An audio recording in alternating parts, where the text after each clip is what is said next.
Hello, everyone. Good morning or good afternoon from where you're watching. My name is Ted. I'm going to be your host for Adobe Live today. Very excited to be here. And we have Phoebe Sherman, the founder and CEO of Girl Gang Craft, here with us. Say hi to everyone. And then tell us a little bit more about you and what do you do? Hi, so I'm the founder of Girl Gang Craft. We are a femme-forward community for creatives. So we host craft fairs and classes and courses. We have a podcast. We have a feminist apparel line. And I've been an Adobe Express ambassador since it was Adobe Spark. That's a very long time ago. That's amazing. Yeah. So it's been a fun ride to be here, and I'm so happy to be back here in the studio because I'm from here in the Bay Area, and we are going to work on some holiday sale, a little holiday. See, but I can't even say the word because it's too early. Holiday. So I know it's like you can't say that. It's too early for holidays. We're here in the summer, but as a business owner, it's really important to start to think about what you're doing for the holidays, right? I mean, it's gonna creep up on us really fast. Really fast. Yeah, Yes. And you can make the most sales in Q4. Quarter four. Yeah. It's usually like next thing I know is like summer, and then like it's like, whoa, it's Thanksgiving already, and it's like end of the year, right? It's like don't skip Halloween, but yeah, it's like very fast. So you want to make sure like you have everything ready, all the design assets, and then like to promote your shop, to you gotta tell everyone the secret to run a successful business. Right? Yeah. And Halloween's also very important. I live in Salem, Massachusetts now, so Halloween is actually a really big deal there. Oh. And that's also an important holiday. But we're gonna focus on December holidays. I'm in the craft fair world, and maybe some of you listening are working on physical products and you want to pop up in person at craft fairs. You can check us out. We're all over the U.S., West Coast and East Coast, New England and Northern California, Girl Gang Craft. You can apply for our events, but doing craft fairs is a really good way to reach new audiences and to like test things that are working and have folks like touch your stuff and see what they're drawn to, and it's a really good learning experience for your business as well. I go to craft fair a lot here. I was just at one last weekend and I love it. Renegade? Yeah, Renegade. We love Renegade. We love Renegade. Yeah. So let's jump into the program, your design. Let's jump in. So I'm gonna start with a template today, and I like to work this is our square one. So I like to work, let's go back. I know that there's a similar one here. I like to work in story size because there's a lot of opportunity there to not only, create a story size for Instagram, right? But to also turn it into a reel. And there's things that you can do. And then of course it's so easy in Express to like make different sizes there. So we're gonna start at home, and I'm just gonna start from an Instagram story. And I think I saved my template down here. But so the templates will just propagate for you, and you can kind of like use that for inspiration. And we're gonna use this like very aesthetically pleasing template to start off. Is there certain like keywords or mood board thing when you're looking for like when you're looking for template you type in, or just kind of like go with the vibe? I never type in anything. You never type in anything? I just browse through all of them and I'm like, what inspires me?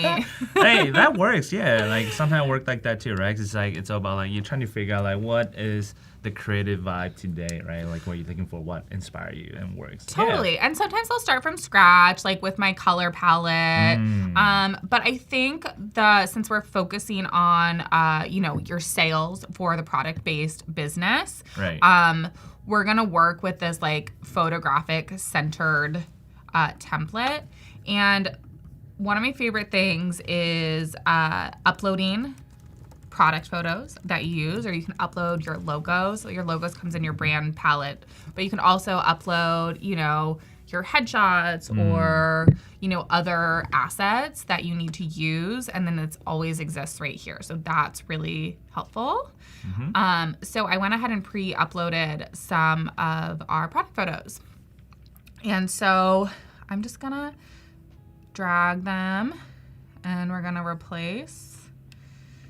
And we're just gonna fill out all of these Yeah, if you guys right find any here. like template you like, you can either click on the photo, and then on the top left there's an icon you can click to replace it, or you can do what she did, which is way faster that I didn't know, that you can just click and drag on it and it'll replace it right away. So I love that. Yeah. See, I didn't even know. See, we learned so much. I feel like there's always so much stuff that I relearn because the replace button feels new to me. Oh, it's don't right where you have to click the photo real quick, and it's right replace. there. Oh, wait, sorry. Yeah.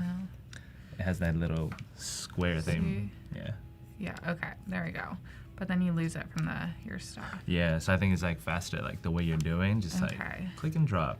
Perfect. Yeah. I feel it's like always so nerve-wracking to do this publicly, y'all, because you're just used to designing in your home and like clicking on all the buttons sometimes, and it's like, I swear I've been using Express for a while, but like every day is new. You never know. But so I'll do this quickly. I keep on clicking on my uploads. Back to my stuff.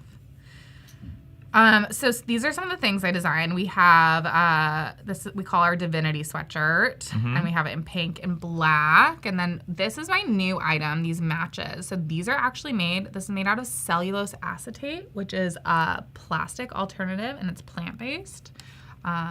So that's fun. Yeah, I saw that on your Instagram earlier. I was like, ooh, what is this? And she's like, oh, this is like the prototype like you made from ceramic. Yeah. And then I was like, oh, that is so cool. Yeah. Like, pretty, functional, and then environmental friendly, right? Yes, we love that. And so, this template, for instance, like really works for whatever you're using. If you were making more like graphic art that wasn't more physical, you could probably use this template or any template. But so what I like to do is animate things. So this can be a story, right? And thinking about like what you want to offer for the holiday sales ahead of time is really important. Like, you can do a sale. That's the obvious one, right? Yeah. 20-30% off, right? And there's pros and cons to offering sales, right? If people think you're always going to offer a sale, they might wait till you have a sale to purchase. So, think about those companies that you, always know that there's going to be a sale. You're getting too much, or, spam ASOS, email. or Old Navy, That's things actually true, yeah. I usually wait till, I was like, this is going to be, a bigger sale later. I don't have to buy it right now. Yeah. Exactly. And so you want to make the most money you can during Q4, right? Right. So there's, other things to make your products exciting to buy. And I really like bundles. I think that's a really good option. We love the bundles, Yeah, we love the bundles. Think about an apothecary or Bath and Body type company, and maybe you get a candle and your matches and a soap or whatever. The bundles are also really good gifts. And I'm thinking, we're talking about holiday sales, and those shoppers are going to be buying gifts. They're also going to be buying for themselves. So what are good gifts, and what are good incentives for someone to buy maybe a bunch of things for their friends, their family, and themselves at the same time? Yeah. Right?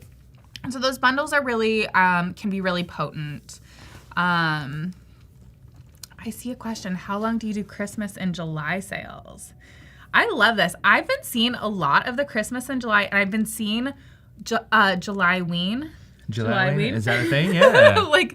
I guess people do buy during summer, right? It's season changing. You're looking for something out of season, or you go on road trip, or travel a little bit. You need something different, right? Yeah, I've seen all the big box stores have started their Halloween decorations now. Oh my god! It's wild. Really big in Salem. Really a step ahead. Yeah. And so so you're selling that stuff to retailers super early. I mean, thinking about too the cycle of the year, okay, if we're planning for a holiday now. Yeah. December holiday, right? You are sending your stuff to retailers now. You're pitching folks for holiday products, and maybe you've already started your product line, your winter product line, a month or two ago. Yeah, because they need time to process your order, send you the samples, you need to approve it, and ship it out and get everything ready. Yeah. Especially if you're manufacturing overseas. I mean, I've been working on that match thing for, I should say the proper title, the match holder and striker. I've been working on that all year, and I'm working on a claw clip too. And that was started in January. Like these things take a long time, and don't beat yourself up if you're not in that cycle yet, because it takes a long time to like figure out like when you need things made by. But anyways, we digressed a little bit. Back to holiday sales. So like bundles or buy one, get one. One of our most popular promotions that we actually offer all year is a buy two, get one free with our uterus and girl gang pins. Nice. So, and that, especially in person and online too, like people will buy 3. Like if someone hands me one pin, I'll be like, did you know these are buy 2, get 1 free? And they're like, oh. Or like, do you have friends to buy them for? And that's a good one. There you go. Yeah, that's nice. Yeah. Same with stickers, right? Like that can be a really good option since those margins, you have a little bit more wiggle room. Like we do, same thing, buy 2, get 1 free, but really we say 3 for 10 or 2. I feel like I can shop at your booth. Like I won't leave, You won't leave. I like buying stuff, and then it's like, I like art, buying cute stuff. I was like, I can buy more for it later. we love customers that like to shop. But so, okay, back to Express. So thinking about like if you're doing a bundle or like free shipping, or you could, go ahead and write something on this. Right, this is like the promotion, the keywords you want to use, holiday gifts for, I don't know. We're just going to write holiday gifts. We're going to keep it simple. And we're going to make it really small and dainty right now. So it's... And this is for Instagram stories or like vertical? This is for Instagram stories, but we're going to turn it into video. Oh. We're going to animate it. Oh. So with something like this, I would go ahead and group these little pieces, the little like Polaroid type things, assets, with Photos. your product assets. Your product, yeah. So I'm going to group them all separately. Yeah. And then you could animate them. So... So you click the assets and then you click animation and then you can pop in there. Yeah, that's okay, yeah.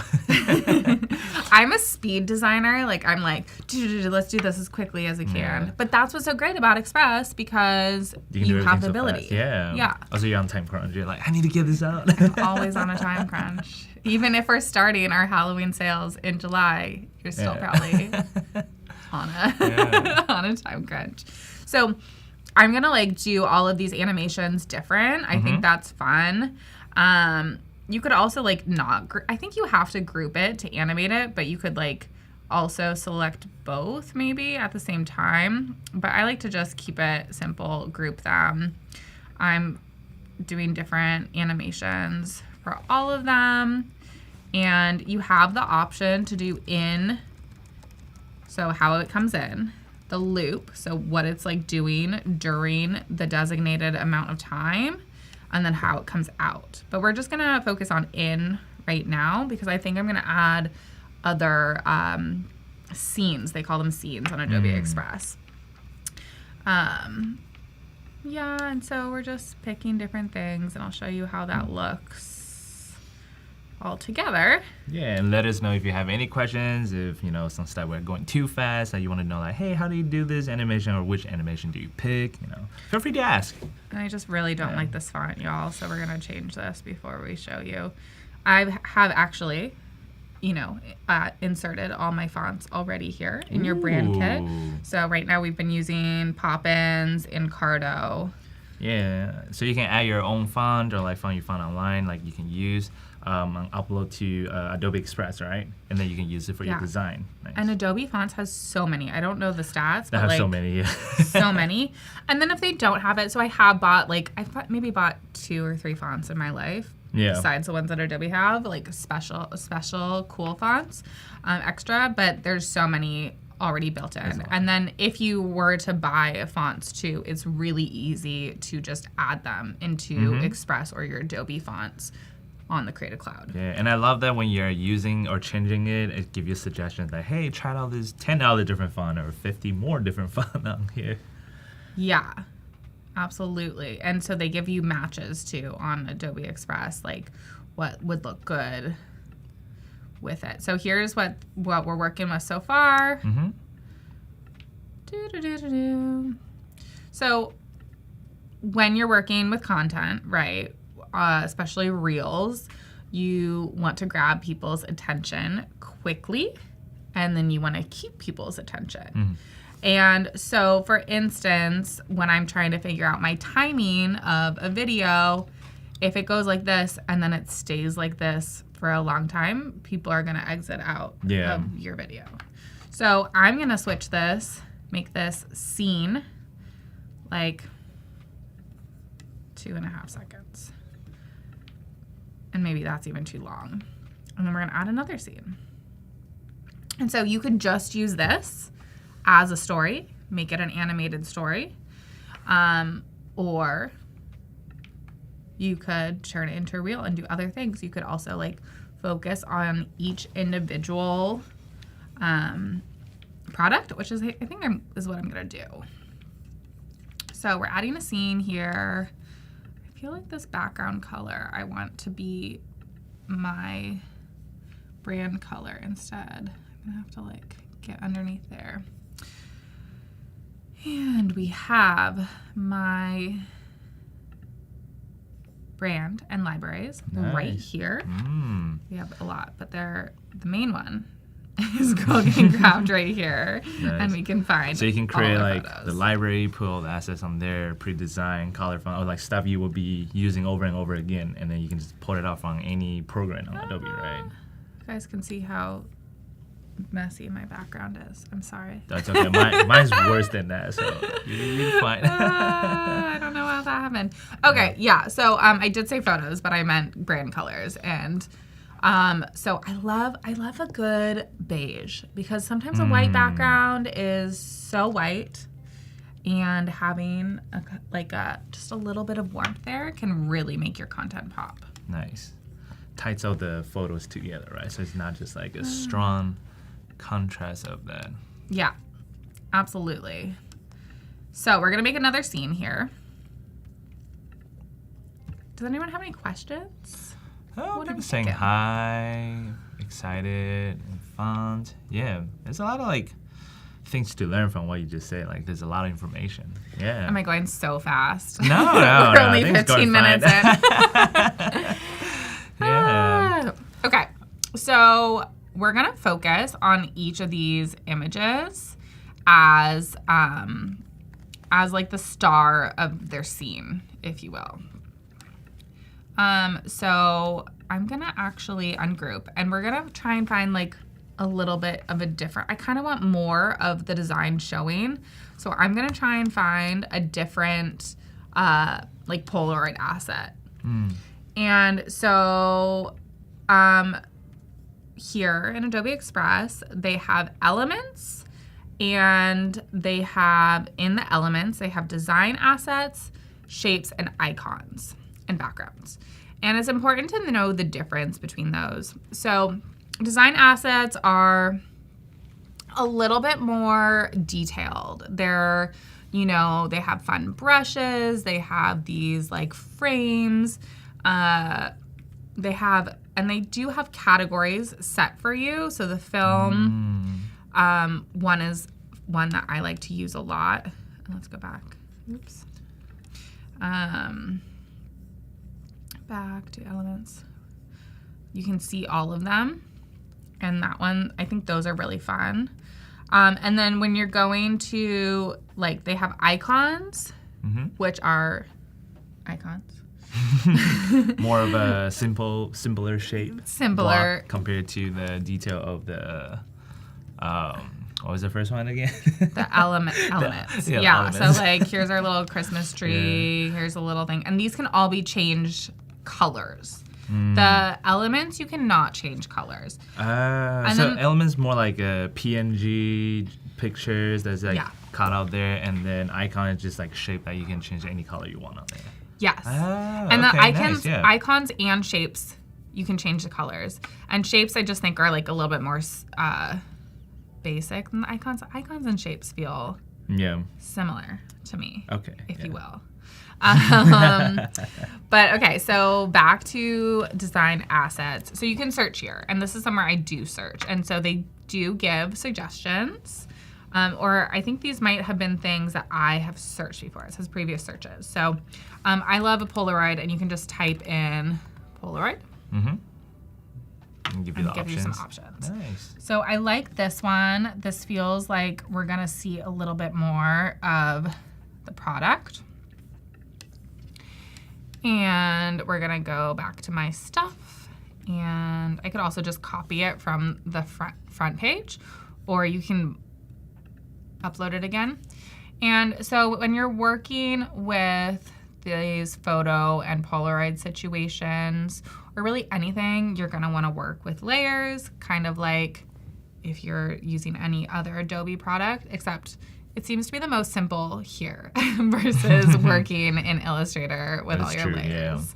That gets to be a little bit beyond me. But so right, you're just gonna wanna, there are a couple ways you could do it. You could just see this side little situation, your toolkit. You can just literally move the Polaroid in front. And then you can adjust the picture behind it.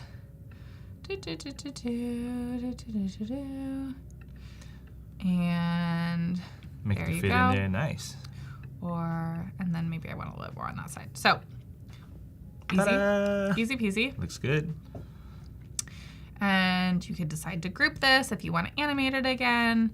And I am gonna go ahead and animate it. And we're gonna do, we like the spin. Spin. And then I want to have my fonts be consistent, right? So I'm going to actually just copy it from the front. And this is really exciting. Once they started doing, you know, I come from the before days of Adobe Express. So at one time, you could not have different scenes. You could not have multi-pages. You couldn't copy and paste to different things on your... And most of that doesn't exist, right? A lot of this did not exist. Most of this did not exist. So you can copy from previous scenes, and you could also copy, let's say I want to turn this, like you can go back to your view all pages. And so like if you wanted to do a square, or you wanted that to be still and do another story, you could copy and paste from the different pages, which is really great and important. Yeah. And the coolest thing that makes Adobe Express unique in this way as well is that on this page, you can have multiple sizes.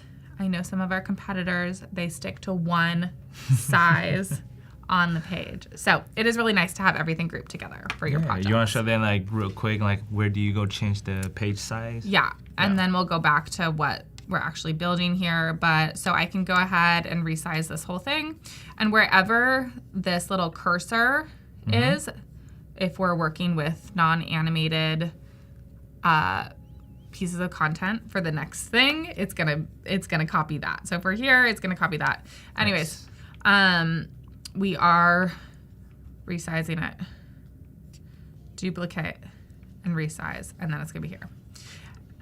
And so actually what I meant with the cursor is if you're saving this as a PNG instead, where the cursor is, that's where it's gonna save it. You can also delete the scenes as well.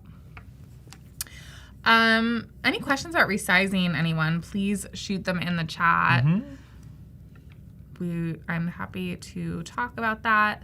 And let's go back to the first one. To the main file.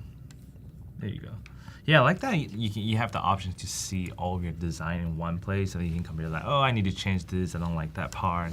And you can jump right in and just work on all the layers, animation. It's like super simple. So what are we writing there? So I am writing what the product is. Okay. We call this the Divinity sweatshirt. Yes, yes. And so the cool thing about this too is you could also break this apart afterwards if you wanted to do different sections on the stories, right? The goal here, of course, is to sell your product. So if you were to break this up, through Adobe Express or afterwards, after you've downloaded it onto your stories, right, you could include the link, obviously, to your product. So Anyways, so the Divinity sweatshirt, I'm gonna make this a little. Yeah, Prime from YouTube. Okay, he was asking, what are we working on? He came in there. So we're working on holiday sales, assets, design, right? Promotion for the upcoming products, events. You know, we're at Q3 right now, which is, how do you say it simple? Like quarter 3? Basically, we're preparing for like the winter, right? The fall winter holiday and everything to get ready for that. Yeah, I think in my community right now too, we're hearing that product sales are a little bit slower right now. So be patient with yourself because Q4 is coming right around the bend, and Q4 is a big month for product-based businesses.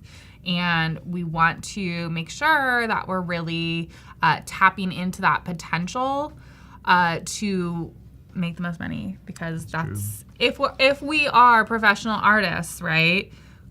Ideally, we would like to make money doing it. That's the goal, right? Yeah, to support ourselves to make more art. Exactly. Yeah, doing what we love. Yeah, exactly. So that's why I prioritize helping other creatives too, because I think it's really, really cool thing to support yourself making art. I don't want to work for anyone else. I don't want to work for anyone else. And if you don't want to work for anyone else, I want to help you do that. Nice. So that's the catchline. Yeah. Yeah. I mean, yeah. Anyways. So we're creating different pieces of content, or really kind of one piece of content right now to talk about our holiday sales.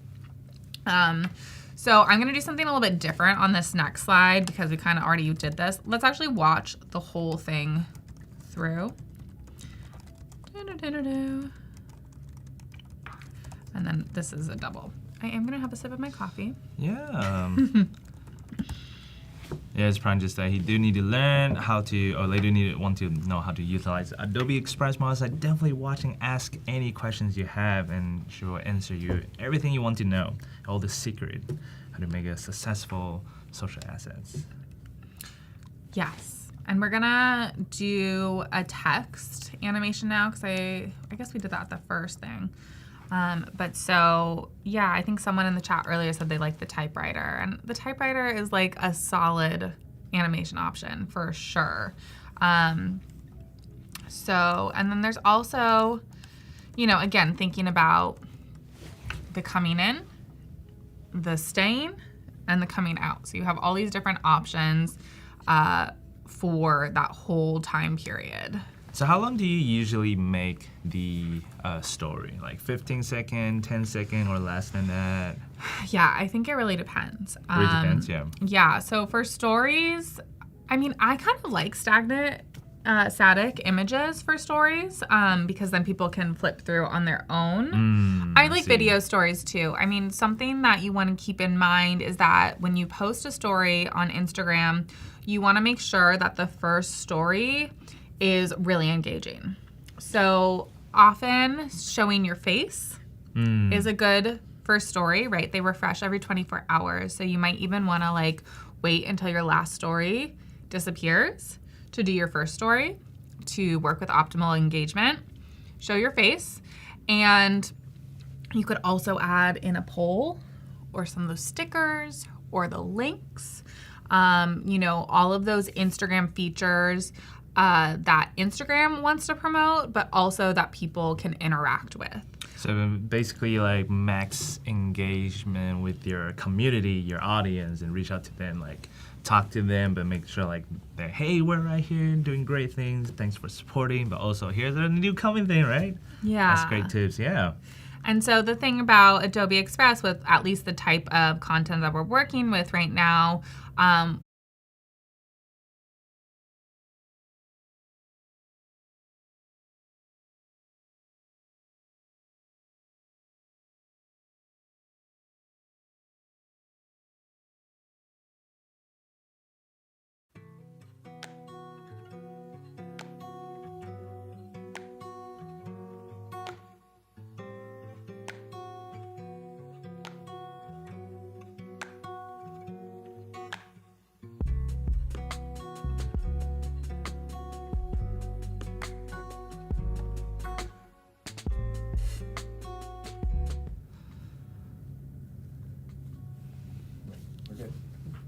Oh, we can see our screen. Yeah, I'm sorry, we're live. Oh, we're live.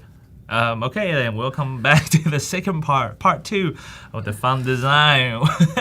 I'm your host, Ted, and we're still here with Sherman. And Brent just like stuck on there. I was like, I don't remember your last name. So much pressure because we left the building.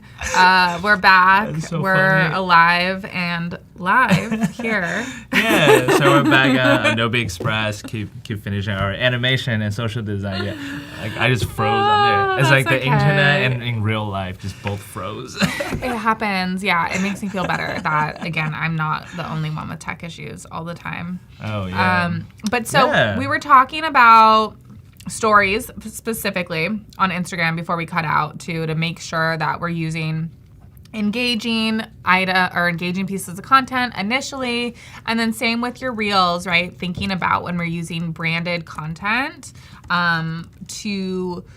branded content, meaning you're using your colors, you're showing your product photos, you're maybe including your logo, that this is also as engaging as possible, right? With things like animation, quick scenes, really keeping the user carrying them along through the journey, even if the journey is 5-7 seconds. You want them to not scroll away, right? You want to stop the scroll and you want to keep them on your piece of content, and that actually triggers the algorithm that people want to see your content and it gets shown to more people. So the goal is to always capture folks' interest immediately and then keep them there through the majority of the video, if not the whole video. So those are the goals. Yeah, I think I read somewhere it was on TikTok or social media or somewhere. It's just like you have like first 3 seconds to get their attention for them to stay, right? You have to add like the hook, right? The message you want to send, everything. So yeah. I would say even quicker than 3 Even seconds, quicker? right? Yeah. Because you're Things are like happening so fast, immediately, yeah. you need to, otherwise you're scrolling. I don't think this content performs as well on TikTok. I do want to say that. I think content more with your face is going to perform better on TikTok. And you can still edit that here. Like, so maybe you could even build this here, and then you could do green screen in TikTok, and that could be a way to like talk about your items, or to just like have your little floating face hanging out in the piece of content. But yeah, so really making sure that you find that you're creating content that works for the platform that you're using, and creating content that keeps customers or followers or new folks as engaged as possible. Nice. Ideally you also want them to be like, okay, wow, this piece of content is really great. I'm going to follow this person and I'm going to buy this item. That's the ideal. I do that sometimes. Okay, that brand's kind of cool. know? Yeah, if they did a really funny ad or like the great design, I was like, that's pretty cool. Yeah, I'll stick around. Yeah. I saw candles the other day and I immediately bought them online, which is kind of wild because candles are one of those things that you want to touch and feel, but they did a really good they had a really good content, and I clicked through and I bought it. So you want to think about the customer's journey from seeing your content to following you to getting them on your newsletter to getting them on your site, right? That's true. And maybe that thing is really quickly, but most often it's not. Yeah. Most often someone's going to see your content and they're not going to follow you. Maybe they're going to see your content again, and maybe they're like, oh, okay, I'm going to follow you. Yeah. And then maybe they hang around in your little corner of the internet for a little bit, and then maybe they join your newsletter, and then maybe they buy something down the line. And then they'll sign up for Adobe and then start using Adobe Express. Absolutely. So thinking about like your funnels, right? Your customer journey and how you are holding them in each space as you move them along. Nice. All right, jumping back, we are going to do something different for this next scene. So we had, the Divinity sweatshirt. And I'm going to delete this. I'm going to make this a little bit longer. And we're going to add a scene. And I'm just going to duplicate this. But I'm going to do something maybe a little different. And let's see. We can ungroup this. I want to I'm going to just do something totally different and you know, it might not look as great as if I was doing the same thing over and over again. But because we are learning things here, I'm going to do something totally different. Yeah. So we're going to find a background for this one. And let's see. So, right, you can always change the background color. But I'm going to go into the elements and we are going to find some backgrounds. And let's see. I kind of like this one. Those are so not my brand colors. I guess should we try some, let's see. We could try some AI stuff too, maybe. I do like this. We're not going to use that though. Yeah, it'd be cool if we have the recolor options on there. It'd be like, oh yeah, change this color to your brand color and stuff based on the design. Yeah. I know we're not there. I'm sure that's coming. I did see some cool skies. So also with Adobe Express, you have access to the Adobe, what's it called? Photos, Adobe Stock, the libraries, yeah. Yeah. Oh, the font assets that's on there. I don't know why I can't type right now though. Oh, sorry. Oh yeah, weird. Do you have to select somewhere else? Or maybe are you selecting the assets? No. Click that somewhere else. Try click off the canvas. Let's see if it lets me type this. Yeah. Text. No, my keyboard's not Your working. keyboard is not working? Is something locked? It'll let me delete. Oh, here. Try that. No, wait. Weird. Let me try.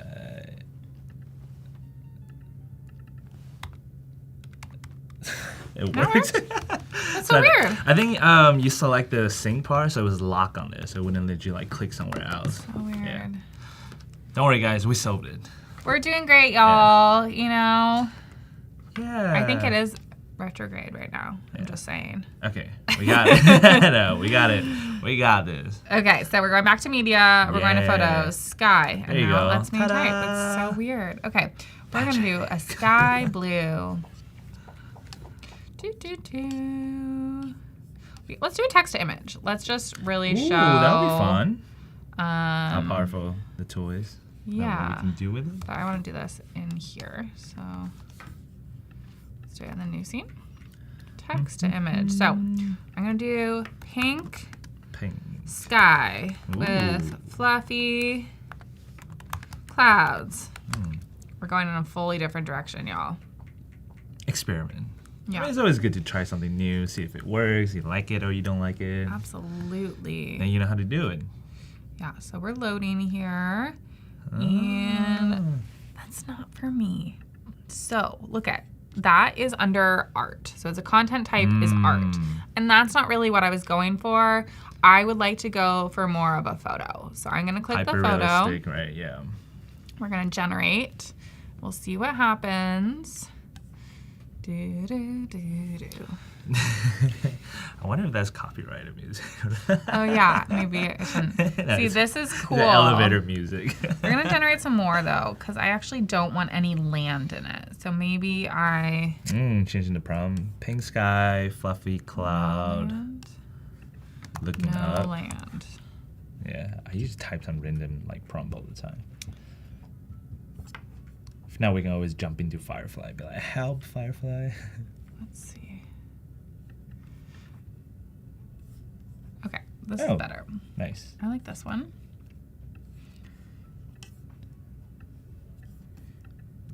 I don't know. I kind of just like the blue skies, I'm going to be honest. Hey, it's okay. At least we try. Yeah, we tried that. So we tried. Blue sky it is. We're going to go back to this. And I think could probably go into adjustment and change the saturation on that, right? Or use effect to change it to pink. Yeah. Absolutely. Brightness. You can change the brightness. I think contrast, effect detail. that has it. Yeah. Go back in. Effects. something pinkish there. So smart. Absolutely. I love Yeah. that. And then I want it like a little less pink. So we're going even to perfect, yeah. even custom change it to my brand colors. Ooh, so you go down effect, you can change the color filter on it. See, that's pretty what I simple. want. Yeah. That's absolutely Oh, what I that looks want. way better. Yeah. Yeah. We should change the whole video now because I really like that. So let's see. We want to highlight my socks now, I think. Or maybe we highlight this. And so we're going to go back to our library, our stuff. And we're going to go back to this scene. And I'm kind of want to see if I can get this flower match sort of hovering in the sky. Ooh. It makes a lot of sense, but it's actually going to just take the other stuff. But so I can erase this other stuff too. And oh yeah, I forgot you can erase. Is that new? That's new to it? No, that's always been there. I just forgot about it. So you can erase it, or it kind of does the quick selection, which is really cool. Nice. So I don't know what we're doing here, but we're doing something. And We're experimenting. yeah. And we're And you can going even to animate that after, right? We can animate it. And I kind of feel like I want some like stripes in here. We're going fully different. This video is no longer cohesive, y'all. It is a journey into different things. Anyways, so let's see. I want to find some like stripes or like, yeah, but I guess I want to change the colors. So let's go. I wonder if we can go to the shapes and do stripes or icons. Stripes. And they have the draw feature in here now too, right? I could even draw the lines. I don't know. I think you could add shape or icon and then you can change. Yeah. This is a line. Because I was actually trying to figure out that last night. But I kind of want like a flowy line. Flow. That's a flower. Flow. Squiggle. Squiggle. Let's see if it's in design assets. Squiggle then. Yep. Oh, Okay. there you go. Yeah, I want this one.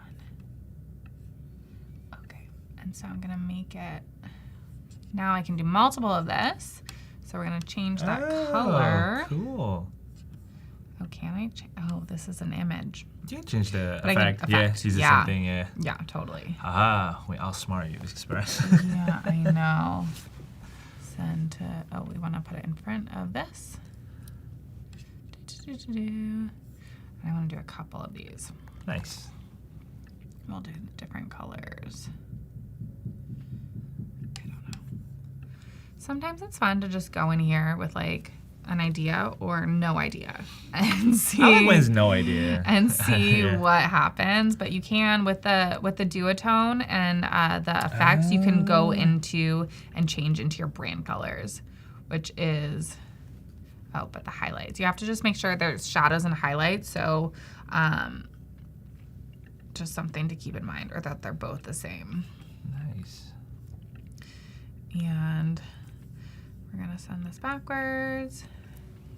Oh, did you just right click on that or how did you do that? Send it to backward. Great question. Yeah, so Yeah. you can play with this, or you can just right click or like Right-click. double click on your Mac. Oh, so it does work. And then we're gonna make this like super spinny. Drop. And then spin. Or maybe I want to do that effect too, like the green screen of us, just like how we queue into Adobe Live, and just like want to drop spin it. it, yeah, or drop it, That'd and be be so like, fun. "Hello, everybody." And just Okay. like spinning, like wee. So this thing is so not cohesive, but this is what we're working with right now. Yeah, it's options, right? Give you like the options. I understand like what else you could do. The potential is strong here. Totally. And this could be like its own little thing. And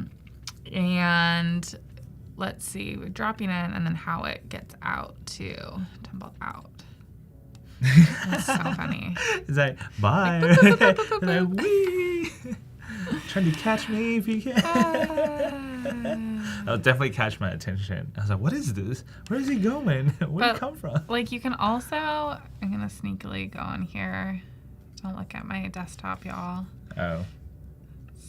Me and my... Okay, I'm going to go into downloads. Hold on. So I'm going to pull up. You can also pull your own videos here. So I have a good product video of me using the matches. So I'm just going to upload that right now. Hold, please. And file, new folder, downloads, recents. Chaos of being a small business owner. Whose computer looks like this? All of us? I'm not showing you guys my computer screen. You will never catch me showing that on live.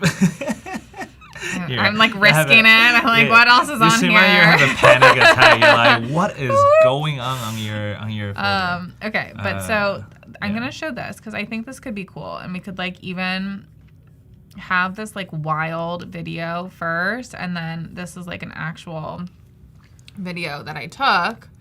And so I don't know, let's say you do this and then it becomes this. You can also like do a filter and do some adjustments to a video that you pull in. So again, I think video is the way. Video is the best way to do things. And with these in Adobe Express, you can like have some options. So like I could even like, this is maybe just crazy, have this come in some capacity and then it becomes like a real video. I don't know. Oh, nice. That could work. It's a good transition. It's so weird. It's like, woo, like, fade it into what it. is this? Can you make it fade away so it looks like it's blending in there? Yeah, let's see. Val said her desktop Fade. looked like yours too. Just a lot of screenshot with like typing. We're really, guys, this is straight up gonna be my holiday promo. Do Like- it. I dare you. Do it. Just like, hey, this is what I made. You know? What is this? It reminds me of Adobe. So, Totally. remind the other side of the internet I've been. Okay, wait, fade out. Does it work now? Let's see. Yeah. No, and fade. It's entertaining. Oh, we need to make it smaller. Yeah. Have it fade out. Boing. And then it just disappears. Yeah, just keep it like that. They're This like, is whoa, what a crazy. great transition. We play from the beginning all the Okay, way. this whole video makes no sense, but you've learned some things, right? Okay, let's Yeah. actually, we didn't animate the text, so we want to make Oh, sure yes, that we animate. yes. Oh, the thing I want to show also, which we haven't done, is that you can show your layered timing. This is, I can't believe I haven't said this, and I apologize. So like, I actually want the holiday gifts coming in last. So I'm selecting this, the text, and then you can make it come in later.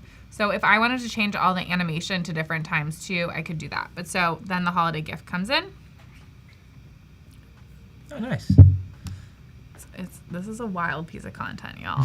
No, this is the best. Watch, this will give you the best engagement. Like, what is this? Yeah. Whoop, whoop, whoop. I mean, Did this third and the last part? Just like, hey, just post on your story. It's gonna be so great. I mean, And do like a little poll. Do you like our new ad? Oh, like, it's like, this is our new hire. Should I fire her? And it was me the whole time. Yeah, Yeah. that's what we're doing. Yeah. So with the timeline window thing, you can open it and you can rearrange it like how it works on Premiere or Photoshop layers. You can put it on like appear here first or later, or you can do like different timing. So it really helps a lot to see like everything. You can arrange where all the elements pop on and off. Yeah, I think especially with the animations and the timing of it too, like I think some competitors and other programs don't let you do that, change the timing. So, you know, if I didn't want all this, like if I really wanted to take more time with all of these things, I could change the timing so they're not all coming in at once.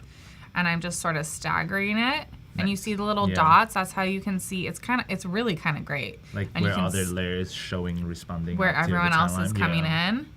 And so that can... I can't stop thinking about like the match holder thing. Do it from all the way from the beginning that just keep flying across while like the template is changing.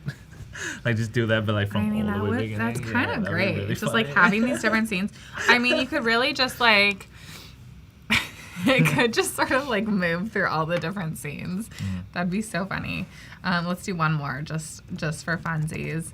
Let's find another, like, okay, since we're doing holidays, let's find like a weird snow scene. Oh yeah, you can also find video assets on the library on here too. Yeah. So you can type snow. Yeah, let's do that.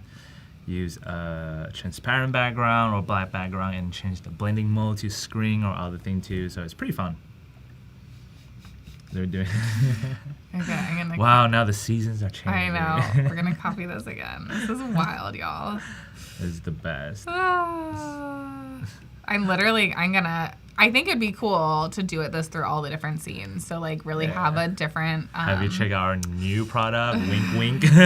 Guess which one it is? That fly across the whole social. Make it a little bit shorter.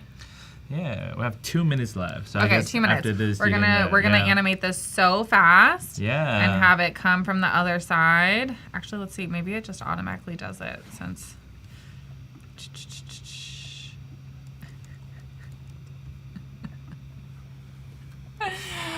I don't know why it's so funny. It's really funny to me. It's great. I mean, I think. I love it. Just dropped into the winter scene. I think I don't want it to drop in. I think it needs to come from the left.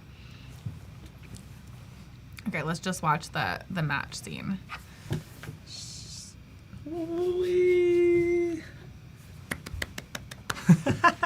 That is quality content, y'all. For some reason, that's how it usually works. Like you're having fun, you make like a meme and it went viral. You're like, oh wow, like all those hours I spent on my other design didn't work, but you make a little joke and it went viral. But it's a great way to engage with your community and your audience. Yeah. I think, sometimes it's nice to not be so precious, right? To like put things out there, be a little silly, and just see what happens. And you never know how people are going to respond to it. Yeah, I think that's it for this session with Phoebe. Sherman. Yeah, and then, please tell everyone where we can find you on your websites or... Yeah, check out Girl Gang Craft. You can follow me at Girl Gang Craft. And if you're in the Bay Area or in New England, come find us for our holiday craft fairs. Yeah, and then stick around for the next session. We have Jacob Paris, and you're going to be hosting him. I'll be here. And it's going to be doing illustrating and animating a posters. And then we have all the other session. After that, I'll be back later. And thanks for watching. I'll see you guys later. Bye. We're going to be working a little bit in Illustrator and then hopping over to Express to do some fun animation. So here you can see we have an illustration that do have everything kind of labeled so that once we export these into Express, it's a much easier to kind of reconstruct and rebuild this scene. As we export these, I'm going to go to Window and we're going to do our Asset Export window here. So the great thing with Illustrator, if you put your elements into groups, just like we have here divided up, you actually can just select all of your pieces in one swoop and drag it into your assets folder, and it automatically pulls everything as its own separate group. And I am going to go ahead and export these out. Now we have basically everything separated and we can work now in Express. Let's start with like an Instagram square post. We're gonna go to upload and let's just kind of click and drag here and open all these pieces up in here. So boom. There we Now, go. all our assets are there. So we're basically just gonna rebuild some of these and make sure they're like as close as possible. So now let's start to give this a little bit of animation, give it a little bit of character. So maybe with this, we'll just keep it with the loop. So yeah, so let's try like kind of with a yo-yo effect. Slow it down just a little bit, just so that it's not like consistently up and down. Maybe it kind of like over time, it kind of like builds up and it's like, oh, what? Yeah, okay, that's not good. I'm sorry, what? These kids. And the cool thing with Adobe Express Animate is that you are able to change like the intensity and speed. So how far something actually moves and how fast it actually goes is like pretty much in your control. Now you can see on our layers up here on the right, we can actually select that individual piece in this group. And let's go into animation and maybe we kind of give these all like a real like subtle spin, like really like, just so it's like kind of subtle. Feels nice. So now we're just basically gonna rinse and repeat and just kind of keep this same kind of motion going for everything else. It came to life. I like it. So we're just gonna add like a quick shape here, and I'm just gonna pull from the actual image just to kind of pull this together here. Let's add a little oval here. and we put a smaller one here. Maybe it's like, you know, as these are like moving, we almost can like shrink these. Oh my gosh. So let's see if we can add some text here. So I'm gonna go ahead and just type this out. Okay. And we're gonna say this as bloomer. And maybe this can be where we have an animation that actually comes in. Okay, bloomer. That's pretty fun. Let's go. I love it. Thank y'all. Bye.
Hello, welcome to Adobe Live. Today, I'm your host, I'm Phoebe, and we have Jacob Harris here with us. Hello.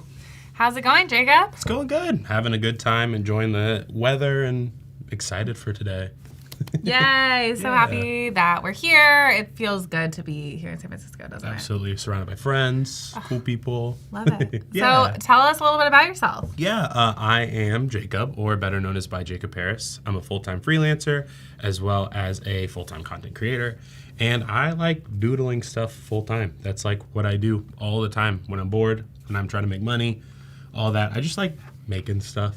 And I think that's what we're going to be doing today. I love it. What are we going to make? So I actually brought some physical props today, which is very exciting. I guess they're not props, but physical media. We're going to make a little Gilsay poster type vibe. I'm really, really excited about it. And it's going to be pretty sweet. So I tend to like sketch out stuff on paper or like in Adobe Fresco, and then import it into Illustrator and kind of get some stuff rocking and rolling in terms of like getting it ready to be print ready. So we're gonna go through the process of, I already sketched this stuff out. I'm gonna import it into Illustrator, do some vectorized drawing, and then get it ready to be printed. How often do you think you use paper versus digital? Not as much as I should. I feel like paper is king right now, you know, and it's nice to be able to like physically do art, but I've started on physical art, so or I should say I started on digital art, so it kind of is hard for me to transition over to physical. But it looks like we're up in Illustrator now, so I can just kind of talk and work at the same time. So my sketch here is what I was talking about. I have some little characters, the ones that we saw. I tend to kind of just sketch like really, really loose and really rough, so this is the actual design process. And I'm just gonna drop the opacity a little bit. What would you call your illustration style? Ooh, I always have trouble with that question because I take a lot of influence from a lot of different things. But I would say maybe like mascot, because I don't really do backgrounds. I don't really do like super detailed. I just like really standout characters and bright colors. That's what I've always been attracted to the most, I would say. So far, I've seen you turn a lot of inanimate objects into animate objects. Absolutely. Yeah, that is my favorite thing to do. And like, I get a lot of influence from just kind of stuff that I'm into lately. And for context of this design, what inspired this design is recently I went to I guess it would be like a fair. It's way bigger than a fair, but it's called the Calgary Stampede. Very, very fun in Calgary, Alberta. If you ever have a chance to go, I highly suggest it. But it's like a fair. It's like a huge fair. And we had a bunch of food, a bunch of like junk food. And I was like, oh, well, we're having all these hot dogs and onion rings and poutine and all this stuff. So I figured, why not go for it? And I needed something to decorate my wall too, so. So fun. Yeah. So, okay, I'm sort of an Illustrator newbie. I might be an Adobe Express master, but Illustrator for me is the one that I'm like constantly looking up shortcuts and watching the YouTube stuff. So, like, you just uploaded your background that you had already drawn, and then you're creating vector lines on top? Yeah, so my process is actually pretty straightforward, which is nice, and I feel like Illustrator is really good for like starting off. I literally just imported this from my iPad on Adobe Fresco and just copy and pasted. I think it was like a PNG file or whatever I exported it as. That's what I had. That's this file right here. And yeah, so a lot of people use different methods for illustrating. Sometimes people use the pen tool, which is really nice, kind of a similar vibe. Some people use the pencil tool, but I'm a big fan of the curvature tool. A lot of my characters are kind of not like squared off, if that makes sense. Like I use a lot of soft lines. So that's kind of what I'm using right now up in this corner. It's very, very easy to use. It's literally just kind of choose a point, click, and then choose another point and click. Is the curvature tool, it's already curved at the tail end of the line too? It is, yeah. Okay, that's so good to know. It kind of gives you... I hate the square. Yeah. And then I have to like change it. Exactly, yeah. It's hard for me. And it makes it a little difficult. So if you're talking about the actual cap of the shape, I think the best way to fix that is through on the stroke panel, like with the cap and corners. But in terms of like the actual overall waviness and vibe, that is just directly with the tool itself. And what's nice about the curvature tool, I think some people use this, I use it way too often, is if you feel like you're not very good at drawing, or if you feel like it's a little too asymmetrical, you can go up to the object panel, go to path and smooth. And if you slide this fidelity bar, it just completely smooths out your shape, which is really nice. In this case, I want it to be a little shaky, right? But you get the idea, so I'll probably have it about there. And then I'll head back over to the curvature tool. I love using the curvature tool. I feel like it's like the only one I use, to be honest. Okay, now here's a question too. Like, why wouldn't you just pull something from Fresco and have that be a finished product? What is the benefit of turning everything into a vector? So funny enough, you actually can draw in vectors in Fresco, which I think is really useful. Huge, yeah. But Fresco is very new to me. Okay. And also, how I initially started again was with pencil and paper. So kind of just doing some general sketching in a sketchbook and scanning it in and then putting it in Illustrator. And Illustrator was like my baby. Like it's what I started with and the first program I learned with Adobe. So I think it's just comfort at this point, but smarter people than me absolutely use the vector work in directly in Fresco and just eliminate this as a whole. And I think it's really good. Like it's kind of crazy, especially if you have like a stylus for an iPad or something and you're just drawing in vectors and can just make it as big as you want. I feel like it's a huge advantage. Yeah, that makes sense. So we have a question from Jeff. So does anyone use a print service for things like covers or inserts?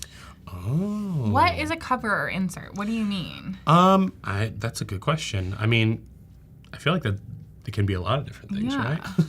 Yeah. If you can clarify on the yeah. question. Tell us what you mean, Jeff. Let's see. So now I'm going to use, I'm just pressing the A button to get over to the direct selection tool. And it's like the shortcut. And I'm just going to click on this line and click C. Just make sure that these are, make sure these are cut at the points so they're not overlapping. This is kind of my general workflow. Now here's the problem. I got to understand how how these are overlapped. I always have a little bit of trouble with that. There we go. CD covers, DVD covers. Oh, so don't that's know. fun. A fun question that you've brought up, because actually we're going to delve into that a little bit. I'm not going to be covering the program necessarily that you can use, or I should say the print service that you can use, but there is a feature in Adobe Illustrator that's kind of new that makes that process really, really, really, really easy. So I would think any general print service would probably provide inserts, though, because I wouldn't see them being any more different than like thank you card inserts or anything like that, right? Yeah, so am a fine artist. I guess I've sort of moved to more product and digital, but back in the day I was printing out like nice giclée pieces, and that was from a local company here in Berkeley. But you're not gonna need that nice of a print. Mm-mm. Like, I really kind of think you could go to like FedEx or Kinko's or Ooh, yeah. whatever. Gosh. I have a really funny story actually about those print shops. So back in the day, during the dreaded COVID times, I started off doing graphic design because of screen printing. Like, I really, really enjoyed printing on shirts and things like that. And it turns out, I didn't know if you knew this, but FedEx do transparency sheets for screen printing. That's huge. And That's really I huge. didn't know that until someone told me, and they charge like $2. That's great. I also did screen print. My degree is in printmaking. No way. Yeah, That's yeah. so cool. Yeah, And so we're learning together. Really ancient forms of art. It's really funny now that I'm in the digital space, because I did like lithography and intaglio, which is, carrying these giant stones around and like really ancient forms of art. So But I feel like it's an art in itself, right? totally an art in itself, totally a skill in itself. And then I think it really translates to digital art well, because absolutely. you're thinking about layers, you're thinking about color usage. I think especially for, using vector stuff and even working in Adobe Express too, thinking about those different layers.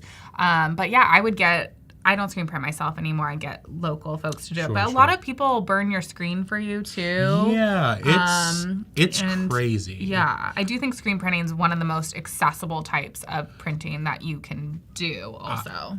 Oh, absolutely. I will say, back in the day, oh my gosh, like 2020, it was like the Wild West. Like, maybe it was, sign of the times for me of where I was located, because I was in the South and it wasn't like a super artsy city at the time, I feel like. But man, I remember like talking to people about screen printing and trying to figure out how to screen print, and just there was nothing, like literally no resources. And now I feel like there's just so many at-home printers, there's so many like different places you can go to get screens burned and get all these things. And it's really nice. Like, I want to get back into screen printing myself, because that's what I did actually for my first job when I moved up to Philadelphia, was print for a company, and that was so much fun. It was a hot, long 10-hour day, but I would usually like stay after like our shift would end, and they'd be like, yeah, just use all the equipment That's that you awesome. want. We were on like a Super 12-head awesome. screen. It was cool. Not to fully kind of derail from where we're at right now, but right now what I'm doing is I'm just adding some like fill for the eyes, just since it's overlapping over the lines of the onion rings. The way I'm doing that is I have these connected eyes, which I just did by going into the ellipse tool, making the shape, and then going down to the line tool and connecting these across. And when you have pieces that are connected and shapes that are, I guess, separated like this, you can highlight them, click K, which is the live paint bucket tool, You can change your fill with this arrow or just by clicking on it. And let me click on this as a whole. Okay. And you can just fill out these shapes with a color. Honestly, I didn't know that.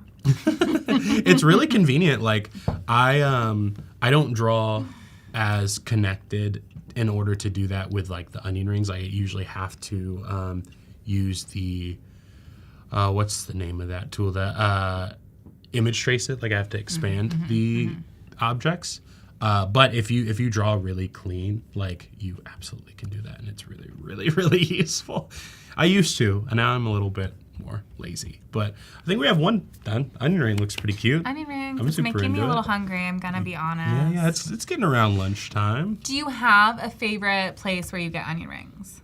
Yes, I do. And what is it? Tell us. Inglewood Drive-In. It's so specific. Okay. It's a local restaurant in Calgary, Alberta. If you haven't gone, you should go. They're a great place.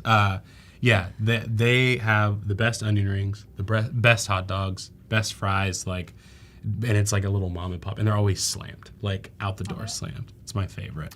We have a few people in the chat saying that they used to do screen printing in school in the 70s. Wow. We love that. Man. And screen printing. Yeah, lots of screen printing. We love it. Yeah, it's a very interesting transition to go from like traditional 2D art to digital art too, and go back and forth too. I find a lot of people who have made that switch have a hard time going back as well. It's almost like a different language. I don't know if that's the right way to put that, but you're almost thinking like the difference between 2D and 4D, right? Like I feel like, and in their own nuances too, because with printmaking in general, especially with, and you pronounce this correctly. How do you pronounce the Gilcee word? Giclée, Okay. I think. I pronounce it. Before I pronounce it. Gilcée or whatever, No, I don't and think that's that's not correct. But with Giclée prints, and also there's a style of printing that I'm trying to think of. You'd probably know. It's the one that's like prints in kind of CMYK, and they're like actual Riso. physical. Yes, Riso printing setups are so cool, but so complicated. Yeah, if you don't know what that is, it's kind of like a copy machine almost, but you like insert ink into it, and it's the same sort of thing as like all types of printmaking. You work with layers, and so if you don't know what that means, like you would put all of your blue objects down, or line like line works normally last. So like you put your blue down, you put your pink down, and then you would put your black lines down. Same thing with like screen print. Right. Same thing. With relief, it's a little bit different. But anyways, like thinking about layers too, how that translates to some to of the this layers stuff. on the side, right? And I like Adobe Illustrator a lot for that exact reason, actually, because there's a feature that we'll be using a little later called the Object Asset Export tool. I can just actually bring it up. It'd probably be easier to show than explain. It's this guy, where you can export specific pieces of assets in the same orientation. So like on the artboard in this Across layers. Exactly. Yeah. Onwards, And it's okay. so useful. So if you had for multiple printmaking. layers with your hot dog or whatever, you could take your whole hot dog. And, Exactly. Okay. Or you can break up those layers based on color for printing. So very useful. I love it. It makes my job a lot easier. But we're working on this hamburger now. So like, are you gonna use the curve tool for the fries, or you're gonna switch to the not curve tool? I'm gonna switch actually for Okay. the fries. For that, I typically use the line tool, which we saw a little bit of with the eyeballs. It's just this line segment tool. I kind of mix and match between those three. I would say most of the time is the curvature tool, the ellipse or square tool, and the line tool are pretty much, in my opinion, all you need to kind of start, I guess, illustrating or bringing stuff to life and vectorizing it in Illustrator. And it's nice because I feel like they're very accessible tools. They're not like super complicated, make the process really fun. And the way I learned, I mean, I just kind of delve right into it, and I would say, how do you curve a line, and Google it, put it on YouTube, and then go to the next thing, and then how do you cut a line, and then look it up on YouTube, and just kind of work through it as you go. It's the easiest way to learn. Do you find that you always work with the same width of a black line? No, I actually switch it up, to be honest. I like the consistency of working in different widths, but in all honesty, it's kind of just if I'm paying attention to what I'm kind of creating, unless it's something that requires me to switch up the stroke line or the width, which, if I'm not mistaken, doesn't happen too often. It does happen, but most of the time I'm kind of just working within whatever parameters I feel looks right, especially with some of these other characters and like kind of drawing different inanimate objects. Like if I'm drawing like a camera, it's going to have more details. So I want it to be a smaller stroke line as opposed to something like this where it's like, okay, there's seeds, there's eyes, there's stuff like that, but it's pretty straightforward and simple. Like there's nothing that's not going to read. At least I would hope nothing would not read on this one. So I'm just going to smooth out these lines. All I'm doing here, actually, I should probably talk about this process as well, is making sure these lines are connected with the direct selection tool, like this. Sometimes it likes to be a little jumpy if you're too close. I think they're connected now. Sweet. So even if the stroke is larger, you want to make sure that the two blue lines connect. Yeah, typically. I mean, it's not super relevant depending on what you're doing, but for in this use case where I want to join all these lines together since they're all separate, you can click Command J, and now you'll see these little anchor point dots, and now I can smooth these out a little bit. What does the Command J do? Command J is the join feature, and it essentially turns your 3 separate lines into a singular line, I guess. It just joins them all in the same path and gives you that option to be able to scale it and make it a little more round. I know, I need to remember all these shortcuts. So you had Command J. Command J is the join line joiner. Yeah. I'm taking notes, y'all. And then you had Command K. Is live paint. Live paint. And then I think we talked about A, which is more normal. It's the direct selection tool. And I think that's it so far, but if we come across any more, put a little asterisk on them. Does anyone have a favorite shortcut that they want to share in the chat? That's a good question. That's a good question. I feel like I'm learning about new ones every single week. Or do you have a question about yeah. a shortcut? I'll answer it to the best of my ability. So I'm gonna go ahead. One thing I like to do, I don't know if this is frowned upon or not, I'm assuming not, is I like to kind of just reuse some assets that I have on my artboard to have consistency. Yeah. Oh, so like I'll copy paste it, reflect it. Absolutely. And then just align it. And also I should talk about this process as well. If you're ever wanting to align things and make sure they're all consistent, you can just click on one object and hold shift to click on the other object. And if you click on the other object again, I think. It lines up? Yeah, it should highlight blue and then you can actually align it to the object. So like this, it'll highlight, look kind of like this nice blue. And if you go to your properties and down to the align panel, I can just click this vertical align center and it'll line it up to the same axis. So instead of having to like drag it and make sure it's okay, I can just drag it on the, I guess this would be the X axis. And yeah, it's lined up. So I don't have to worry about it not being consistent. Look at that. This guy. Going through a lot of information all at one time. And so how did you delete that little extra pit right there? Oh, yeah. So all I did was I just clicked C, which this is another shortcut. It brings up the cut tool, and I just clicked on where they intersect. Most of the time, sometimes it won't, but most of the time, if you're clicking on the actual shape that's highlighted, it should cut that, or I should say line, should cut that line. Sometimes it'll cut this one. It's not that big of a deal. You can just go over it again. And then I clicked the direct selection tool with A and just deleted it like that. It's a lot, it tends to be very streamlined when you start getting into a flow because you just, make a line, cut the line, make a line, shape the line. Like it seems intense, but it also is very different for everyone's workflow. So, but you have to cut it and then direct selection. Yeah, so it's important to use the direct selection tool. So I should say, click on the direct selection tool first with A. Then you'll click C to go to the cut tool. You'll cut that. Then you'll go back to the direct selection tool, click on the part you cut, and then you can delete it. It seems like a lot, but if you're doing it fast and you kind of know what you're talking about, it's just click, click, click, click. Like super simple.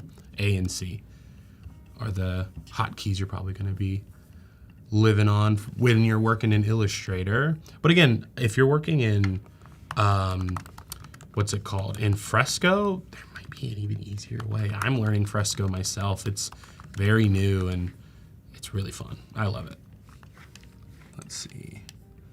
Now I'm just making some sesame seeds for our beautiful bun boy.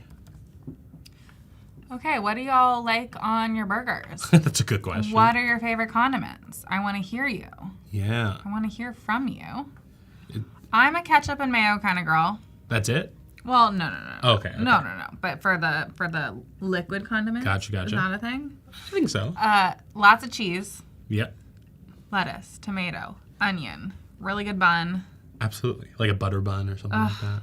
Yeah, I'm hungry, y'all. I got up really early today. Absolutely. So what's your favorite burger space or spot, I guess? That's so tricky. That is really tricky. I don't know. There's a lot of good ones. There's what do you have? I don't know either, to be honest. I mean, again, we have another local spot I like a lot, but I can't just be like, yeah, go to Calgary, if you're in Florida, right? But I mean, I do like In-N-Out, and I do miss it deeply now that I don't live here anymore. I'm from over here, y'all, but now I live on the East Coast, and they don't have In-N-Out over there. In-N-Out is pretty goated. It's super good. I had it for the first time, actually, probably like a year ago, and it's life-changing. It's cheap too, right? Like Yeah. Crazy Diet cheap. Coke, add a Diet Coke to that, or maybe you're out. Yeah, In-N-Out- $10. In-N-Out does animal style, They right? do animal style. Their fries are subpar. True, Are subpar. but animal style makes it kind of Yeah. good, right? Yeah, So. but their sauce is great. We're just gonna talk about food Yeah, this yeah, whole show, absolutely. y'all. This is the food show now. Well, it makes sense. It's kind of on theme with what we're doing. Adobe times Food Network. Yeah, absolutely. So what we're doing right now, I'm kind of just going through the similar process to make the mouth. I just use the curvature tool to make this general shape. Went to Object, Path, and smoothed out that shape. Really simple. It's a lot of these processes are going to overlap to kind of come across with the same end goal in mind, even though it looks very complicated. And even like some of the most complex shapes, I feel like, are kind of just a combination of those three tools. I'm gonna smooth this out even more. Guess here's a question: are you all a hot dog person or a burger person? It's a good question. I love a hot dog. I love a burger, but yeah. I feel like if I'm like at a cookout and I had to choose between the two, because I feel like that's like the traditional two, I'd probably go hot dog. I'd probably go hot dog. See, yeah, I'd like a burger, and then I want a hot dog on the side with no bun, and I just stick it into my ketchup, No bun. Just like a little snack. Like a little keto vibe going on. Jacob says only one hot dog a year. What? Why only one? You gotta up that by at least a few, man. Yeah, come on. You gotta live a little. So now we're moving into the line tool, I guess, as the primary tool that we're gonna be using. It's very simple. It's even more simple than the curvature tool. It's just holding shift to make sure that the line is on the same axis and just dragging it over. Typically, if I want something straight, I hold shift. If I want it not straight, then I don't. It's that simple. So this process will be even faster, to be honest. That's perfect. I'm just connecting these. Raphael says Command 7 to make clipping mask is my most used shortcut on it. What is a clipping mask? A clipping mask is, oh gosh, I wish I could explain this in a technical term, but I promise I can't. So you can use clipping masks to essentially put images into shapes, if that makes sense. So I can kind of show you an example. And now I didn't know about the Command 7 option. Like if you were doing a cloud into letters or something? Yeah, exactly. So like, let me bring up my sketch. I'll just copy it over and change the opacity real quick. So it was Command 7? Command right? 7. So if you put your image behind your object, if you click on Behind. both, oh, and by putting it behind, you just click Command in the brackets. We'll bring it up and down on the layer space. So we'll put it behind, and you click Bracket. on your shape and Command 7. Hey, look at that. There you go. Wow. So makes a little clipping mask. That's actually really useful. I should write that one down too. I'm taking notes for both of us. Thank you. Yeah. So, yeah, Command 7. Very nice. Good call out to whoever in chat. Yeah, thank you, Raphael. So I'll lock this layer. 7 for a clipping mask. You know, looking at this illustration, I actually feel like it's a little too thin. So I'm gonna thicken up those lines a little bit. And I'm just gonna, it's really, really easy. Just gonna highlight the whole thing. Typically in your strokes panel, if you don't see a consistent number, it's because there's different numbers with your stroke sizes, or I should say you have different stroke sizes across your art. Easy way to fix that is just type in a number. So we'll just do like 10. I think we can go even thicker than that, maybe like 15. I just really like bold lines. Obviously you have to adjust a little bit because things touch. I love that face. Thanks. I use it a lot, but it's like a, yeah, like a very like grinning, kind of like just cheeky, Mischievous. right? Yeah, for yeah, sure. a The little slanted bit. eyes are all mischievous. Yeah. They're all trying to, I don't know. I don't know what, They're on an adventure. yeah, like I don't know what made me start doing these slanted eyes, but I do them for everything. And they're not anatomically correct, but it's nice because it's like, They're not. no, not even close. But like, it's nice because when people see my work, they're like, oh, this is Jacob's work because he did eyes this way. And I think a lot of people That's interesting. in this art style kind of do eyes like, let's see, like this, Yep. right? Which like, I think is cool, but like, it reminds me of kind of like rubber cartoon vibes. So I kind of just started Rubber doing it like cartoon this. vibes? Like rubber animations, like Looney Tunes, like old school kind of, where everything feels like very stretched out, like Sure. not anatomically accurate. Sure. So I mean, I think there's something to be said for that. I think there's a lot to be said for that. You know, not having things be perfect and like what is perfect. And I think the anatomically correct thing, you get caught up in that as an artist, maybe initially, and sort of like figuring out how to let go of that. And, you know, it can be a superpower, right? You come up with something like different and that can be your signature and people can recognize your work. And that's really important as you're developing your brand as an artist. absolutely, and I think so. I never went to art school, unfortunately. I'm a little homemade artist, but I did take art classes in high school, and I had a really amazing art teacher, Miss Natalie, and she gave me the best advice in the world. And she pointed out that there are artists out there that use their lack of knowledge of art, so like either not knowing how to do simple, or not simple, but not knowing how to do anatomically correct things or not being able to draw hands.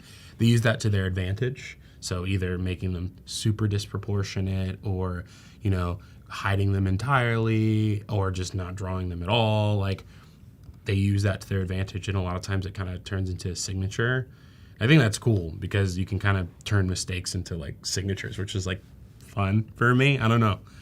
No, I think that's right. And like, you know, not letting other people's opinions of you, you know, at some point, like crush your dreams. Yeah.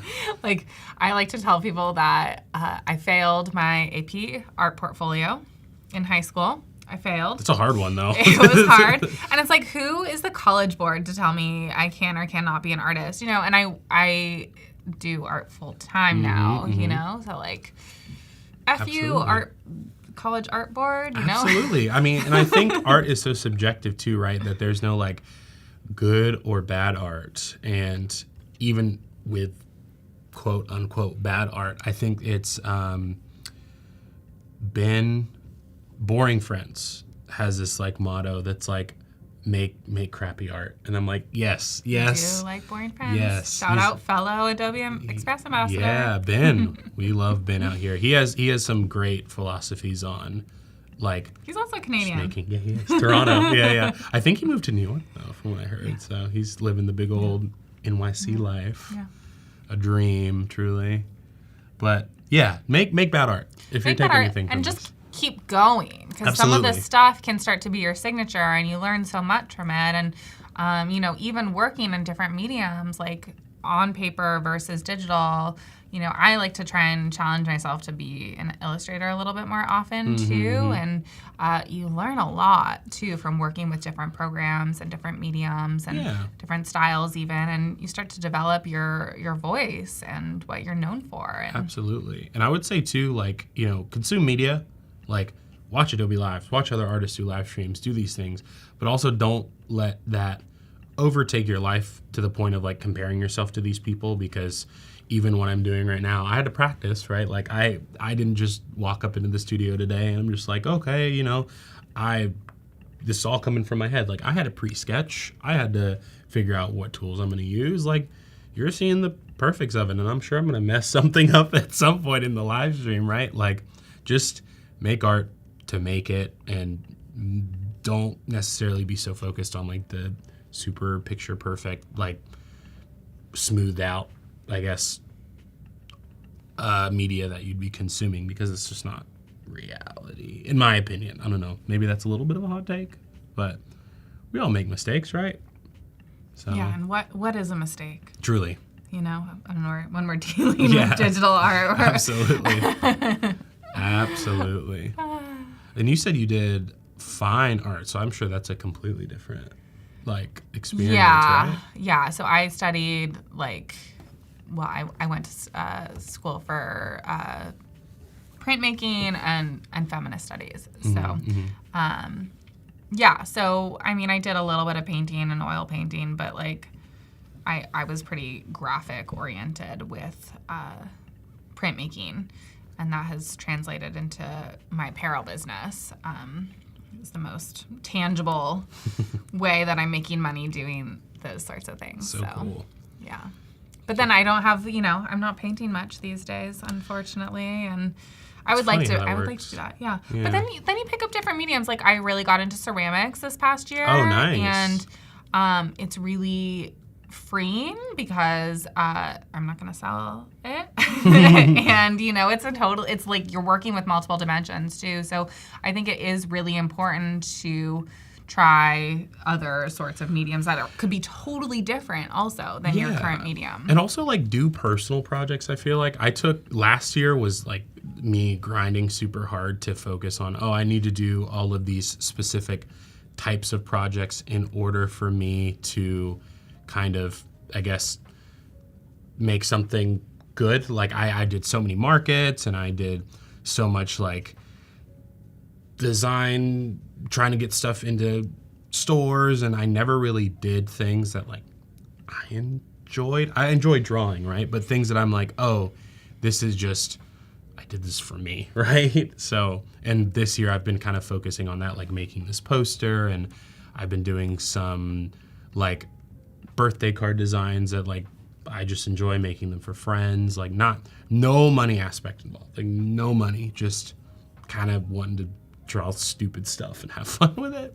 I feel like it's freeing. It's totally freeing.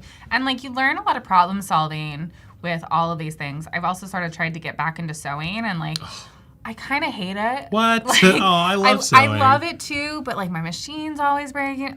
Something is always happening with sewing. Fair. And I am a fast, messy artist. And so sewing is the opposite of that. Absolutely. You have to focus. It's you're threading it through, you're sending it through the machine calmly. It is a different vibe. That was my COVID hobby. Yeah, I just made shirts and pants and stuff with my mom too, which was so much fun. Awesome. Yeah. That's really Shout out Mom for teaching me how to make clothes. Making clothes is I really like the clothes and ceramics aspect because they're useful. Not that this isn't useful. Oh no, but it's it's very tactile, and it has purpose, and you can see it and use it. Using something you've created is really, really cool. Absolutely. And I feel like as artists, you can, either agree or disagree with this, is like there's obviously trends in art, right? There's things that are trendy and fun and cool, but may not necessarily have longevity. And I've always felt, in my opinion, that like clothes, it's not like in 20 years from now people are going to stop wearing clothes, right? Like that's timeless work that you can do, and it's fun. Same with stickers. We might have all like metal robot outfits by then. I don't know. That'd be kind of cool. I mean, I'll design a little metal robot outfit. Throw some stickers on there, I'll be the cool, colorful robot. I love it. So what all questions do you have? Anyone have questions maybe about coloring? Yeah. Maybe we move a little bit into coloring, or what is the purpose of this? What are we doing with this? This is the piece of art in question. Yeah. Are we printing it? Are we turning this into anything? How would you present this on social? Yeah, so I like reusing assets a lot. So my initial thought would be the poster, right? But as we go deeper into things, it's nice to be able to reuse our art and, not be one and done. So I would probably, and do probably plan on converting these over to stickers, listing them up on Etsy, kind of getting some things done. Exactly. Yeah. Sticker sheet with the same background, get the actual posters made, which will be great. I love these smaller posters. And in terms of presenting them on socials, for most of my social media stuff, which is by Jacob Harris on everything, if you want to check me out, I kind of just focus directly on the character, right? Like not the design as a whole, but like the details of the character and the shapes and the colors. So, I'll have like multiple slides of multiple characters and kind of have my real life beside it, because Instagram really likes when I show my face. So I like to do it like in tandem with I went to the fair, or I went to this cool local spot, or something like that, which is probably not the most strategic way, but I'm not the biggest social media poster of my art. I kind of just show the process, which I enjoy a lot more personally, of people seeing me like screw things up as opposed to having the end product. So, well, I think that's actually a good strategy. I think, you're developing your personal brand, and I think people want to see you, and, maybe a static post like this wouldn't perform as well as you building this, or you going to the fair and eating these things, and then them turning into cartoons, dancing around you or something. Genius. I just feel like I want to be like real when it comes to this stuff. Like authentic, and I just draw stuff to have fun, So I'm going to group this up really quick because my layers panel looks insane. I'm just going to highlight it with the selection tool and click Command G. And then I'll go ahead and highlight this one as well. I think it's already grouped. Yeah, and we'll name these. Onion ring. That's smart. Staying organized. This is new. Naming your layers. We love this. Burger, and this is the french fry. And just for the sake of time, I'm going to do some little chefing real quick and just, look at that. Look who's down here. Another character. Because I want to kind of get into some coloring. I think it'll be a lot of fun once we get into that process. So I'll just size this up accordingly. I think it's a 15. Yeah. Highlight all these. Maybe go to 16. Would you delete your past layer, or you'd keep it there? So I kind of just keep it there just in case, if you're talking about the sketch layer specifically. Just like if I want to change anything or align stuff, it's just nice to have there personally. But we have all of our characters, so now I guess we're kind of getting into the doodling aspect, or I should say not doodling. We've already been doodling. Get into the coloring aspect. Quickly before you go, because we do have, or before you go into coloring, we do have a sketching question. So yeah. Do you want to just quickly talk about your sketching process in fresco? Absolutely, yeah. I think it's super straightforward, like with fresco. Like I don't have any fancy bits and bobs, and for me personally, I love accessible art, right? I love things being easy and straightforward, and I had the idea, I put it down, and then that's it. So I don't use any fancy brushes. I don't use anything fancy. And before I had an iPad, I was just using a pencil and a piece of paper. So And then you would upload that. yeah, as your absolutely, background. like scan it in. But with Fresco, it's literally just putting pen to proverbial paper and just putting it down as fast as possible. Not to say that it is not something that's extremely powerful that you can't use. There's so many things you can do in Fresco, but for me, I just want it down. I want the ideas down and just draw everything, like bad or good, right? So Paul says that they love your work and big Oh. fan, and stop making it look so easy. is this Paul Tranny? Yeah. Hi, Paul. Thanks for coming in. Amazing guy, very talented. So yeah, we can move into the actual coloring process. For this, I think we briefly mentioned that you can use the live paint bucket tool if you draw very cleanly. In this case, I'm going to be still using the live paint bucket tool, but I'm going to be expanding my objects. And really, all you need to do that is just click on your grouped panel, go to Object, and click Expand. And that gives you an expand object. You can kind of see that you have like these tails, and that is how you know it'll be expanded, as opposed to this where you have those individual lines. Once they're expanded, you can just click OK. And I actually prepared a swatches panel over here just for the sake of time, because I could be going into colors for forever, and we'd have green onion rings if it wasn't too careful. So I'm just going to go ahead and pop these in. All I'm doing is just clicking K and clicking in the white spaces, and it's literally as easy as that. So we'll go here as well. Just click expand and K, and we'll highlight these. But this is my favorite process personally, is using the live paint bucket tool, and like it feels like you're like painting by numbers, if that makes sense. Like I know it's kind of one silly, but click. yeah, absolutely, it's kind of fun. I'm going to change the color of these outlines too, which is really nice that you're able to do in Illustrator. I like to add like some accent color that's not black, just because I feel like it separates the character or gives it like depth. I don't know if Yeah, with the sesame seeds, absolutely. yeah, it just gives it a little bit more of character, because you're working with flat characters. It kind of starts to all blend together after a while if you're not too careful. So need a burger color, which will probably be this one. Sweet. Yeah, everyone keeps on talking about burgers, and I'm so hungry, y'all. Yeah. And it looks like I didn't save a green, so I'm just gonna like quickly grab a green from. I love using the swatches. Like I'm gonna be completely transparent. I think that should be a little darker. Completely transparent and say that I never, ever used swatches panels, but it's so convenient for having consistent, I guess, like branding across multiple like projects. Just makes it so convenient, and I definitely suggest using it. Definitely suggest it. So we'll go ahead and highlight. Yeah, I these. think when you're a graphic and illustrative artist, carrying those colors throughout your different pieces can be really valuable.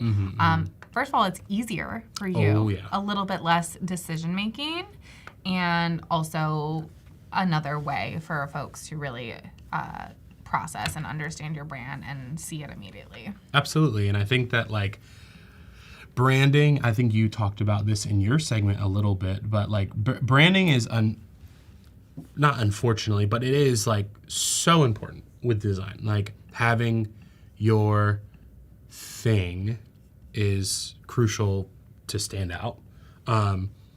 Standing out isn't the most important thing to do, but it's nice to be recognized for the work that you're doing, and It's nice to get direction. paid. Yeah, If this is your job. Not gonna lie, it's pretty cool. But yeah, absolutely. Like I think pushing yourself out in the world is important, and there's a whole business behind drawing, which you could teach me. I would love to learn, but it's it's your valuable. shadows Thank on you. the fries. Thank you. Yeah. I don't know why I started doing that either, to be lovely. completely honest. So let's do these French fries. Perfect. Oh, I should probably talk about that because I learned about this pretty recently. Sure. If you have a open shape, like that is expanded, and there's a consistent color across it, instead of going in and clicking them all individually with the live paint bucket tool, you can actually double click, and it'll just fill them all in. Wow. It's very convenient. So I'll go ahead and... Wait, did you have to select them all first, or? Nope. So since it's expanded, it's all one piece now. So you expanded just the fries. Yeah. So for this process, thank you for bringing that up too. I expand all these characters separately because I want to be able to move them separately on the artboard. Okay. If you expand them all together, things get a little wonky. I don't really know. But for the fries part on the fry, the other part was already red. So then it just automatically did just the fries. Yeah, so this was, if something's colored in that specific shape, it's not going to overlap. It's just going to color in whatever color. So like if I go to blue, if I did the fries again, it's just going to do the fries. So you or if would I save did it red, for it'll last. just be It's like the last part. Exactly, yeah. Okay, So makes sense. kind of like a timing thing going on. But we're almost done with color, which is really fun. And then I think we can pop over to Fresco and Express, and mess around with a little bit of animation. I also prepared the background for this already, obviously, just to save us a bit on time. So I can start messing around.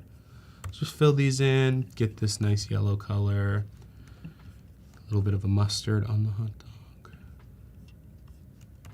Sweet.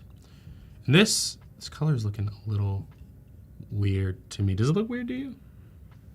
Well, Does it look... no, I think it looks good. Do you want the mustard the same color as the bun? No. Or a different color? Yeah. I think I'm wanting to do like a brighter yellow, probably. Like an orangey yellow, maybe? What do you think? Maybe like... It's still kind of like...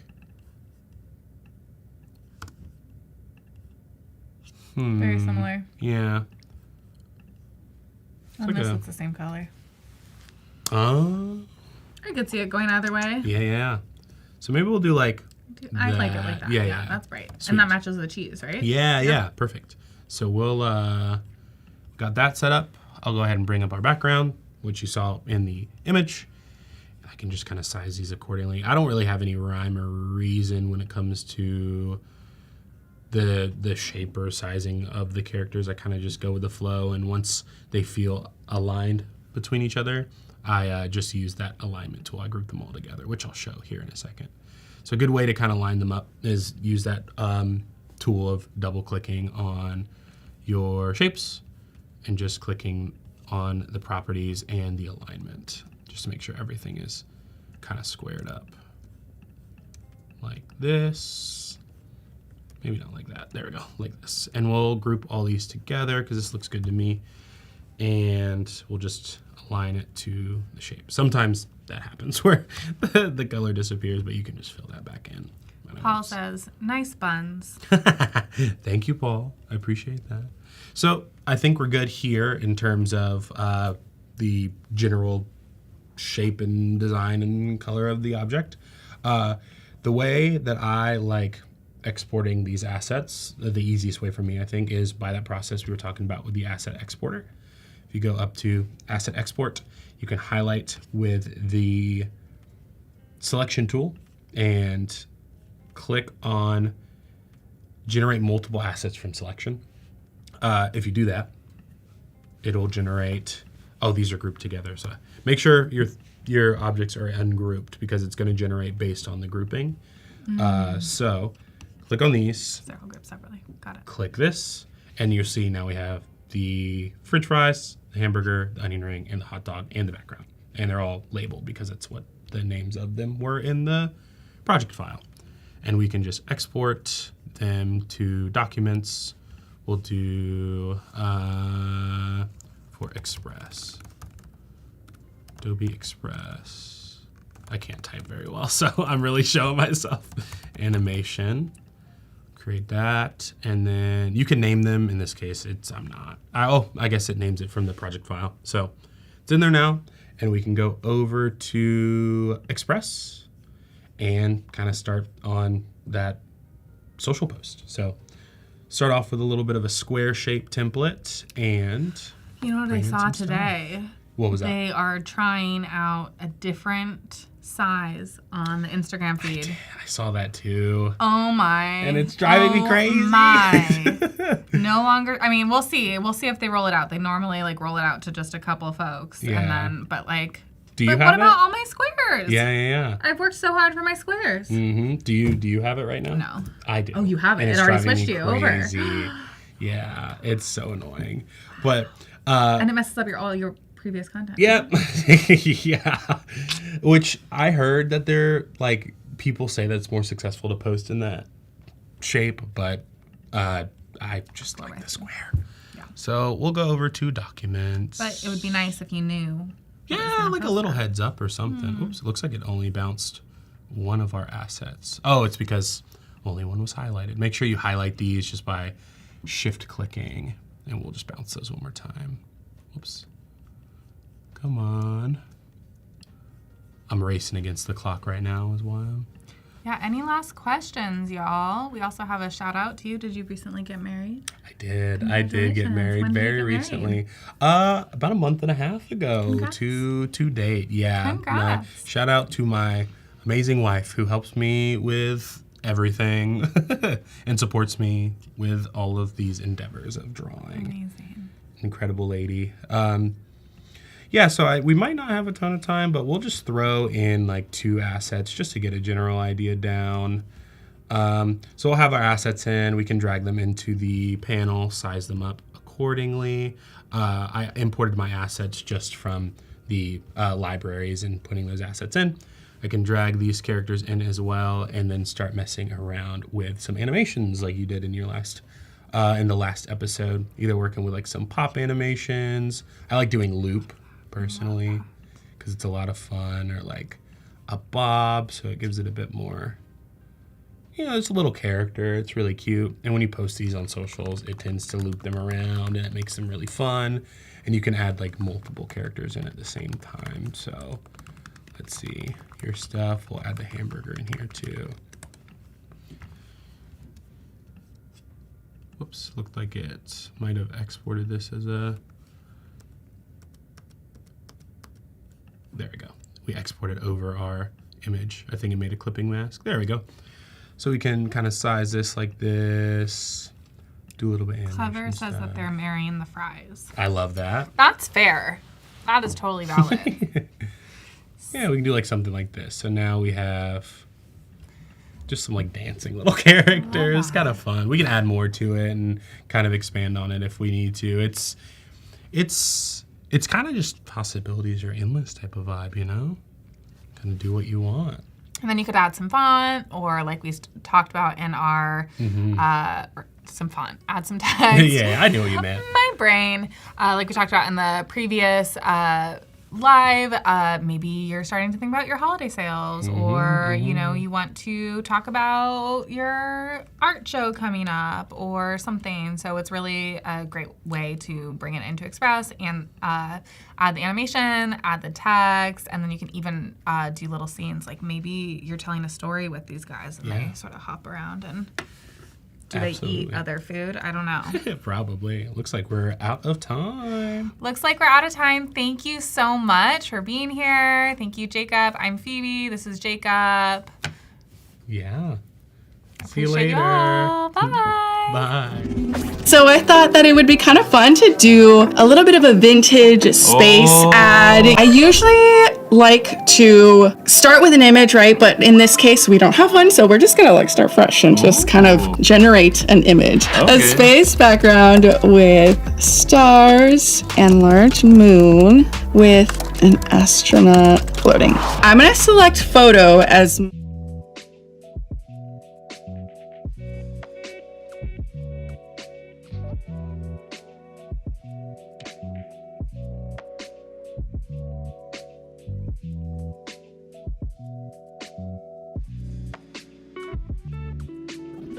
So I thought that it would be kind of fun to do a little bit of a vintage space ad. I usually like to start with an image, right? But in this case, we don't have one, so we're just gonna like start fresh and just kind of generate an image. Okay. A space background with stars and large moon with an astronaut floating. I'm gonna select photo as my content type, but I do want to add the film noir effect here. So let's go ahead and generate that. Let's go with this one. I'm just gonna select this and then generative fill because I want to remove it so that I can just have the background. There you go, look at that. Wow. Awesome. You have so much control and so much flexibility.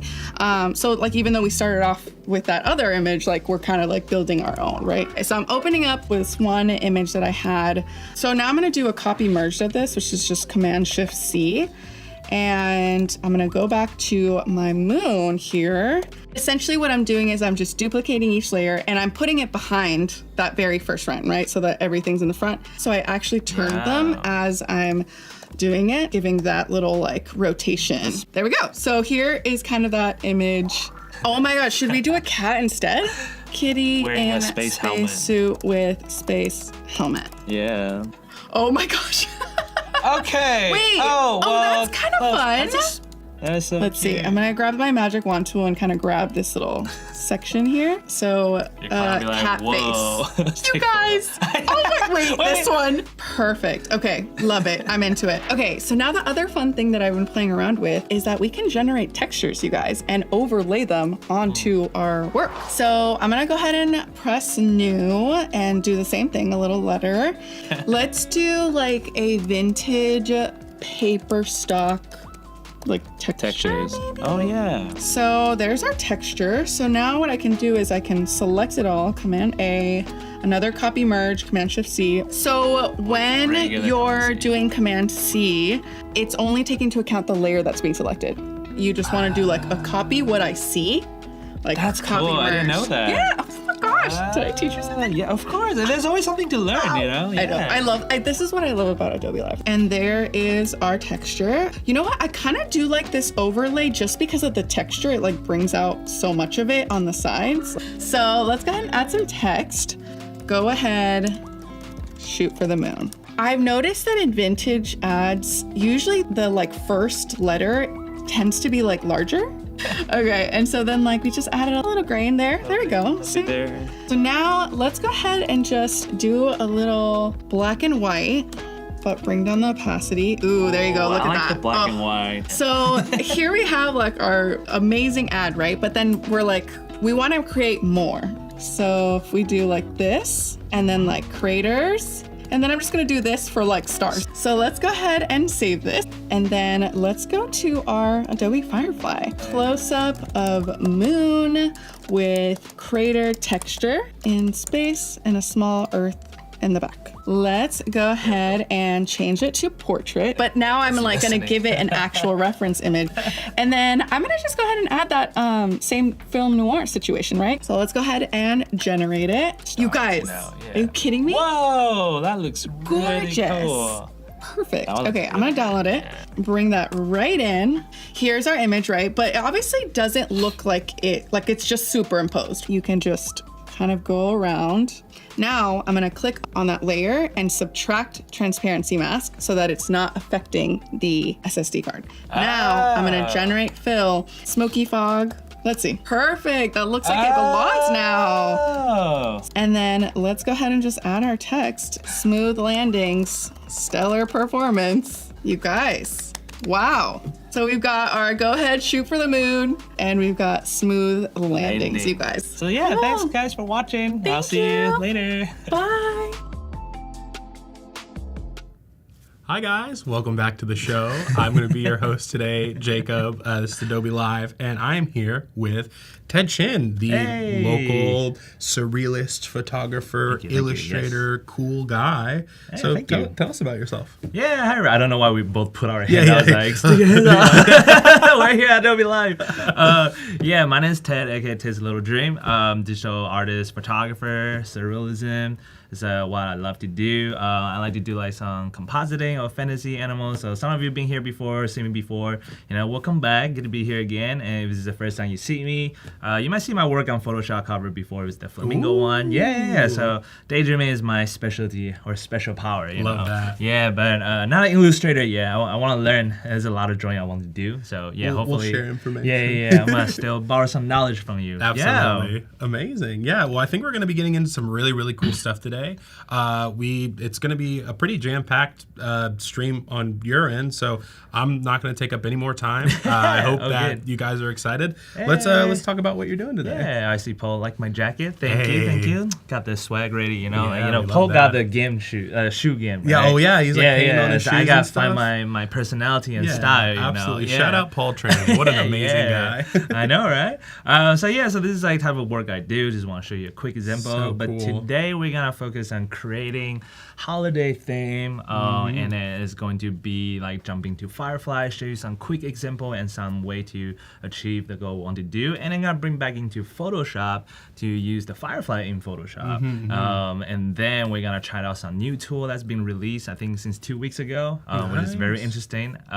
And yeah, we'll go from there, and then we'll bring back to Adobe Express to do like a holiday family car vacation or like a postcard. Right? Absolutely. Yeah, So we're jumping into like 3 different programs. Yeah, we're just jumping back flying. left Sweet. and right, which is funny. So when they reach out to me, right, they're like, hey, what do you want to do for today's Adobe Live thing? I was like, giving some idea. They was like, they was like, oh, I want to do like holiday getting ready. I was like, holiday is like midsummer right now, but it's good to think ahead, right? Christmas in August, July, I know. that type of stuff. Yeah. It's getting cold, so it's feeling a little relevant. And it's always cold here. Yeah, true. It's like 65 or 60 all year long in San Francisco. Yeah. So basically, I just click generate. Doesn't matter. So like, what you want to go is like go on firefly.adobe.com. This is where I usually go have fun and generate some mood board testing out. They have a lot of like amazing like settings and tools you can play with.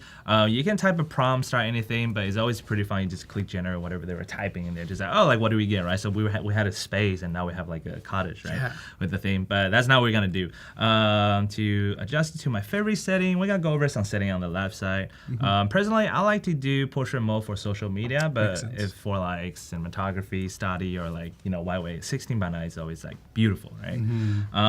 Do some setting between art and photo, click photo, and then we're gonna go over the composition, right? Okay. This used to call structure reference, but they changed to composition for it. I think it makes sense. Yeah, too. so we go over that. It's like pretty interesting. You can use that to do a lot of like amazing thing for a president like me. Don't know how to draw. This is like a great thing to like start your concept and testing composition to see how thing works. Yeah, I find that the conceptualization process, I don't know if you find similarly for the surrealism art, is kind of like sometimes the hardest part, and I feel like this kind of streamlines it a little bit, Yeah, so I think like that's one thing I like about some of the new technology and AI is that it helps you to make the process faster on those like small workflow, so you can spend more time working on your concept, right? So it's like, I want to come up with like a coolest concept ever, or like how I feel right now, or a message I want to send. I can spend more time on that than like figure out how to like find the right mountains or rivers, right? I can just like, hey, give me a cool river, but make it twisting like that. Right? Go into detail and stuff. Yeah, and on here you have all the effects here. So all popular movement, you can click on it, just experiment different styles. I personally always use hyper-realistic because all my work is very like photorealistic style, right? Fantasy, I take that out. So usually if you have a prompt that including fantasy and the style that has it, it will make it more like a drawing painting fantasy style. So if we just took those 2 words out, if I am correct, when I hit enter, maybe it will look realistic. I don't know. Sometimes make tiny mistakes. It's like, there's an extra word at the bottom, right? Or at the end. That's what the detailing is for. The prompt looks pretty good. Beautiful, cozy stone. Yeah, so now you have a very realistic photo, right? So this is like fun. So, and you can do it the reverse way. Let's say I want a quick drawing sketch or something, then I can type the prompt back in and pick the style at one. So yeah, it's pretty fun. Yeah, so great. It looks pretty so real. Yeah. Yeah. Wow. And all I did was take one word out, change the style, and I didn't do anything else. I would love to be the ratio. there too. It's so pretty. Yeah, so it's pretty cool. And then you can go back on there. Let's say if I want to change the sky, right? Obviously, you can click edit, and there's Generative Fill. or you can generate something similar. Yeah, so if you haven't used Generative Fill before, you just click it and then you can select the sky and then type the prompt in to replace it. I love that too. And also generating something similar, like being able to kind of get different like outputs, if maybe it's not the exact same thing. Yeah, right? similar. Yeah. So and then uses a composition reference. So basically is using that outline, like the outline you see here, to generate something different but follow the same guideline. We can try that and then use it as a style reference. So let's try that first. So basically what it does is it put it right here. Right? Okay. And then you can adjust how strong you want it to be, like to reference that image. If you put it all the way to 100, it will follow all the lines and the buildings in this photo right here. And but if you put it 50, you kind of give Firefly, hey, I'll give you a little bit creative space, like go have fun. Or you put it down to 0, then it'll just generate like a whole different thing, right? How did you figure out how to do this process, like for the people that are watching? Because you obviously are a pro, but like it's like, you know, a lot of this stuff is new, right? Like a lot of this is a new process it's developing, right? Yeah, so basically when they have a new feature come out, is I have to figure out how to use it in my workflow, right? Because this is how I see all the Adobe tool, right? They're awesome, they're fantastic, they're new, but how do I actually bring it and use it in actual professional setting, right? Professional, the pipeline, like how make it work, right? Because I cannot actually use this for commercial work, right? And once I figure out how, then I can tell other people, like, hey, have you tried this? This actually help you to make the process faster, right?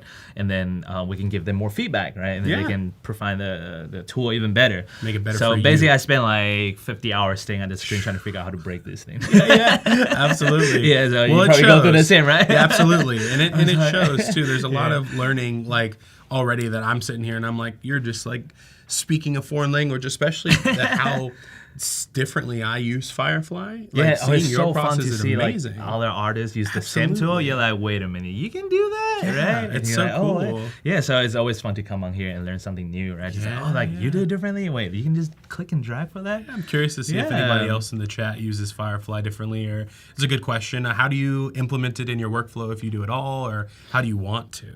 Yeah, so it's basically figure out like how much you want to use it from the generated thing and recut it to. So I'm using it in a way of like a 3D assets, right? So I'm like, for example, if I generated this thing, I was like, oh, I love the house, so I'm gonna cut the house from this photo. Now I just need to replace the mountain, the river, put a person in there, a mythical creature, something fun, right? Or take it all out, start from scratch. It's like, oh, I love this house better, right? So just like using this to fast the processing instead of like going to Adobe Stock looking for like all the image, like you want to find something that fits your style, or you can create your own with Firefly, which I love it.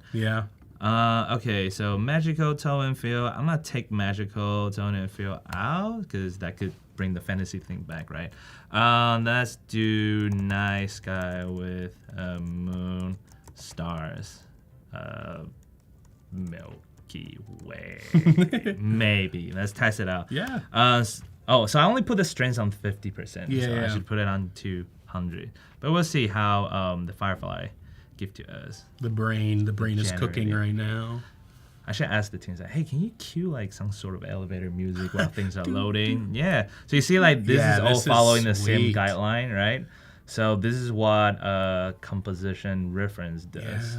So basically, you're telling Firefly, so I'm boosted out to 100%. So you're telling Firefly, like, hey, I love this outline. I love how things works like this. Please follow the guideline. I want it to look exactly like this. So I found a very interesting way to use that. This might be helpful for people who are moving or like want to redesign your room. If you take a photo of an empty living room or like the current room that you live in or your workstation or area, you can use the exact same guideline to rearrange interior design. What? Yeah, you can put like a modern mid-century design, futuristic, simplified. And it will follow the guideline. The Firefly will just follow how your building or inside the house and room looks like and put the whole design on top of it. So it's really fun. That's insane. I'm going to go home and play with that. Yeah, but like personally, I was like, well, I don't do interior design, so like I can use that for my workflow. But it is a fun way right? for you to redesign your house. You know? Absolutely. That's so cool. Yeah, so this is like looks super like hyper realistic on that, right? Like my personal favorite would be something like this. Then I wonder if we're going holiday. So if we do full color, autumn, red leaf. Okay. As a part of my spelling, I can't really spell. Am I spelling wrong? Autumn, AUTUMN. Yeah. It's always a spelling check for me when I'm on live. You know? Oh, no, It's like, listen. guys, don't look at me. Listen, we're all learning together. I'm sure some people are learning how to spell autumn today. I'm so. here to draw, not to spell. You know? Yeah. Absolutely. Wow, this is. So yeah, it's we're getting some developing sort of like fast. the feeling. The nighttime, obviously the night and the sun is like not mixing too well, but I think it's probably because the what do you call that? The original reference photo we're image. using, has a lot of information on it, right? It's kind of like clashing with like it looks like nighttime but also daytime. Yeah. So if we use this as a style reference, so I'm gonna make sure I take this out because that's following the outline. So style reference is pretty much telling Firefly like, hey, generate whatever prompt I'm writing, but to the style that I like here.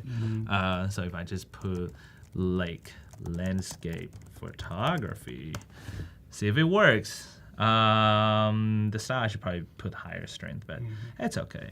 And then meanwhile, we can pop into Photoshop. It's like the thing I say. Multitasking mode. Multitasking, right? So it's like, we gotta keep the viewer entertained. And how are you? Sorry. Let's talk about like how you're kind of approaching this drawing right now because they might not be able to see, but you're on a tablet right now. Is that how you usually do your design Yeah, process? so I personally, let me write this. This is the room we're gonna use. This is Yeah. example. It's pretty funny.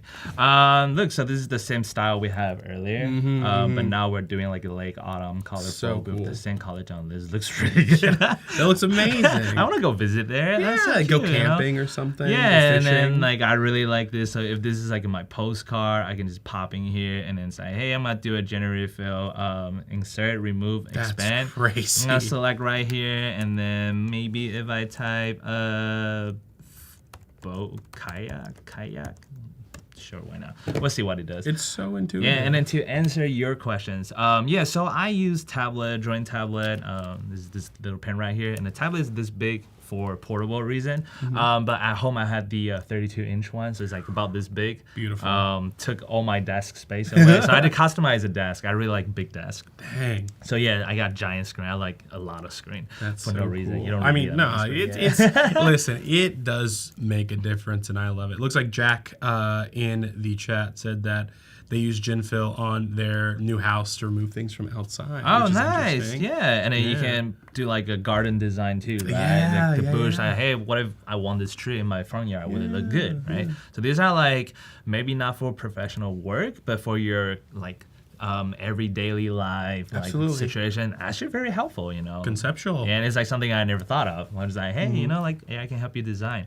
And for drawing tablet ones, the main reason I switched to it is it's actually gonna be funny. The first time you switch to it, because the separate tablet one that doesn't have a screen, you're drawing, but you're not looking at it, so you're looking at the screen. Yeah, it's a weird. It feels very transition. different. It Yeah. feels like you're dislocating your hand, and it's like a different dimension, but it's just working on the screen. So it took me like a month to get used to it, and then I got really just really enjoy it. Become like part of my body, right? Let's just like extend it with my hand. Absolutely.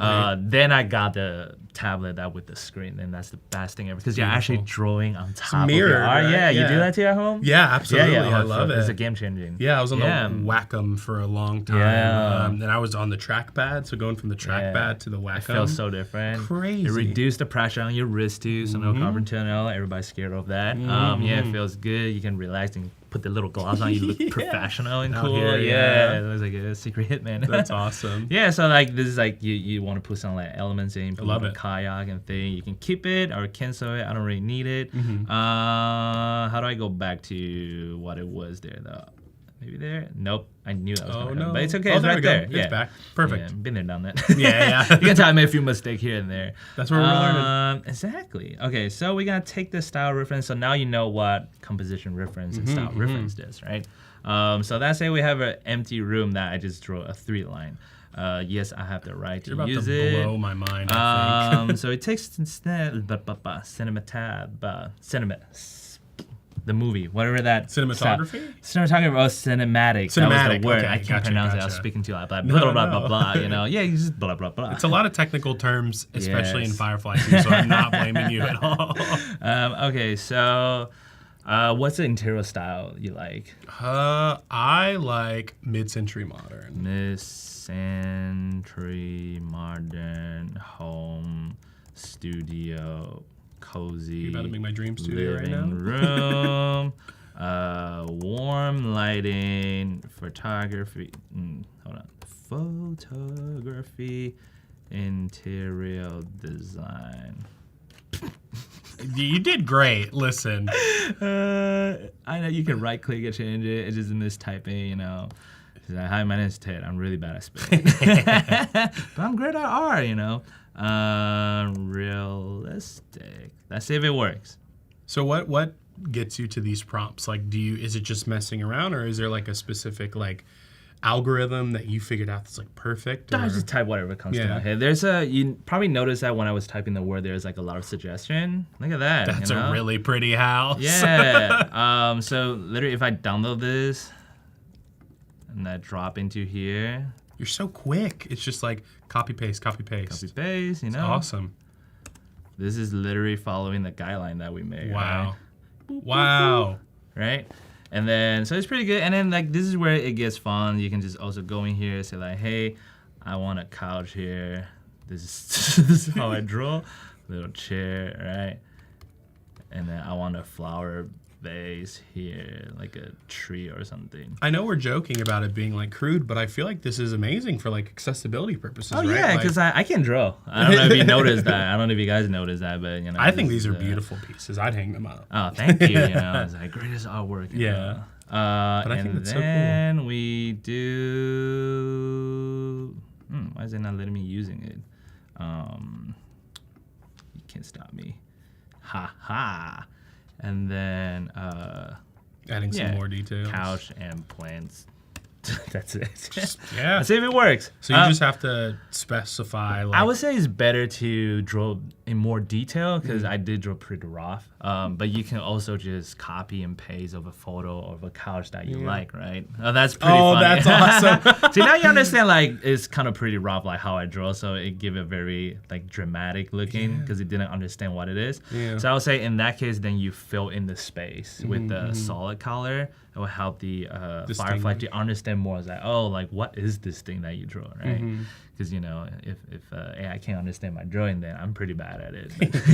that's really funny that it interpreted it that way, though. Like, it's kind of cool. Look, there you go. Now We got got like some there. other thing. Now you can have an idea, and then you can also go as detail on the prompt and also the image reference as much as you want. But what I'm saying is that you can use this for fun room makeover, right? You can definitely do like outfit makeover too. Use like image reference in Photoshop, but that probably take more practice and like try. Well, not practice, just more generate body. You know? So this is a fun way to do like Firefly, and then obviously you can do like pencil drawing. You can just like put this and then studio cozy and living room warm lighting, drawing. Yeah, specifying the difference between photo and drawing really helps with Firefly. Yeah, this is a style reference, so I don't know what it's gonna look like. Oh, we still have the composition reference out, so that's gonna be funny. What if he's drawn like a monster for us? That'd be kind of cool. If anything, yeah. Oh, yeah. That's kind of fun though, See, right? I'm a professional. Hey, look at that. But, You got the okay, sketching. so this is the cool part, right? So you see where we started from this ugly drawing. Now we're in like a semi like third grade drawing, maybe for fifth grade. It's a style, right? Yeah. But then you can just use this the same thing as a composition reference. So now you can use it to regenerate it, take that out, put the hyper realistic, and now you just be like, So it's like combined. kind of. yeah. So you're almost like expanding on your sketch and making your sketch look better for the Exactly. reference. That's Yeah. interesting. So now we should see how it generates. Did I put it back to photo? I think I did. We'll see. It is still find photo. out. Oh yeah, I should pick that to art. Now it becomes a sculpture. That's pretty Okay. cool. Yeah. Yeah. But it's a feeling, you Looks know. surrealist. Yeah, so I can keep going back and forth and like elevate it, upgrade So it to cool. detail. But I'm just showing like, it's like, hey, come have fun with Firefly 3. There's right? no ceiling for this, it seems. No, you can do whatever you Yeah, want. So it's yeah. pretty fun. So like I would say like for starting like mood board, generate idea, composition, try anything out, like you don't know where to start, this is a very fun way to like start your day. Just like, oh, I'm gonna draw a circle there. I don't know what is it yet, but I can type different prompt, like a moon, balloon, or something, right? Like whatever your brain comes first, like the idea pop up and you try it, and they help you with the composition. So it's really fun. Yeah. Yeah, so cool. Yeah. I feel like I'm gonna be playing with this when I get home. Oh, it's fun, you know. Yeah. I'm gonna change my desk setup. I'm gonna have. Oh yeah, you can totally do a whole desk setup. So like, cool. Dude, you can just hand draw something. Just like, take a photo of your setup, cut it out in Firefly, because you can do. I think you can remove background. I think so too. Yeah. On Express you can do that, or in Photoshop, right? And then you just roughly put in there, and then just like, hey, generate a new looking or something, right? So I would say it's very helpful. Yeah. Absolutely. Okay, now we're jumping back to Photoshop beta with all my beautiful drawing. What do we have here? Oh, that's What cool, we generated. Yeah. I want to move into that place. Me too. It was funny. So when you were working on your food design earlier, right? For people who don't remember, this is just art. It's like really cool.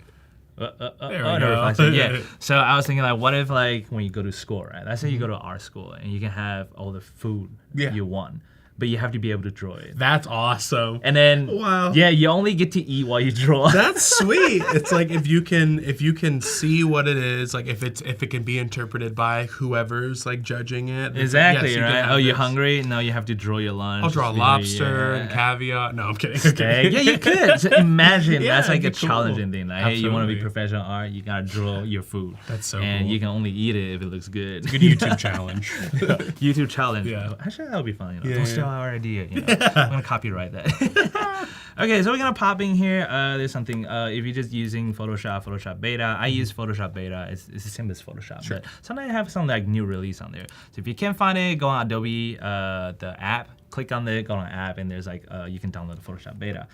What is it called? I think they released this already, so you can see they have generated image building in Photoshop Beta. Also, like if you hover your mouse over on any of this tool, it will tell you what it does. So this is like one of my new favorite thing, because when I first started this program, it's very confusing.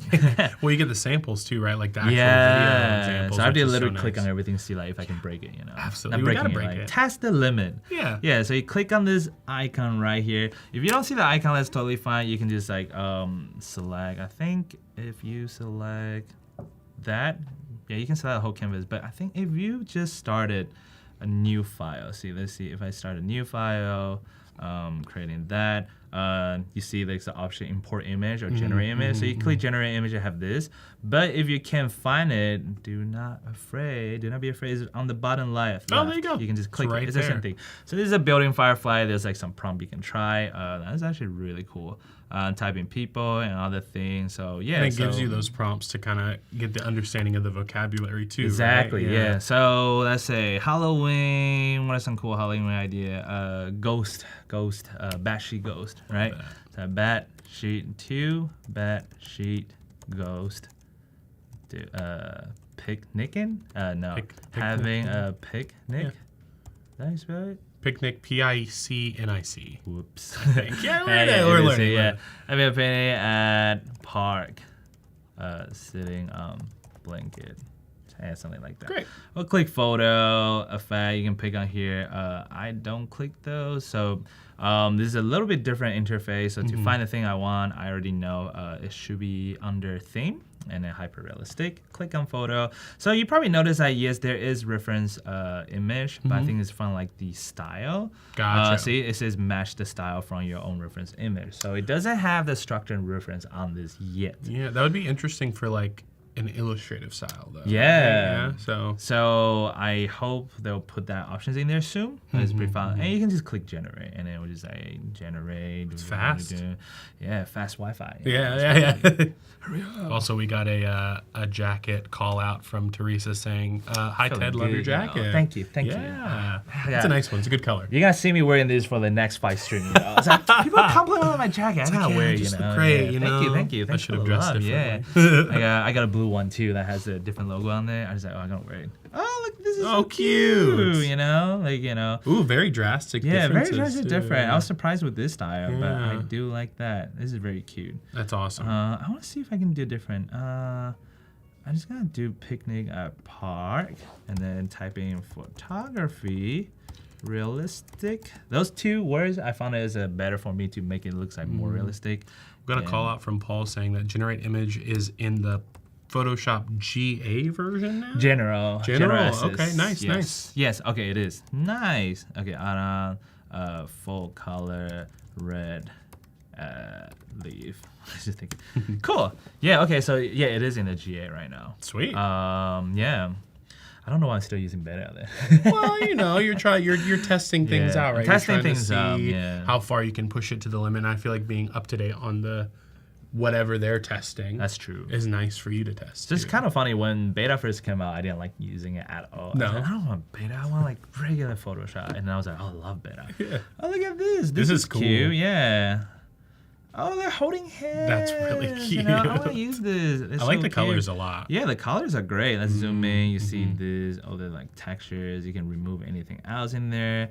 Overall looking good. Yeah, okay. So here's what we are gonna do. So now we're going stylus mode. Yeah, let's see. We copy the same prompt because I just want testing out. So this is just straight generator, right? I don't know. Well, probably Generative Fill might not do the same thing, but we can try. If I break it, I break it. Oops. I already break it. So I'm pressing M to select. That's like the hotkey. And if you don't know, you can also hold Shift M or the tool name, and it will shift between the tools underneath it. I didn't know that. I wonder if that works for Illustrator too. I think so. Probably. Yeah, it has yeah. to. So it only works like if you right click on it, there's multiple tool on it. Yeah. So you can hold I'm writing that Shift down. and the hotkey, and then it does. I mean, you can open Illustrator on your end to try it out. Yeah. We got Generative Fill, the same prompt, and see if it works. It might not work. There's a reason why I'm trying this. I'll show you guys why. Give it count down for 10 seconds. Does it work? You say Shift M? Yeah, hold Shift and whatever tool key you're using. Yeah. Oh, I see. Yeah. Any gosh. toolkit, yeah. I gotta know what tool keys are in here. Let's check. Q. Okay, Looks this like- is cute, but it doesn't really work. This is like cherry blossom season. It's a little. Wrong holiday, yeah. So I think overall generate image looks way better because you could put in more prompt, right? Realistic.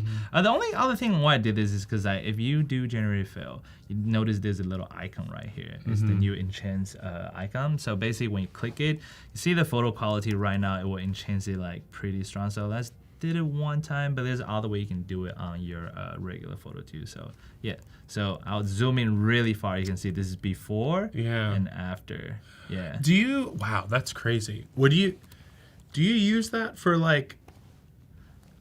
Would you be able to use that like if you had a picture that wasn't in view, like if it was like blurry, if you took a photo? No, but there's other way to do it. Yeah. Okay, So okay. maybe hopefully soon. I'm sure we're not far away from it.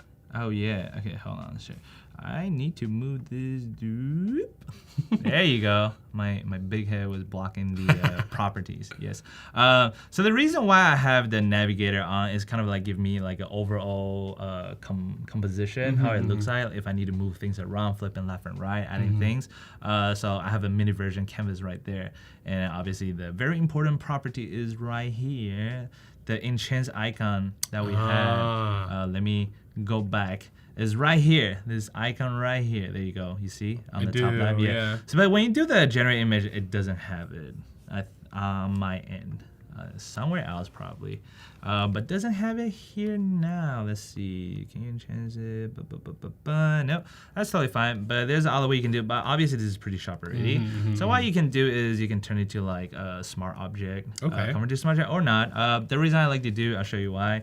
So basically I can just go onto filter, sharpen, and then this sharpen is sharpen more. Nice. Okay. I couldn't tell what's the difference between sharpen more and sharpen, so it just makes it sharp anyway. Yeah. So you can see like it does make it sharpen already. More detail. Yeah. Oh, that's cool. So it does have the smart object. So usually when you convert it to smart object, it give you this option. You can go back and forth.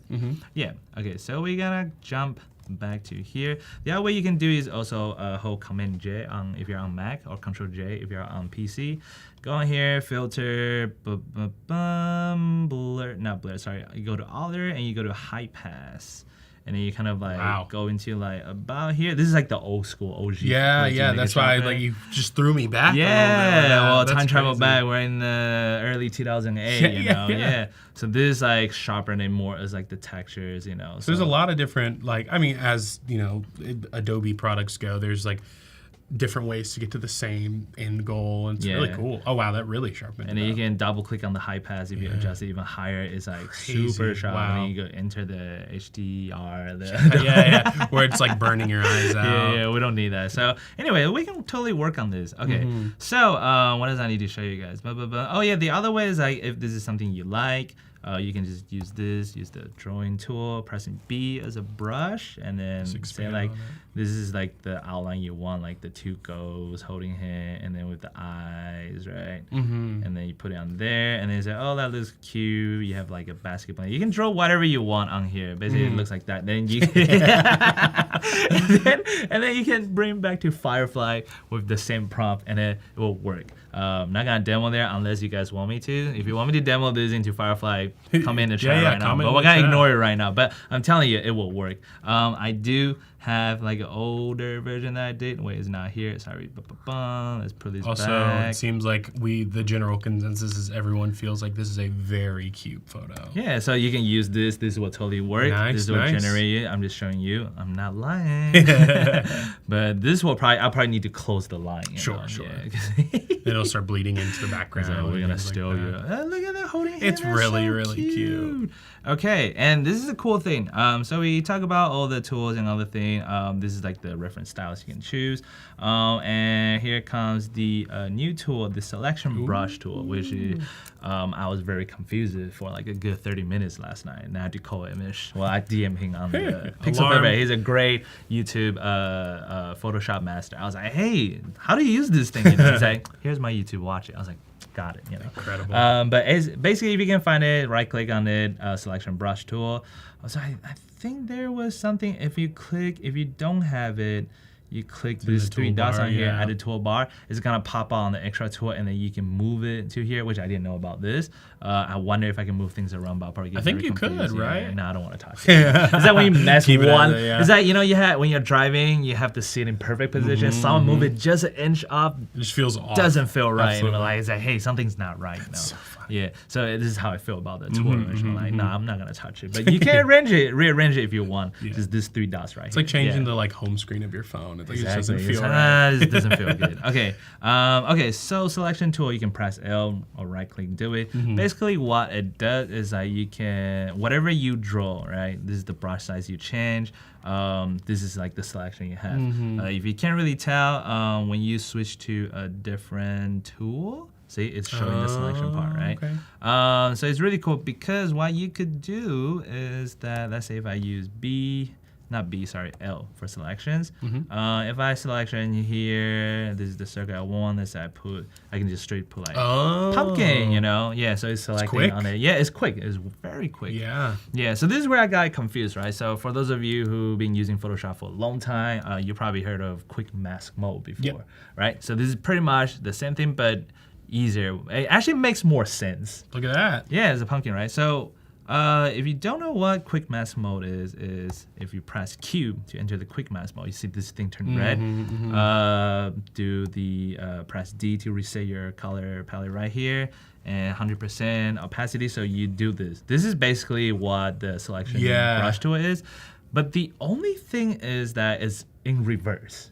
Right? Because I didn't think about it too until Image pointed out. It's like, so basically you have this, this is like the part you don't want it to be select. The red part is the part that's not select. So it's like and then the white part is the part that is being select. So if I do this, and then, I know this is very confusing, but here's the visual, right? Interesting. So the red part is actually the part that's not select. Right? Weird. So I just did a fill tool on the G, pressing the bucket to show you guys the reference.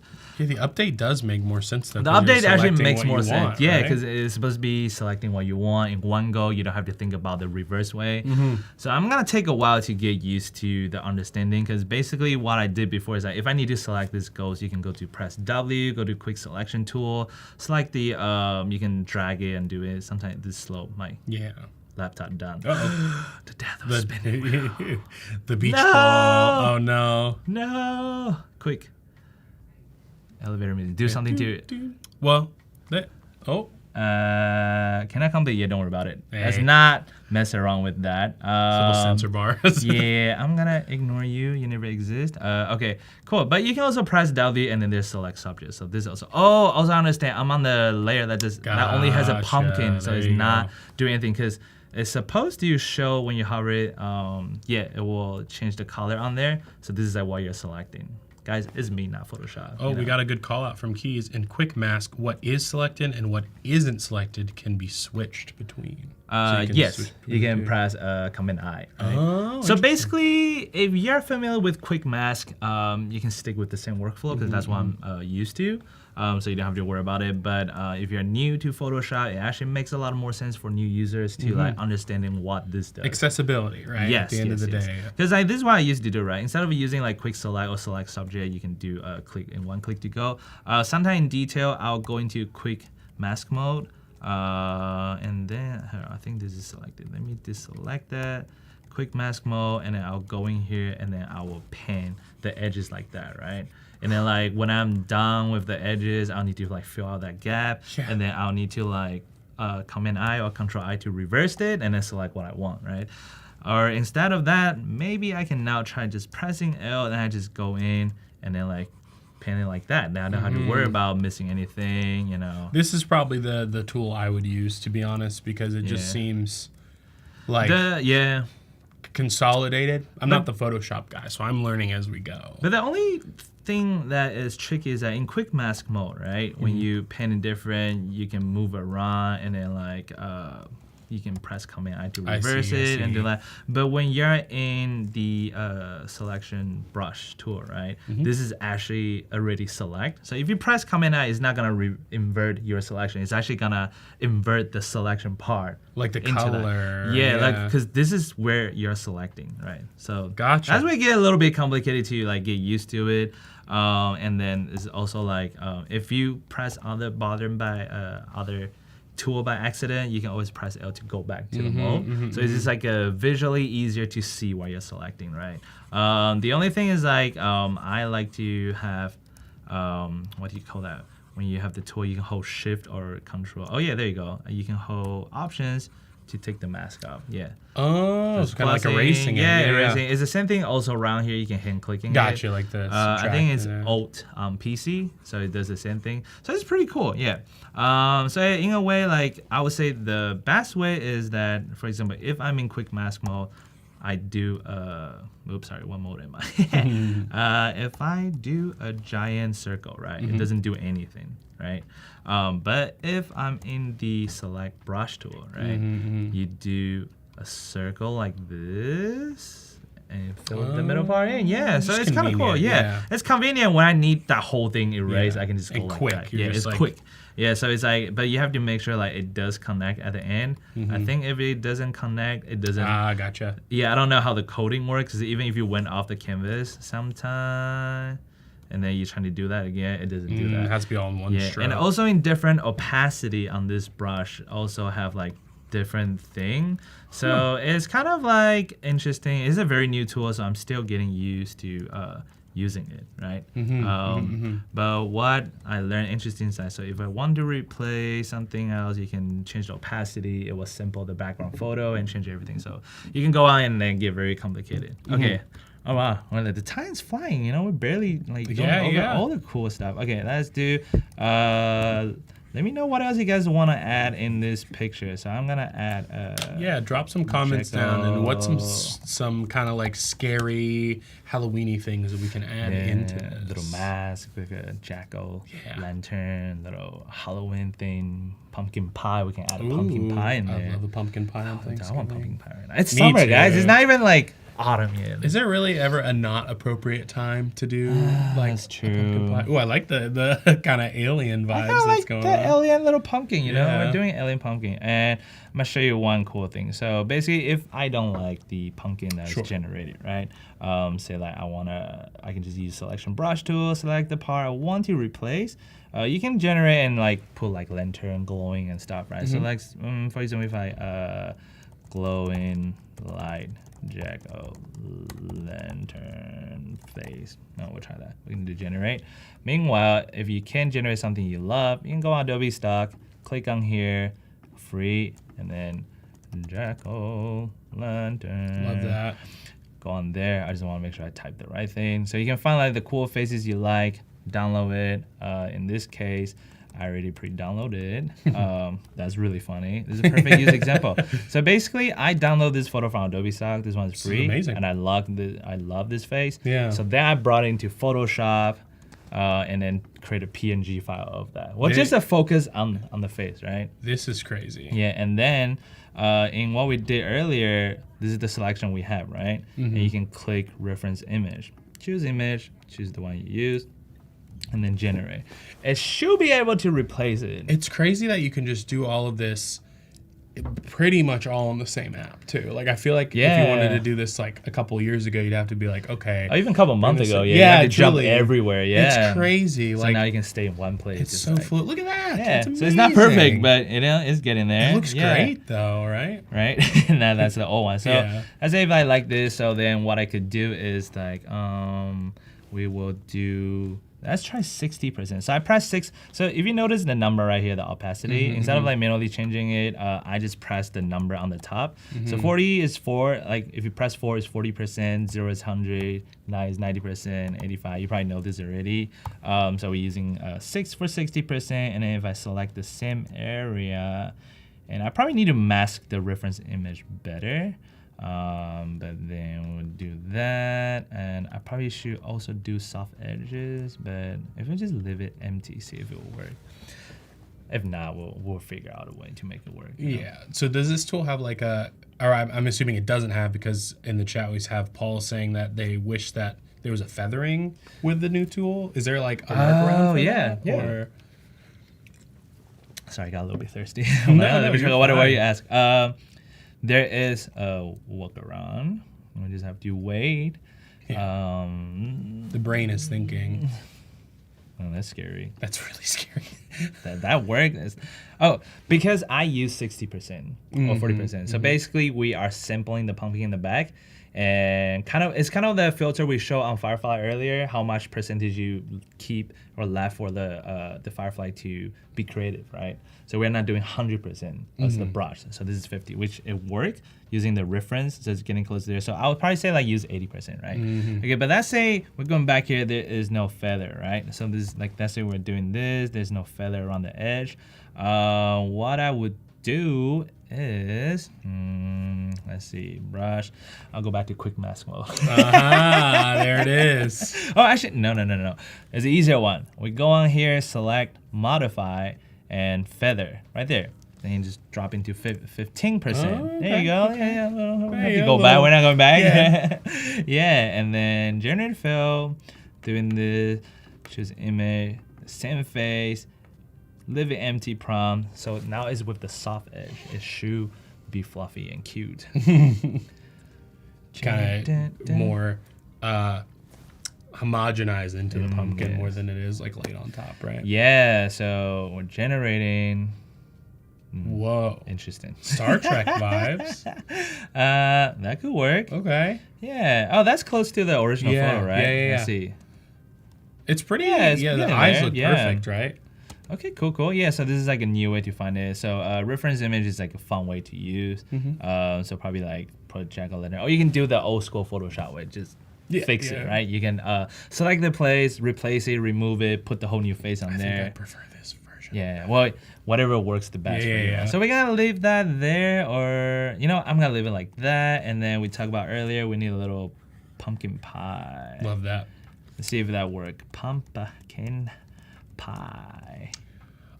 We have Jeff in the chat asking for the people that don't know, what does feather tool do?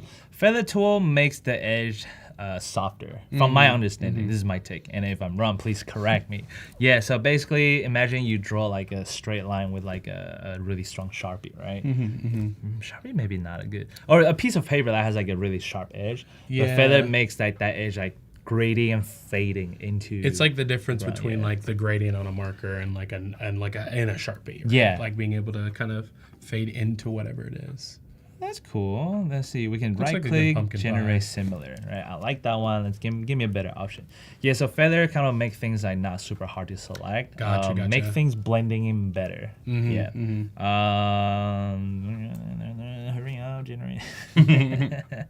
That looks good. That looks good. Ooh, which pie do you guys like better? Let me zoom in. They all look very delicious, and I'm getting hungry myself. So let's go with this pie. I like it. Enhance it. I want a better detail. You can't really tell on the screen, but it does the work. Look, this is before it is enchanted. It's very sharp, guys, but it's okay. We can always sharpen it. And if you're curious, this is also another tip when it comes to photo composite. Turn your whole canvas to black and white to study where the light comes from. Yeah, how do you usually study lights in your composition? I actually did a whole video on this pretty recently. You did? Nice. I am like super boomer when it comes to this, and There's no super boomer, will, yeah. like, because I draw a lot of things in real life, right? Yes, so yes, I will yes. like go out and like buy the thing and just take Oh, photos that's of actually it. the best way. So, Yeah. Or you can use Firefly to generate it. Yeah. So I would say like understand lighting, like if you come from like artist background or you have a little design background. The first class is like to study like the shading, right? The tuning, the lighting, right? So you have to remember that when it comes to photo composite, the lighting comes from 360 degrees, not just left and right. So in this case, turn your photo to black and white. You can even boost up the contrast and sorry, that's not contrast, right? You can have a better looking, and then so this is where the light is coming from. And let me draw that. Nope, there you go. The light is coming from there. This is the highlight. There's like shadows and stuff. So it's kind of like coming from there, a little bit from the back, right? Further back-ish. So you can tell like Firefly is doing a great job at making everything like working the same direction. So the pumpkin pie, this is the only thing I was a little bit worried about because, you know, the shadow is coming like more from left to right, right? But to be honest, you can't really tell when you do that. This right? is a you cool don't really pay attention. technique too, though. Like with the black, it makes so much sense. It makes more like, sense. Yeah. I forgot which director said it. Like Color is like a huge. Oh, I think it's a director from Dune, right? He's like Color was like a very distraction with Dune too, right? Yeah. With the, so which is like pretty funny because like for me like the color is not my strongest suit, and when I started to learn filmmaking, it was like study the black and white film before the color one, right? So when you take the color away, there's a lot of like textures, composition, line direction, all the hidden thing designs in there. But when you have the color on it, you often like get distracted by colors. I'm not saying color is bad. I'm just saying like add it on later. Well, it adds a layer of complexity to Yes. something that's already Exactly. so complex. Yeah, right? but I think like it's so complex that you forgot about the other thing in absolutely. there. Yeah. So this is like a fun way to check like everything looks good. Okay, so we can add all this cute thing. I'm just gonna save this as Adobe Live Cutie Patootie.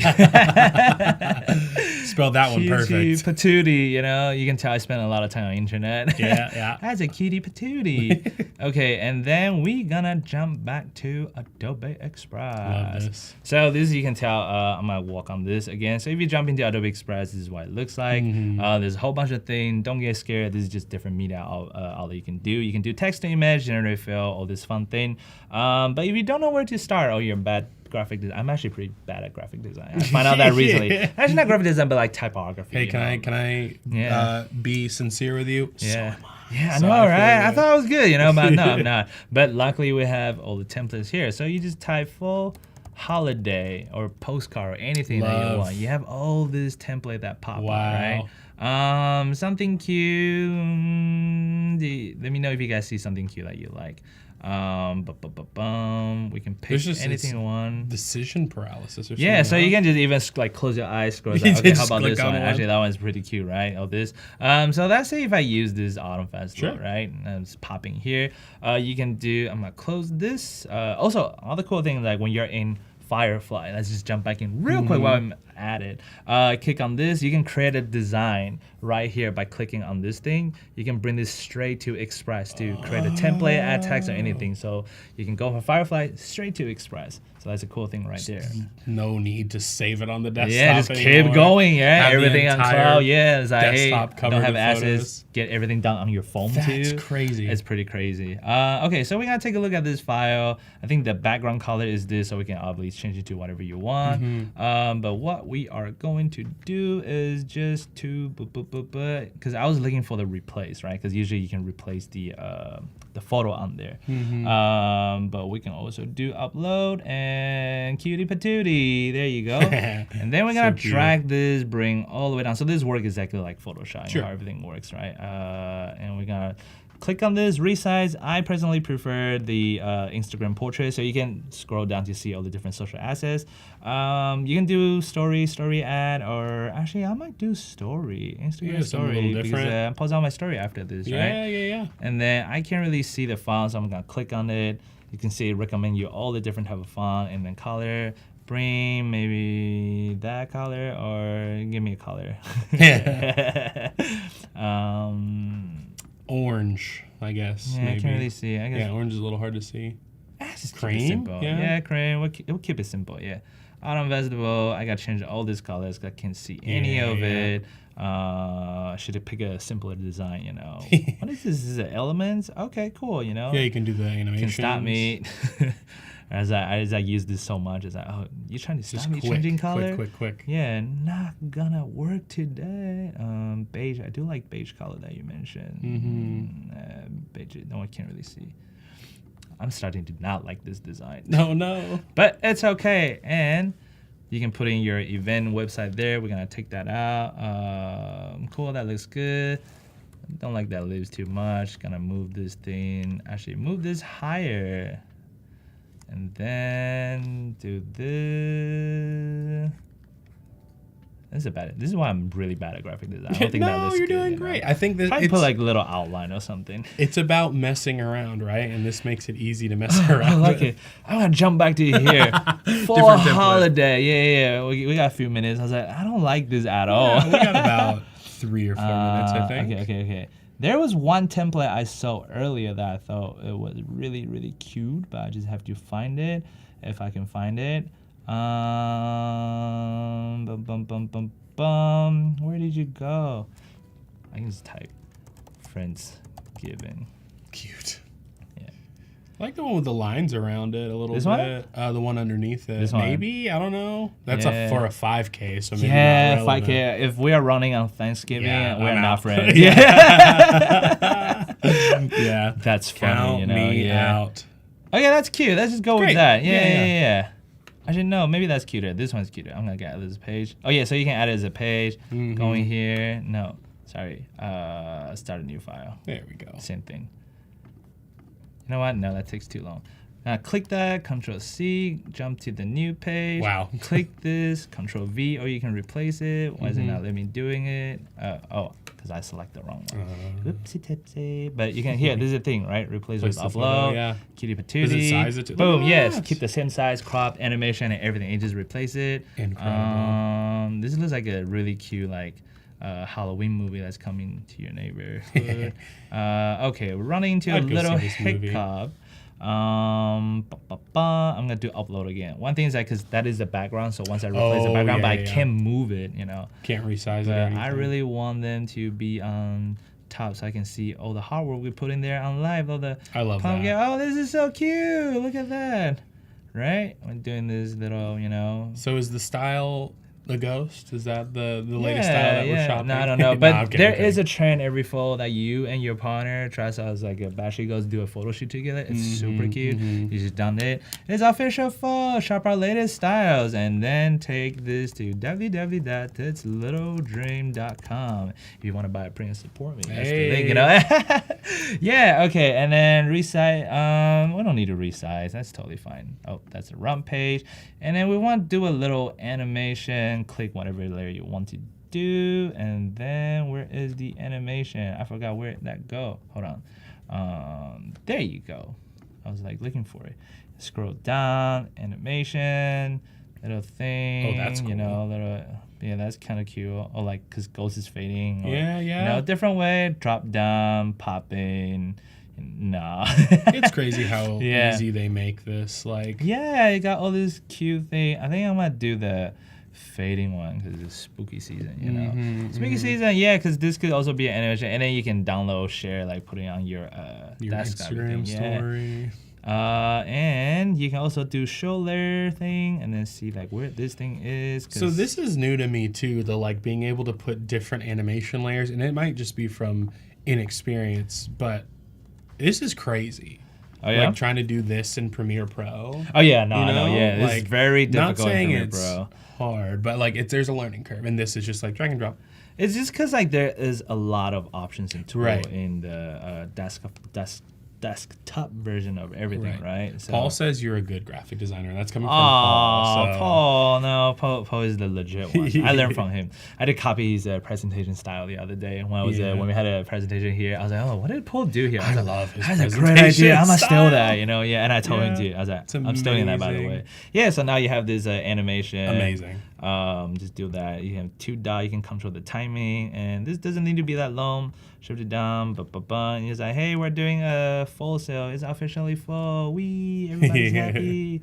You know, or I could do like, "Hey, come book a photo shoot with me," right? Make a little like romantic holiday getaway thing, and so that's This pretty is much amazing. it. Yeah. Thank you for showing us this process. I mean, it really, I'm sure people in the chat agree that the bouncing between the programs and the connection between the two is just absolutely insane. Like the way that you can just implement everything and they talk to each other. Where can we find more of this stuff? So you can find me on thislittledream.com, or you can find me with that username everywhere on the social media, YouTube, Twitter, Instagram, TikTok, anywhere, just the same name. That's usually me. If I have a face on there like this, that's me. Yeah, amazing. Well, thank you for your time. Thank you guys for you. watching.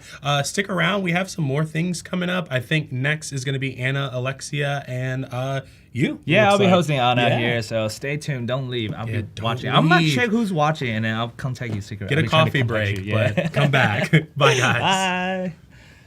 Today we're going to be working on a moment in time's branding. Let's just go into Express, click your Get Started button, grab the file. It's going to convert it for us. So what we're going to do here is we're going to go in and then create a new library. I'm going to just name this AMIT. What I'm going to do here is just click the plus, and then I'm going to do graphic instead of type. Okay. Just because I want this to be like a logo and not it. like a type style. But what I can also do is obviously click that and then also do a character style for later on. So whenever we want to do like header copy or title copy, we can do that. For the brand colors for this brand, I'm just going to say like white and black. We could do like a warm gray. Okay, so now you're setting up those colors. You've added them to your library. Yep. And I'm going to grab this logo now as well, and I'm going to add it to the library as well. I'm bringing up the brands and libraries. I'm going to go to the libraries, and I'm going to bring in the logo. And it was right in there. You don't even have to like wait for it. Just boop, boop. Let's scale it down. It says, do not put it on a background that's busy. So what we're going to do is going to go in there and we're going to grab something from like media, just do like black texture. Perfect. All right. 10 out of 10 chalkboard style. Okay, so now you've added that background as the example of a Don't do that. background that lowers the readability. And Yep. I would say, yeah, I nailed cannot it. read that. I can't read that. So I like that there's those photo options right in there for you. You didn't have to go hunt for it on No. another random website. Exactly. So it's kind of nice. All right, we're going to go back into the other thing. Do not add a stroke to this logo or modify its appearance. This is going to be an easy one to just do directly in here. So just Shift X. We'll just add that into the logo. Yeah, that's fine. Outline it, Command Shift O, and then Yes. There we go. There we go. we'll grab Bring that. it in. Libraries, boom. Oh, text. Nope. I feel like this is the most fun slide It is the most fun because slide. you're just like, don't do this. And Yeah. you're trying to get into the head Yeah, of the client who doesn't know better. correct. Like I said earlier, we're just gonna probably just do 3 colors. It'd be like that warm gray, and then just black and white. I'm just gonna clean it up really quickly. Okay, this is looking nice. Color, go to the AMIT, and then grab this, and then And it's already in there, loaded up from Illustrator. You're not Exactly. typing in random hex codes or eyedropper guessing. so typeface name. So it's just really simple. Go in there. You've already got the type set up. Just Select go in there it. and select it, and then just quickly swap it out, and then it'll be set. Ooh, General yes. Sans, boom. Show us the full view So we can do the full view. your masterpiece. Very, very simple, very clean. But what I want to do is start incorporating this into like making some assets for a client. This is cool. So now we're in Adobe Photoshop beta. So this is the object selection tool. It's right here underneath your lasso if you're doing a mono bar like I do. One of the things that I'm going to do here though is go to select and then modify. And then I'm going to expand. and I'm going to add like 20 pixels. I'm gonna do the whole thing again. I'm gonna just duplicate it, Command J, and then do the exact same process, but this time sped up. So I'm just gonna click Generative Fill, and then, okay, cool. And then I'm gonna click Remove. You can also just leave it sometimes and not do it, but I find saying remove means that it's probably gonna pull the background. It'll give you 3 different options you can choose from here. I think the third option is probably the strongest. Click that and then Command E to merge them. And just go in like little sections here. Yeah, just anywhere I can kind of see that silhouette. Yeah. I'm just gonna click Generative Fill again and then see if it can figure it out. Look at that. Oh, wow. I'm gonna separate him as a foreground and then I've got the background and then we can bring it into Express and we can animate it. I'll use this as link layers, libraries, and then I'm gonna grab this layer. With that layer selected, you added it as a graphic. And so what I'm gonna do here is go directly into my libraries again. I'm gonna grab the background image. Oh, there we go. There we go. So sick, separating that. It looks great. Now we can go in and directly start to like mess with the animation of it. For this, I think honestly, just like a little drift. That looks amazing, and I feel like so easy to do in Adobe Express. Thank you, everyone. Thank you. Bye-bye. Bye.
Hello everyone, welcome back to another session of Adobe Live. I'm your host Ted, and here we have Anna-Alexia, a photographer. And please tell us more about yourself and what you're doing and what we're gonna be going over today. Absolutely. Yeah, Thank good you to so have you much. here. Yeah. So hi everyone, my name is Anna-Alexia. I'm a San Francisco-based fashion, travel, and commercial photographer. Oh, nice. I really love the human form, well-defined shadows, lots of color. But most of all, I love Christmas. Ooh, Christmas is very colorful. It's the best time of the year, you know? It is. No, it's so special. I feel like everyone is always on their best behavior. Yes. They're, you know, Maybe, everyone maybe. is. if they make the good list, right? Exactly. Yeah. Are you making the good list this year? I got a box of coal, but I like collecting coal, so now I'm just kidding. Yeah, no, I've gotten a lot of coal over the years too.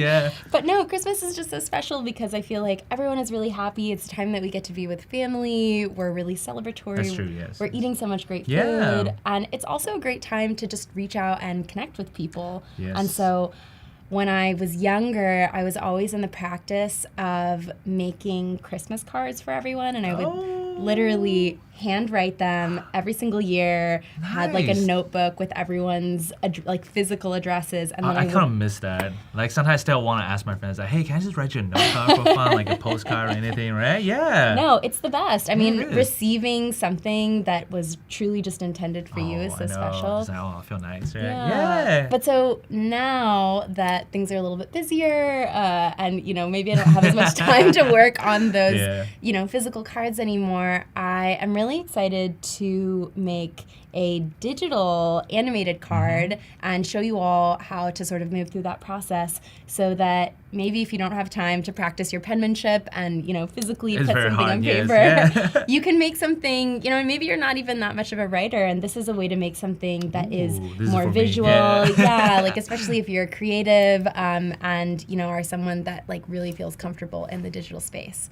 So let's jump in. Yeah, let's jump in. It's very excited. I like that.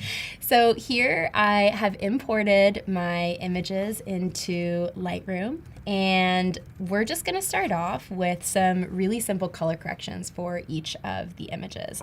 So I'm just going to show you all sort of what it is that we're working with today. These are some photos that I shot for our really fantastic, gorgeous neighbors that are really into Christmas. I can't even believe, like... Wait, what are those? Okay, so Yeah, sorry. that's a great question. I got very curious. What is it? So for those of you that are tuning in that maybe like have older parents or like, you know, grandparents that like had a lot of vintage Christmas decoration, these are bubble lights. And bubble lights are this like old... Yeah, they're this like old way of lighting your tree. They are kind of lava lamp adjacent, but miniature. And, you know, they turn on, there's a light inside them, they heat up, and then bubbles sort of move through these colors. And so, you know, they have this gorgeous collection of like real glass and oil bubble lights, but then they also have this fantastic array of gorgeous vintage glass ornaments. And I mean, this is really speaking to my inner child that they're all really different, right? Wow. Like it's so special when a Christmas tree isn't just like all one pink bulb or one, you know, yellow gold bulb or something like that. And so these are going to be the photos that That's so cool. Yeah. Oh, they have so much. Like I've been to a lot of vintage, so I never see that before. I didn't know that's a thing. I was just like, that's really cool. Yeah. Yeah, no, and it's so special because they have, you know, some of the things that maybe you would expect, like these glass ornaments, but then they also have some more unexpected stuff. So they have these like really cool bird clips, the mushrooms, which I am personally a really huge fan of. It's really special. They always put these along the bottom edge of the tree as if, you know, they were growing in the forest. And then we're going to work with some images of the tree being lit in various stages. Is that at your living room?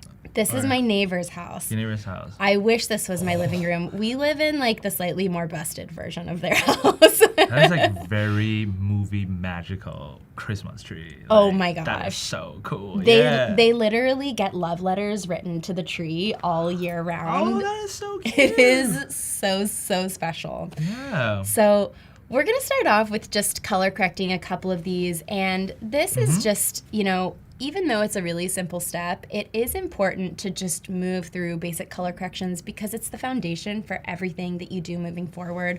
Well, you could just immediately put, you know, photos that are straight out of your camera into a holiday card. It doesn't ultimately take you that long to edit an image, and it just creates such a big difference in the final product. Yes. So we're just going to go through and make some basic color corrections. And my flow is just mine. Everyone does this a little bit differently, but this is sort of the way that I like to move through everything. So the first thing that I do is I always kind of bump up the exposure a little bit. I want to see what it is that I'm working with. I'm noticing that there is a lot of white in here, so I might bring in the highlights a little bit. I also like doing that down here as well so that we get a little bit more information in here. But I also kind of want to see what's happening in here. So I might bring out the shadows just a tad and then also try bumping up the contrast so that we're getting some definition in here. And then because we're working with a physical object and not a portrait of someone, so not skin, you know, not a person's face, I do like using clarity here because you'll see it just kind of gives us a little bit more definition than when we don't have it. And the reason that I mention, you know, this being an inanimate object and not a person is because sometimes I notice when I use clarity on skin tone, it like brings up some of the stuff that we would otherwise want to minimize. It's like boost up the contrast and follicle on your skin, right? Exactly. It's like, make it like, okay, like, I think the client wanted to be a little bit more smooth on the skin, right? Exactly. Depending on their prefer, but it does that. Yeah. Like hello pores, not today. Like, no, you're like, yeah, bring that down. You know, yeah. And so, you know, those, I feel like the color temperature is looking pretty decent. We could warm it up just a smidge But otherwise, it's looking pretty good. My absolute favorite thing to always work on when I'm color correcting images is HSL. So as you all know, hue really has to do with like what kind of color we're working with. So when we take a look at red, for example, and we can see there's a lot of red in here. If we drag the hue slider to the left, we're making it a cooler red. So that turns our reds into this like purple pinkish color. Purple pinkish, yeah. If we draw the hue to the right, conversely, we're warming up the red. So now we're getting more of like an orange instead. Well, that's like a totally different photo. Yeah. I know, it changes everything. And so, hue has to do with what kind of color are you working with? Saturation has to do with how vibrant, how saturated do we want the color to be? Do we want to make it very, very, very red to the right, or not red at all by dragging it all the way to the left? And then luminance over here just has to do with how bright or how dark the color reads in the image. So if we want the reds to be very bright, we would draw the slider to the right and really increase, the luminance here. Or if we want the red to appear darker, we would decrease it. And obviously I'm showing you all the very extremes, but this is just to sort of illustrate the concept. Yeah, it's like for me, like when I edit, I like to go super extreme because then you will know if that's the right direction you want to head to. Then you bring it down. It's like, okay, just a little bit is perfect, but that is where I wanted to go, right? Yeah. No, so true. Yeah. And I honestly do the exact same thing. And I think that when color is such a big part of your process and your workflow, it's nice to have something that gives you so much control and flexibility to really ideate and bring an idea to life. Yeah. So over here, I am just going to start off with, I feel like I actually quite like the hue. It's pretty representative of what everything looked like in the moment. So I am... Like candies, yeah. Yeah. I thought they were candy at first. I was Do you like, want to eat one? Yeah. So I'm going to bump up the saturation on the red because I want it to feel really vibrant. I really want the colors of the base of the ornaments to feel... pretty vibrant. And so I'm gonna do the same for the blue. I'm gonna bump up the green a little bit.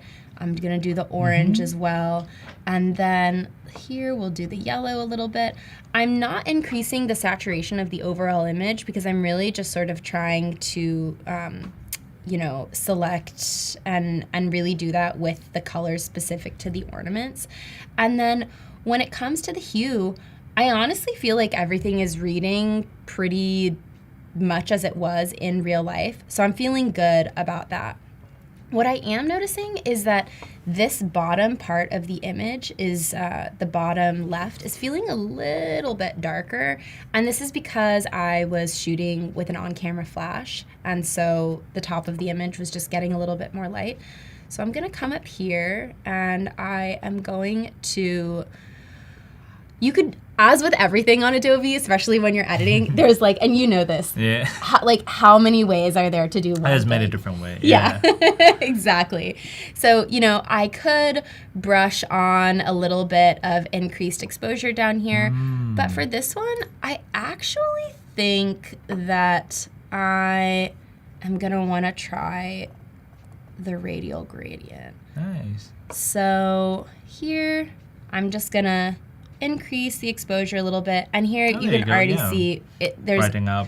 Yeah, there's a huge difference. And so if we go, if we toggle between the before and after, you see it just kind of balances out the image in a really nice way. When this is, in the bottom corner of the image is darker, it sort of makes it feel like it's further away from us when it really isn't. And so you bring that level of contrast more smooth, so I feel like more scene level instead of like too much of depth of field difference in there. Exactly, because we also want it to not feel distorted as well. Yeah. And sometimes, even if something is perfectly straight and you're shooting perfectly top down, it can feel a little bit off, and that level of distortion, unless it's intentional, isn't always what we're going for. So, we added that in there, and I'm looking at the rest of the image, and I feel like otherwise, maybe I can add in a little bit of texture. Maybe I'll decrease the exposure just a tad, but I personally prefer for images to be really poppy, really bright, And yeah, other than that, I feel like it's looking pretty good. It's looking really good. Yeah.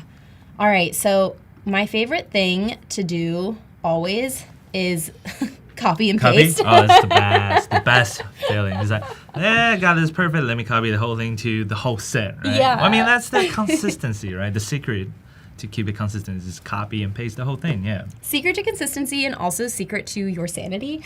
And your style, you know? Yeah, your sanity too, yeah. Right? Like you don't want to be Yeah. starting from scratch every time. But yeah, you're right. I like love, keeping it consistent throughout. Another great way of doing that is by creating a preset that you can the do. preset.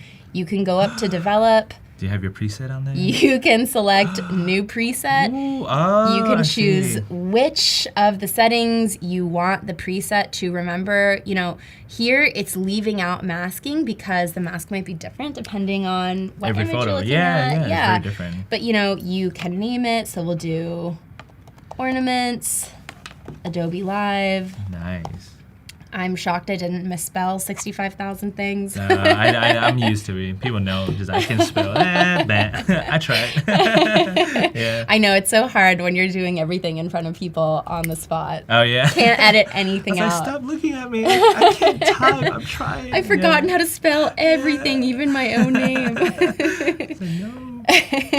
So here, we'll go on to the next image. So I could just, Control V. Ooh, oh, wow. paste. Yeah, that's nice. I could paste, or I could go up to I love my presets. It'll be under user presets. And here, Are you doing any preset giveaway? oh my gosh. You guys have to follow her on Instagram or social media to do that. At Anna-Alexia. Yeah, and then DM like a secret code or something, like Adobe Live, They can get one preset. The secret password to get in is I love Christmas. Oh, yes. So yeah. So here under presets, you can see that, we can copy and paste it, or you can just sort of have it there all the time. The beauty of having, a preset or even just copying and pasting something, and something that is important to remember, is that ultimately a preset or copy and pasting your settings is really just a great starting point for the image. That's true, It's yeah. not necessarily going to be, the perfect solution for every photo, because you move, the lighting changes, the flash might shift direction a little bit. There might be something else happening around you that is creating some shadows or something. So here, I use the exact same settings that I applied to the previous image, but it's feeling a little bit dark. So I'm liking the way the colors are reading. I love, how defined everything is, but I am gonna just bump up the exposure a little bit because I do want this to feel really bright and poppy. I might increase the clarity just a smidge, and I'm feeling like that's looking pretty good. So now I'm going to go to my next photo. I'm going to do the same thing.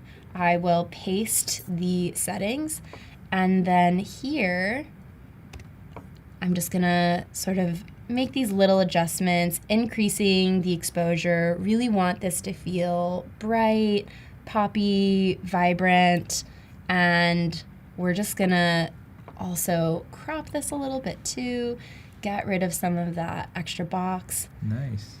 Do you have any favorite Christmas or holiday traditions growing up that you loved? I think just getting the gift, It's like, what's in the box, My aunt, she used to bring a lot of toys. I love it. Eating, obviously, I love eating. So yeah, that's two of my favorite things. Also, just being lazy, right? It's cold winter and just being cozy indoor. Yeah. So, yeah. What about you? I really loved.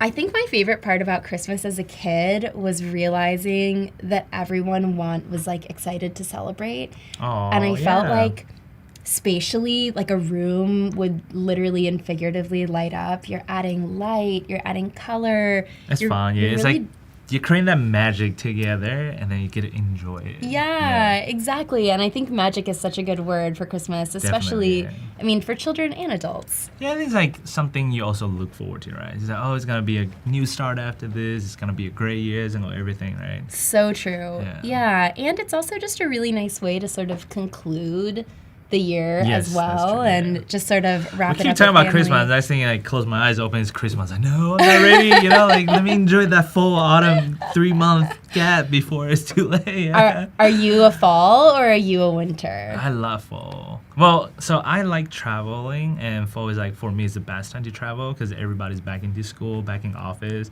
and I work like more freely schedule, so I get to have the whole national park by myself and my friends. I love that. It's not too cold for snow, it's not too hot for mosquitoes, so I'm a fall person. Yeah, and the color's pretty. Yeah. Wait, this is a hot tip to do all of your travel in the no, fall. No, instead of don't the do that summer. because that's mine. You know, stay away, guys. You guys should travel summer and He said it struggle. sucks. Yeah. Don't go. Hey, no, you guys should travel summer so I can hang out in fall and winter. Don't tell my secret. Okay, we'll keep that zipped closed. Forget we'll like Men in Black, whatever, like flash you all. Flash. So I'm really just sort of moving through these other images again, making small adjustments. I'm continue to use the the filter, settings the that setting, I used before, just making small adjustments here and there. You'll notice that as we move that on, filter changed the whole vibe different right there. Immediately. I mean, because it's before I feel like, it's like a cold storage, there's nothing like whimsical about it, but you put that filter in and now it's all like happy, warm, cherished, and all the fun memories there. Yeah. Exactly. It really brings in a lot of the magic and also, like you said too, the warmth of the holidays. And so I need my hot chocolate right now. The marshmallow and everything. So, we're doing some holiday editing, guys. actually, yeah, what were we thinking? I We know, needed right? hot cocoa. Yeah, think about it. We'll get ready for the winter session. Yeah. So here, I mean, it's honestly just looking so great as it is, and sometimes you just get really lucky and it works out, and all you have to do is amazing. Yeah, like how much stuff they have, and like things I never see before yet, and then you capture all that. Yeah. I know, and I mean, even just zooming in, like, oh my god, this is a bumblebee. I mean, I hope there's a Christmas lover watching this right now. Like the acorn, this insect, the like regal ice cream cone. I mean, there's just so much to look at. If you tell me those are like home baked cookies and candies, I will believe you. Oh my god, I want to eat all of that, but those are not. Wow. So yeah, everybody say, "Wow, never see those before." It's like so cool. Yeah. Wow. I know, they really just do such a great job of curating all of their stuff. And I mean, I already kind of gave you a sneak preview of the tree, but for those of you that are maybe joining in now, you're gonna lose it. We're gonna see. I can wait. When you see it. So here, I'm just gonna bring down the heat just a little bit. I do kind of like that magenta tint that's happening here. And, I could sort of neutralize it by adding in some green, but I kind of think that where it's at here really adds to the warmth of the image. So I'm leaving that in there. Yeah, so I got a quick question from my end. The tint, right? So how would you explain it to someone that's new to like Lightroom and photo editing? Like, what does the tint do? I love this question. Yeah. So I think that there are, like a couple really big things that can make a huge difference to your image. And temperature and tint are one of the biggest ones. Yes. Yeah. And so the way that I always explain it to people is that, and this is like a very non-technical way of it's fine. It's like too. the way you understand, right? Yeah. Like your perspective. Yeah. Yeah. So every image kind of has, what we would call like a white point, which is a part of the image that is representative of the true white, color. Yeah. And so when you are, making adjustments to your temperature, to your tint, what you're doing is that you're trying to bring that white point into balance to bring it back to its true white. So, say I'm just going to sort of like mess this image up for a little bit here. I'm going to make it like, pretty green, and I'm going to make it, pretty warm. So, when we're looking at this photo, the white point is probably somewhere in here, right? Like Santa's beard. Yeah. And so when we're working with temperature, dragging it to the left decreases the temperature, makes it quite blue. To the right, increases it, makes it quite orange. And with tint, to the left makes it really green. To the right makes it very magenta. You all probably already know this. But when we are trying to balance, if something is too warm or too green, what we're trying to do is that we're adding in the opposite. And so in this image, we can see it's quite green. We can Very see it's green, quite yeah. yellow. So, you know, if you wanted to sort of play around with it yourself, if you recognize that it's too yellow, you want to add in blue. So we're going to draw our temperature back this way a little Whoa. bit. And so, you know, it's really hard to tell because the tint is so off.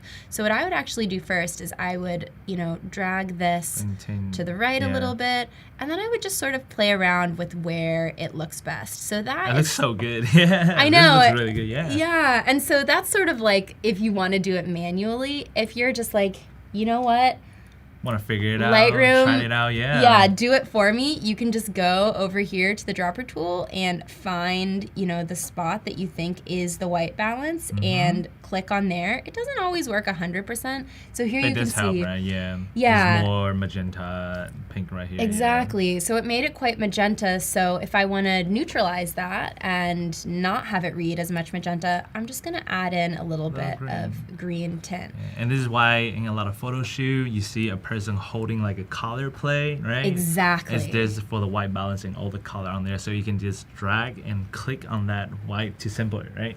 Precisely, yes. Yeah. And it's so funny that you say that. I don't have them with me, but when I was looking... That's like a makeup yeah. box, yeah. Yeah. Yeah. And when I was going through these images to try to pull stuff from today, there were so many photos of me just like looking crazy, but like holding a white card for the white balance. So here is where our white balance was before that's really I good, started messing around with it. And then let's just see for fun to compare what it looks like when we add the little dropper tool. So it's definitely a pretty subtle difference in here. So let's take a look. It went from that to that. I actually like it how we had it before. I don't know if you all can tell. It's just a little bit more magenta with the auto white balance. So I'm going to leave it where we had it because I thought that that looked pretty good. This looks pretty good for me, yeah. Yeah. What do you think? Is there anything else that you would judge here? No, besides I want a box of it right now. I want that. Don't know where I'm going to use it, but I want it. Look at my box of treasure. Yeah, now we need to make sure that you get like a really huge tree. Yeah. So we're just going, you know, we don't have that many more images to edit, just a couple more ornament photos. But here, you know, we're just sort of moving through the process, straightening, you know, getting things to feel aligned. And then again, you know, bringing up the exposure, bringing in the highlights a little bit. It's looking a little hot to me, a little bright. But I don't want to lose much in the shadows here. And then I'm going to increase the contrast so that it still feels defined. And, Sorry, go ahead. And then, you know, this is just my personal style. Like, I'm definitely someone that overexposes things and makes everything overly colorful. But, you know, if this isn't your style, you can also take a much more muted approach. I'm again noticing a little bit of, like, darkness up here in the top. So we are going to do something similar here, and let's try a linear gradient this time. Oh, nice. That's actually my favorite, yeah. Me too. Yeah, it's just pretty good to affect like the gradient thing, yeah. Exactly, and you can use it for things like this where you're filling in shadows, or to add, you know, an effect if you're outside and you want to kind of give like, you know, the sun a little bit of movement and motion. I love it right after the update that you can move things around and see everything. It's so good. It's incredible. Thank you, Lightroom team. Yeah, I know. Where would we be without Lightroom? For real. So I'm just increasing the exposure here a little bit. I don't want to do it too much, but already that feels like a huge difference. This was the before, that was the after. There are little things that I think just really help to balance out the image. And then again, you know, our colors are really vibrant, really bright. Everything is looking pretty good. Yeah, it's like your personal brand, your style, your identity, personality, and everything in that, right? Definitely, yeah. And I think that that's something important to think about too when you're editing an image, is that it's not just about, you know, editing it to, you know, represent how it looked in the moment, but also you really want to show your vision and, you know, really establish your brand identity through that, so that when people are looking at an image that you shot, they're not just recognizing that it's your photo because of the content, but also in the way that it's color corrected and edited. It's like, oh, I can tell it's Anna's style. Like, I love it. It's like, you know, that's the style they want, yeah. Yeah, exactly. So here, I mean, tap on the back for, you know, this like great line that goes into the corner. I love little stuff like that. Those are just small details that make my Virgo heart saying, I'm feeling good about this image. We'll move on to these bulbs. These are just like so magical and whimsical, and I think that this is sort of what we think about when we think of Christmas. Yeah. So that's the one I'm more used to, right? Yeah, exactly. So, you know, like we had to do something, add something in there. And now we get to the birds. So here with the birds, I pasted the settings in here, and you'll notice, yeah, it immediately makes everything a lot warmer. And holiday, I don't mind it. I might bump up the exposure a tiny bit. I want to get rid of this little edge, so I'll just crop it in a smidge. And I mean, there you have the birds. And again, like zooming in, I mean, there's just so much fun, beautiful detail. I don't know if you all are noticing, but the birds are on these clips that are on springs. So they move when that? No, wow. Is there like lines that he's like pulling from the side when you go in front of the tree? He's like moving all the birds. You know? It's more just like when people walk by, you know, and maybe like nudge the tree a little bit. The birds kind of sway, but I mean, everything is just so beautiful. Again, here I'm just gonna, I just pasted everything on here. So this is feeling a little bit hot, so it's a little overexposed. So I'm gonna bring that down a little bit. And to me, it is reading a little bit warm. So let's you have the highlight to bring the overexposure part down, the shadow bring up, right? The detail that's hiding there, you don't want to miss that, yeah. Exactly, yes. And so it's feeling a little bit better to me here, and then I'm just gonna make it a slightly tighter crop just to get rid of some of that space on the right. And I always like to think that, you know, when you're taking a look at like a lot of things from top down, or maybe you're like really, you know, zoomed into something, I wouldn't be afraid to like crop things in. You know, this is a great photo here, but it also works really well when you go in even closer to something like this, right? Like no matter which way you slice it, I like the crop, yeah, it's still gonna look good. And so I always tell people, like, don't be afraid to crop in. You don't have to have everything in the shot in order to make it work. And cropping in reveals a little bit more information. You know, you're getting a closer look at something, and it almost makes you feel more like you're there sometimes too. Like if there's a photo of a cake. You're taking a closer look of the details on there, right? Because then when you have all the other characters, elements in there, you could be overwhelmed. But when you're cropping like this right now, it's like the main character is the mushroom in the middle, right? He's like hang out with all his family to celebrate Mushroom Holiday. I don't know if there's a National Mushroom Day, but that looks like it could be. Hey, 2 votes for Mushroom Holiday. So, you know, we've cropped in a little bit here. The photo still totally works. You don't need to have all of this excess, you know, negative space on the image like we had here. It works perfectly well to crop in and get a closer look at what it is that you're doing. So now we've made it to the tree moment. Wow, imagine you just like go to bed and you wake up in the morning, or like stay up till the midnight next to like a bonfire. It's snowing outside, you're playing your favorite music, getting a nice cozy meal, and then you look at this tree at the corner like, I mean, that's my tree, you know? Like let me just like so take cool. a nap here. I know, I'm just like, I can see it, just like, it's so nice, I'm jealous, Okay, so everything you said, yes. Is like that. And I would like to point out to everyone that there are no electric lights that are on the tree right now. I'm going to zoom in. These are candles. These are live flame candles. Flame candles? Yes. Do you have to stay up to make sure like nothing burns? How 600%. So are those wax stripping? No, those are candles? Those are candles. So what is really special, exactly.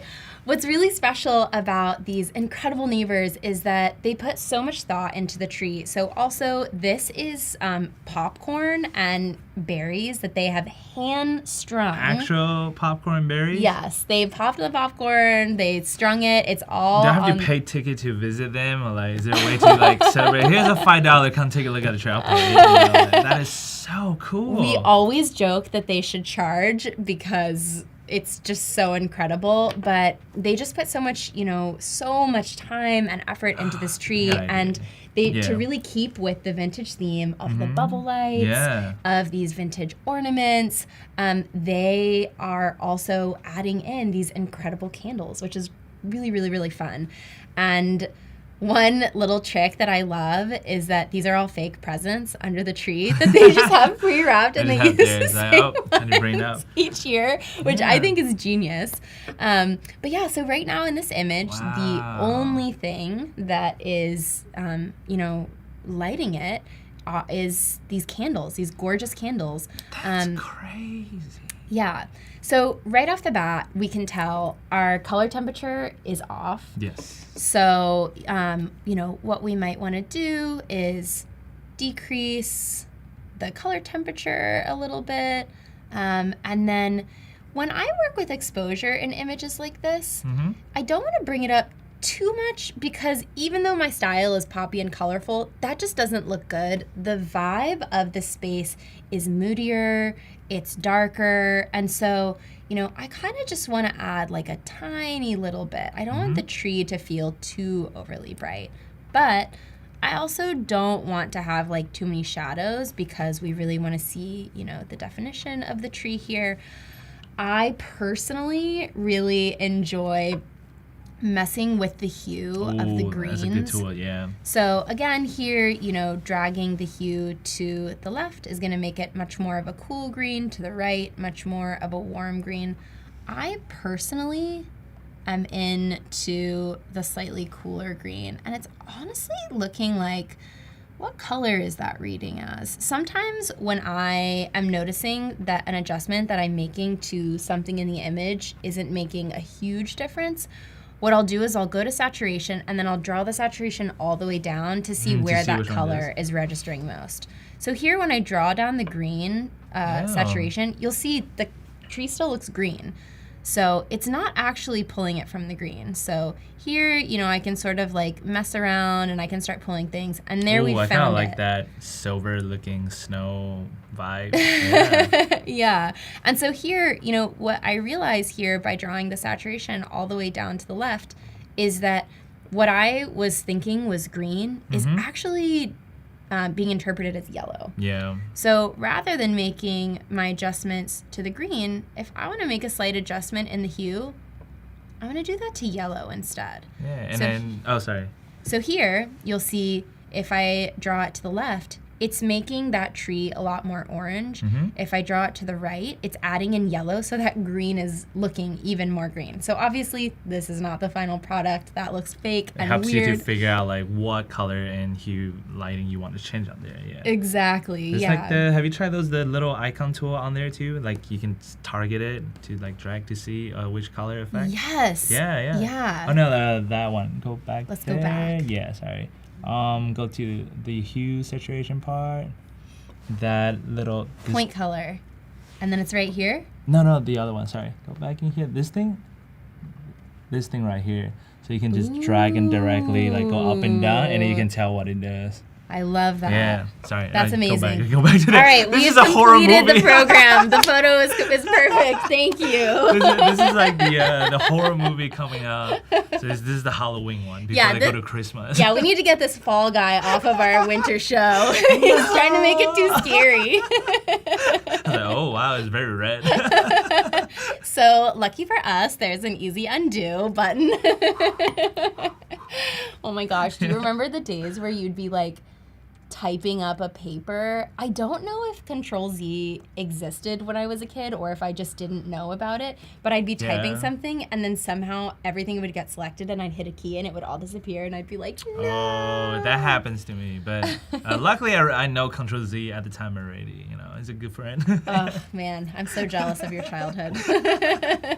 So, you know, we can do it the way that he showed us earlier. Or if you're someone that, you know, like likes to just look at like lines, we can also do it on here. Yeah, and I usually go one by one too. Just I wonder what it does. That's nice. Yeah. Yeah, exactly. And so I sort of like to play around with this. I just want to get the tree reading a little bit greener because everything around it is so like warm and, you know, red. So I just want to get a little bit of like coolness in the green. Nice. So I feel like that is looking pretty good.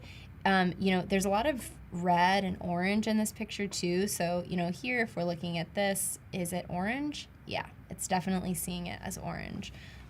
Is there red anywhere? Yep, definitely lots of red in the walls. So, you know, here we can also, if we want to make the walls a little bit pinker, we can adjust the hues, more orange. I personally like where it is, but maybe just like a smidge pinker, and then I might bump the saturation down a little bit to not have it look like too overly fake. I do want to sort of check out what it looks like down here when I, you know, add in some light. So I'm just gonna go ahead and brush in this. We're just going to make it a little bit brighter. And then I also want to increase the exposure up here on the ceiling because I don't want the top detail to get lost. So here, I'm just changing my brush size. Let's just bring back in some of this like gorgeous Victorian wallpaper detail. Wow. And I think that that is looking a lot better. Also, you know, if you are someone like me and you like to make your own presets, you know, I have made other presets before, so here I might, you know, check out my Home for the Holidays preset and see the difference. So what do you like more? So here I can already tell that I have forgotten to... What did you forget? I am going to get rid of a little bit of the distortion, some of the lens correction. Yeah. So let's just enable some profile corrections. Yeah. So do that's you want already... to tell people like what it does if they never used Lightroom before? Yes, yeah, definitely. Our first time user. I love this. So down here, if you go to lens corrections under profile, there's this little tab here that says enable profile corrections. So I was shooting this on a tripod, really low light, slow shutter speed, and also I didn't have a ton of space. So I was using a wider lens than I normally would, but because I really want to try to keep my line straight and get rid of any distortion, I am going to enable this profile correction that just sort of like evens it out a little bit. And then when I go back up here, I can, let's see, here we go. So here, I might just decrease the temperature ever so slightly. And then, yeah, so here, why don't you help me pick? Do you like the way we edited it just now? Or do you like this one more? So option 1, option 2. That's hard. I like both. I like the way we just added it. It's nice and warm. I like this one. You like this one? The other one. This one. Okay. So if we like this one, what does everyone else think in the chat? Yeah, okay, so what is one? Option 1 okay, is... this is option 1. This is option 1. And this is option 2. This is option 2. Type in the chat, 1 or 2, guys. Type 1 or 2. So 1 is a little bit brighter, more colorful. 2 is like a little bit more muted. Feels a little bit like vintagier. It's a little bit greener. And so help us decide what you all think. I say like the 2 for me is more like museum painting kind of style, very nice. 1 is like I'm there, you know. Yeah. Yeah, but both are good. It's a very different art directions and style. Yeah. Okay, well let's go with 1. Pick 1. Okay, we'll have 1 vote on 1. 2 vote including me. All right, so we're gonna go with 1. So I'm gonna copy that and I'm just gonna paste it on this one, which has the candles lit and a little bit of the bubble lights. I am gonna decrease the exposure slightly, and then I'm gonna do the same thing here. This has everything, the lights, all the stuff. And then I'm just gonna go in and really quickly brush, down here to get some of like that detail going off, just a smidge. So let's do that real quick. Should have like a museum of holiday or a museum of Christmas, and this is like the corner, right? Or like the centerpiece. I know, right? They would totally be in it. Okay, so I'm just gonna do the same thing on the image prior to this. We're just gonna bump up the exposure ever so slightly on some of those details. And then we are going to move on to our last image, and then we're gonna put it all together and make a card. So that is way too bright. Let's bring that down a little bit. And then we're just gonna bring in some of the detail up here. Here I'm just sort of painting in a brighter exposure. And then let's take a look at these. So how tall is the tree? Oh my gosh, like 12 feet. It's 12 really feet? big. It's really, really big. Wow. Okay, so we have 1, 2, 3. Oh, I love 3. It's so pretty It's and bright. so gorgeous. Sparkle everywhere. It's so freaking pretty. Okay, I'm just gonna increase the exposure just a smidge. Okay, there we go. All right, so let's now move on to the last photo here. Oh, well, never mind. So there we have it.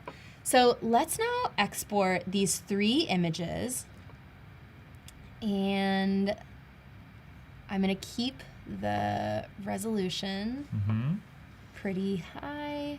And then we're gonna bring this to Express, right? Exactly. Nice.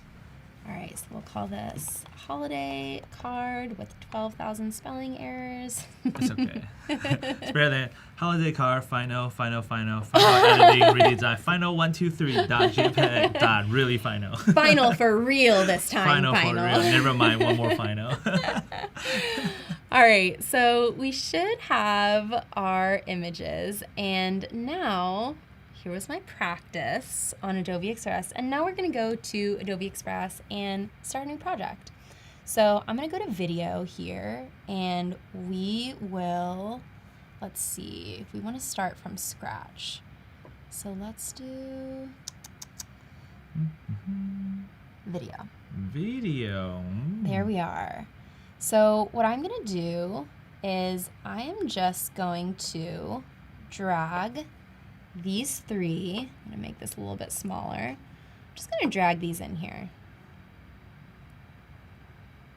Oh, straight onto the timeline. Yeah. Interesting. I didn't know you can do that. So you open a new file or video, and then you drag the picture straight onto the timeline, and it will create a layer sequence.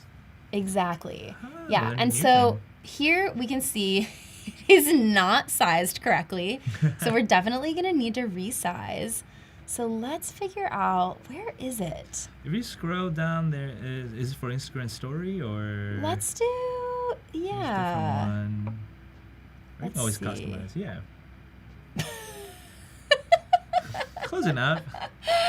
Okay, let's see. You know what I'm gonna do is Yeah.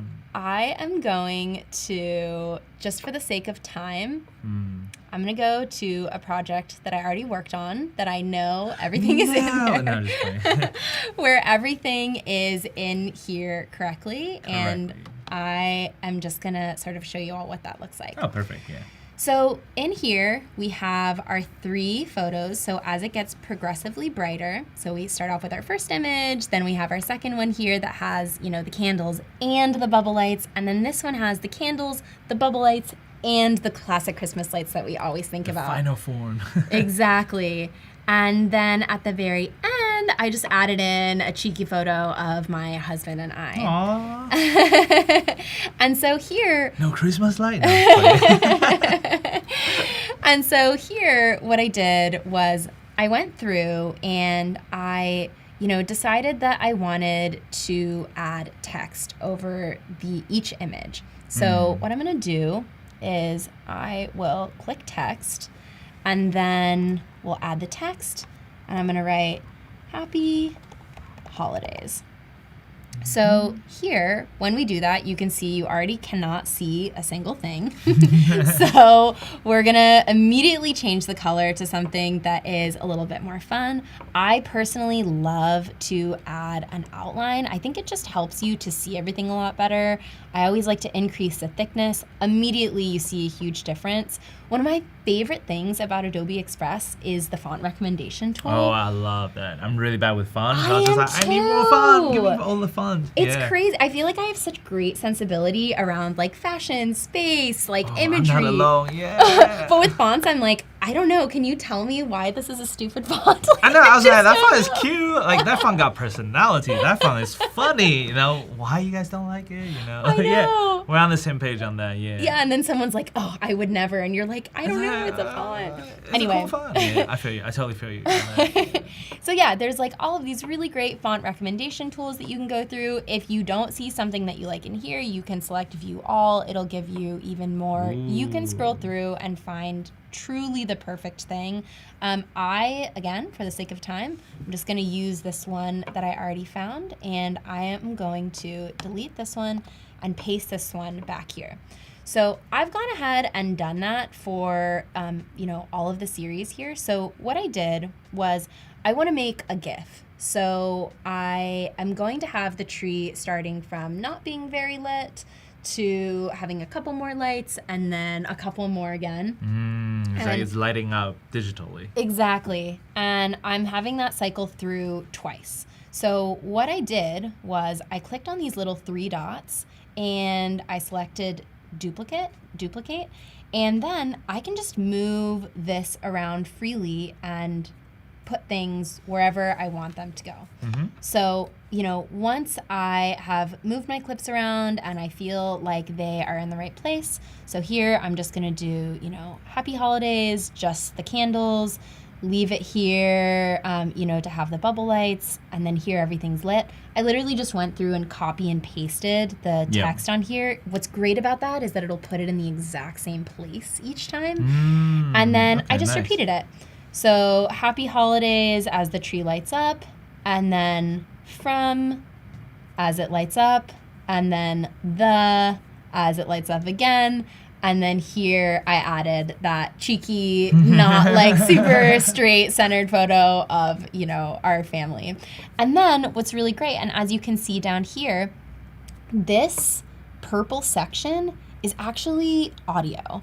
So nice. Once you know, are sort of in here, you can actually add audio as well. And there are a ton of different, you know, types of songs that you can add. You know, there are sound effects, there, you know, and it's all, you know, ready to use, already licensed. You don't have to worry about, you know. Oh, Adobe Stock. Or Yeah. Adobe Express has everything you need. Exactly. So here, with audio, you know, you can add audio, you can link, you can adjust the volume, change it. I already found a really great song, and again, perfect one, yeah. In the interest of time, I'm just going to keep it super simple. So what's really important to me when I am making a video is that I really like to have the transitions happen with the beat of the music. Oh, perfect, yeah. Yeah, so something really important to think about there is that you want everything to change at the right time. So here, the way that you can change the length of each clip is that once you click on the click, you can lengthen it. And here, you know, up here in the, like, see when I draw it, how on the upper left it says 0.8s. So that means that it's like 0.8 seconds long. And so you can, you know, these are photos, so dragging it from the front end or the back end isn't really gonna change that much, but because it's still gonna be a stagnant photo.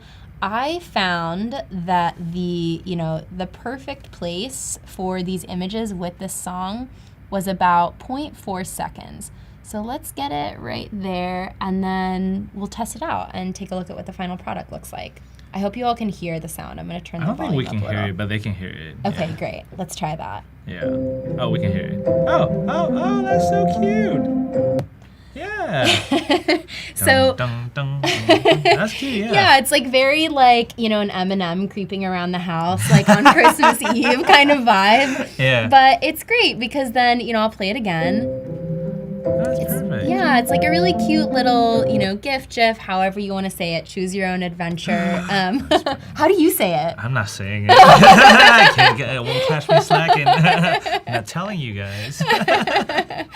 And then from here, you know, it's just super easy to share. You can export it. You can post it directly to you social know, media, wherever. nice, yeah. Or if I wanted to send this to my husband and I was like, hey, this is the holiday card that I made. Oh, what do you perfect, think? yeah. I can add him as a collaborator and he can work on it and, Oh, nice. you know, change it to like metal Christmas like you did. All right, quick question. They're asking, is the ornament glass or plastic? The ornaments are all glass. That's what makes them so special. They're all very delicate. They're like trying to debate in the chat. I was like, I'm going to ask before the string ends so we can settle it. It's all glass. Once nice. and for all. They're not plastic. Because they used to make in glass, right? It's more heavier back in the day, Yeah, just better made, higher it becomes craftsmanship. cheaper now, so it's plastic for the new stuff. But yeah. Yeah, we once gifted them a plastic ornament not knowing that they were an all glass family. I have never like, seen that ornament heartbroken. again. I'm sure it was just tossed. I'm like, nice try. But yeah, so that's it for today's stream. Thanks you for sharing. Tell us like where we can find you. Like your work, where we find you on social media. Definitely. So thank you so much everyone for tuning in. You can find me on Instagram at Anna-Alexia. It's just my name, ANNAALEXIA, no hyphen. And I'd love to see what you all are making and also see all your cool Christmas content in August. Yeah, tag her, send it to a DM, right? And make sure to stay tuned. Next we have Jack Out Paris is returning back, and Anna, you're gonna be hosting him, and you guys gonna be working on creating holiday cards in Photoshop, Illustrator, and Adobe Express. So make sure to stay around, and you know, good to be here, and thanks for watching. I'll see you guys soon. Thank you. Bye. Bye. We're going to be creating a brand for a made-up company called Faster. I've created a bit of a mood board. I'm going to use the inspiration to like pull out some colors. If you struggle with colors, you can click on the recolor button and then head to Generative Recolor, and we could put in summer in Italy. So it gives you some different options. Next up, I did some sketches earlier. I'll take an existing font, which is what we're going to do today, and then make some adjustments to it. I actually think that the one that I'm drawn to the most is this one. I'm just gonna head over to this page and paste it on. Yeah, I'm gonna make some adjustments. And what I'm gonna do is use the pencil tool. Make sure that I've got the letter selected, and I'm just gonna like add bits on. So I'm just gonna select it all, and then I'm gonna use the shape builder tool just to make sure that everything is like added together. I'm just gonna bring the gray in so we can see how that looks. So I'm just gonna get the F and bring it down here so that we can work on a little sub mark. So I'm going to head to effects and I am going to go to distort and transform and zigzag. I think somewhere around here is nice. Yeah, that's nice. So what I need to do is go object, expand appearance so that it'll now retain that shape. So I'm just going to sort of have a look at how this looks in different colorways. So like thinking about how this could like look, you know, on an image. If I just select one that's got the cream F here and then go to mockup beta, click make, it's going to bring up this window and it's immediately mocked it up for me. Job done. So this one, for example, I licensed. Click on it and start moving it around and it bends around the box, which that just blows my mind, frankly. So these are some illustrations that I did earlier in Adobe Fresco. So what I'm going to start to do is just create some patterns with these illustrations. So I've just arranged them all in this gray square and I'm just going to select everything and then I'm going to go to object pattern make. You can adjust things here as to how you want the pattern to show up. So like I've got it that it shows 5 by 5 copies and then it dims the copies. So it gives you this preview. So I'm just going to click done and that's going to save it to my swatches. Just create a rectangle here. Then I'm going to go to my swatches and it should be there. And so then you can see the pattern. If you are creating a library in Illustrator that you intend to bring over into Adobe Express, one thing that is going to help you out is if you organize your library. So I'm going to make myself folders. So I'm going to have the logo, the colors, and I'm just going to start like adding everything in. And what we're going to do now is head into Adobe Express, head to your stuff, and you'll see that there's brands and libraries. You'll see up here, there's a button that says use as brand. So I'm going to click on that and you'll see, because I was organized in my brand kit, it's kept that structure. So I've got my logos all organized, my colors, my illustrations, and my patterns. I can click up here. I can invite people, I can add them to it so that they can access it, and then they can use this brand kit from within their account. So what I'm gonna do is I'm gonna create a story. Head to background color, and you'll see that it's already got my brand there for me. Maybe I'll go for the gray, go to media, and I'm gonna find a stock image that I could use from here. Go to your stuff, brands and libraries, and click on that. Just gonna get my logo. We'll bring in some of these illustrated elements. So what I'm going to do is just add some animation so that I just like made it swipe in, but I might make it like breathe once it's in. So you'll see it's like previewing. So everything's really easily organized. They can always come back to it. They're not going to like lose their files.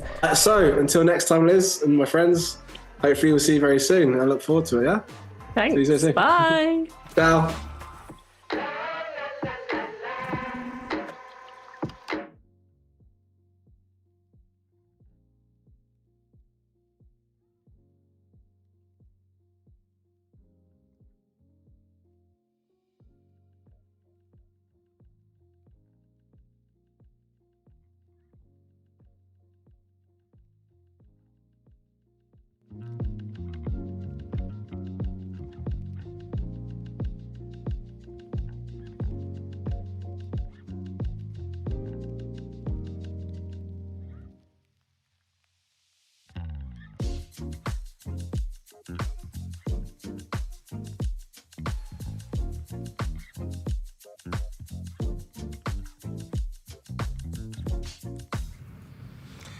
Hi everyone, welcome back. I'm Anna-Alexia and this is Jacob, who is a vector-based illustrator, and today we're gonna be talking about more of my favorite stuff, Christmas cards. Yeah, I'm super excited.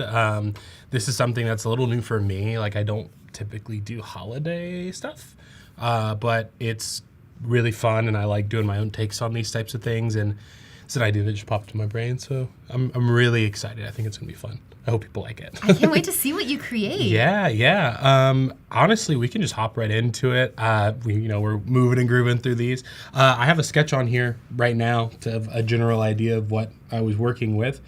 When I do themed stuff, I tend to try to do things that are, I don't know if off the cuff, it's not like different, but like, something that like fits still with the style that I'm doing. So it's not just like, oh, just a tree or just this or just that. So I had an idea of doing like these little characters, like hidden character guys, hidden behind like Christmassy stuff. So I have like a mistletoe and a little, like a stocking, and did like a whole series of these conceptualized, and these are the ones I kind of landed on. I thought they were pretty cool. I love this. And I hear what you're saying. It's like finding a way to make something that fits the theme, but that's still your voice. Right, absolutely. I think it's something I kind of struggle with, especially with being so stylized, and with my style being something that I feel like a lot of people have expanded on. It's hard to kind of find your place, but this is kind of what I thought would be the best way to do it, and yeah. I think we can hop into it, honestly. I'm stoked to see. Yeah, I have some sketches here that I did in Adobe Fresco,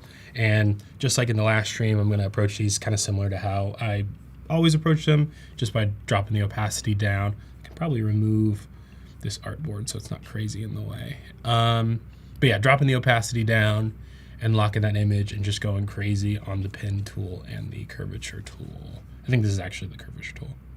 Yeah, the curvature tool. Yes. So I'm just going to start designing. This is so cute. I've never thought of mistletoe as being a little character. I like thinking of it having agency and decision making. Yeah, and I mean, so my initial idea with this was to do something like hold this card above your head or something like that, something silly, but like I don't know. I like Christmas is like probably one of my favorite holidays, to be honest. Like with being with family, and sometimes it's romantic. You know, it's just like I'm glad that I'm getting to do something relevant and getting to do like my own take on it. You know, it makes it a lot of fun. Oh, totally. There's so much that goes into Christmas that just makes it such a beautiful time of year. Was Christmas something that was special to you as a child too? I think so. Yeah. Like, I mean, I have a pretty large family, and we always would just like, it was always Thanksgiving and Christmas were like the times that we always met up together the most. Yeah. So I'm sure they have their own reasons as to why they love it or why that was the case, but it passed down to me. I love giving gifts. I love receiving gifts. And now that I'm doing like more physical art, it just makes it more fun to like design stuff like this and just give it off to people. And it's like, it's cheaper. He said it's cheaper too. Yeah, absolutely. It is. It is. Listen, if you want a cool way to impress somebody without breaking the bank, just design something. That's why I became a graphic designer, so I don't have to buy people gifts anymore. To save money. Yeah, exactly. The exact opposite of why everyone becomes a graphic designer. Was there ever something that you were gifted as a child that was really memorable? Oh, man. That's a hard question. I mean, yes, I think. My answer is not art related, which is really bad.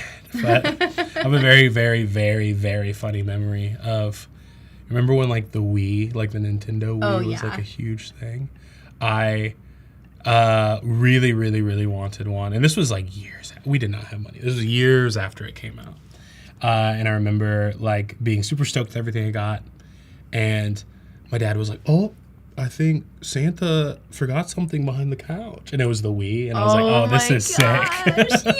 It was a very memorable time. Like, and I was so excited. I think I played that thing all Christmas Day. Like, they had to pry me off of it. It was so funny. But yeah, I think that's the most memorable. What about you? That's awesome. Well, gosh. It's hard. It is hard. I think that my parents did a really good job of like, I don't know. I think especially my mom too, just really recognizing and anticipating like what things were meaningful to me like at that moment in time. And I remember there was one year where she got me like a Princess Jasmine costume. Oh, that's cute. And I like did not take it off, and there was like a jewel that you could wear on the head. Aww. And I think I wore it like until February, and she was like, you can't keep wearing it to school. That's so cute. That's really funny because I feel like, I don't know, like stuff, like being able to be attentive of that is hard, especially as like a kid growing into an adult. Like you tend to like change, like, you know, you develop. So the fact that your mom kept up with that is really cute. Yeah, and I think it's really sweet too when you think about gifts as something that is like, you know, not just something that's useful, but that really encourages imagination. And like, you know, with dressing up, with even like a card, and thinking about this inanimate object as something that can come to life and be magical. Like that's such a beautiful way of, you know, gifting and like, thinking about the holidays. Well, it's like customized too, right? Like I like that idea of being able to customize and kind of go really in detail. Like even like having friends that have like inside jokes and things like that. Like it's so much fun. My wife actually, she's Polish and her name is Joanna Gonchor, or like Joasha Gonchor, and her when she was in middle school and elementary school, people would try to bully her by calling her Joweenie Gayasaur.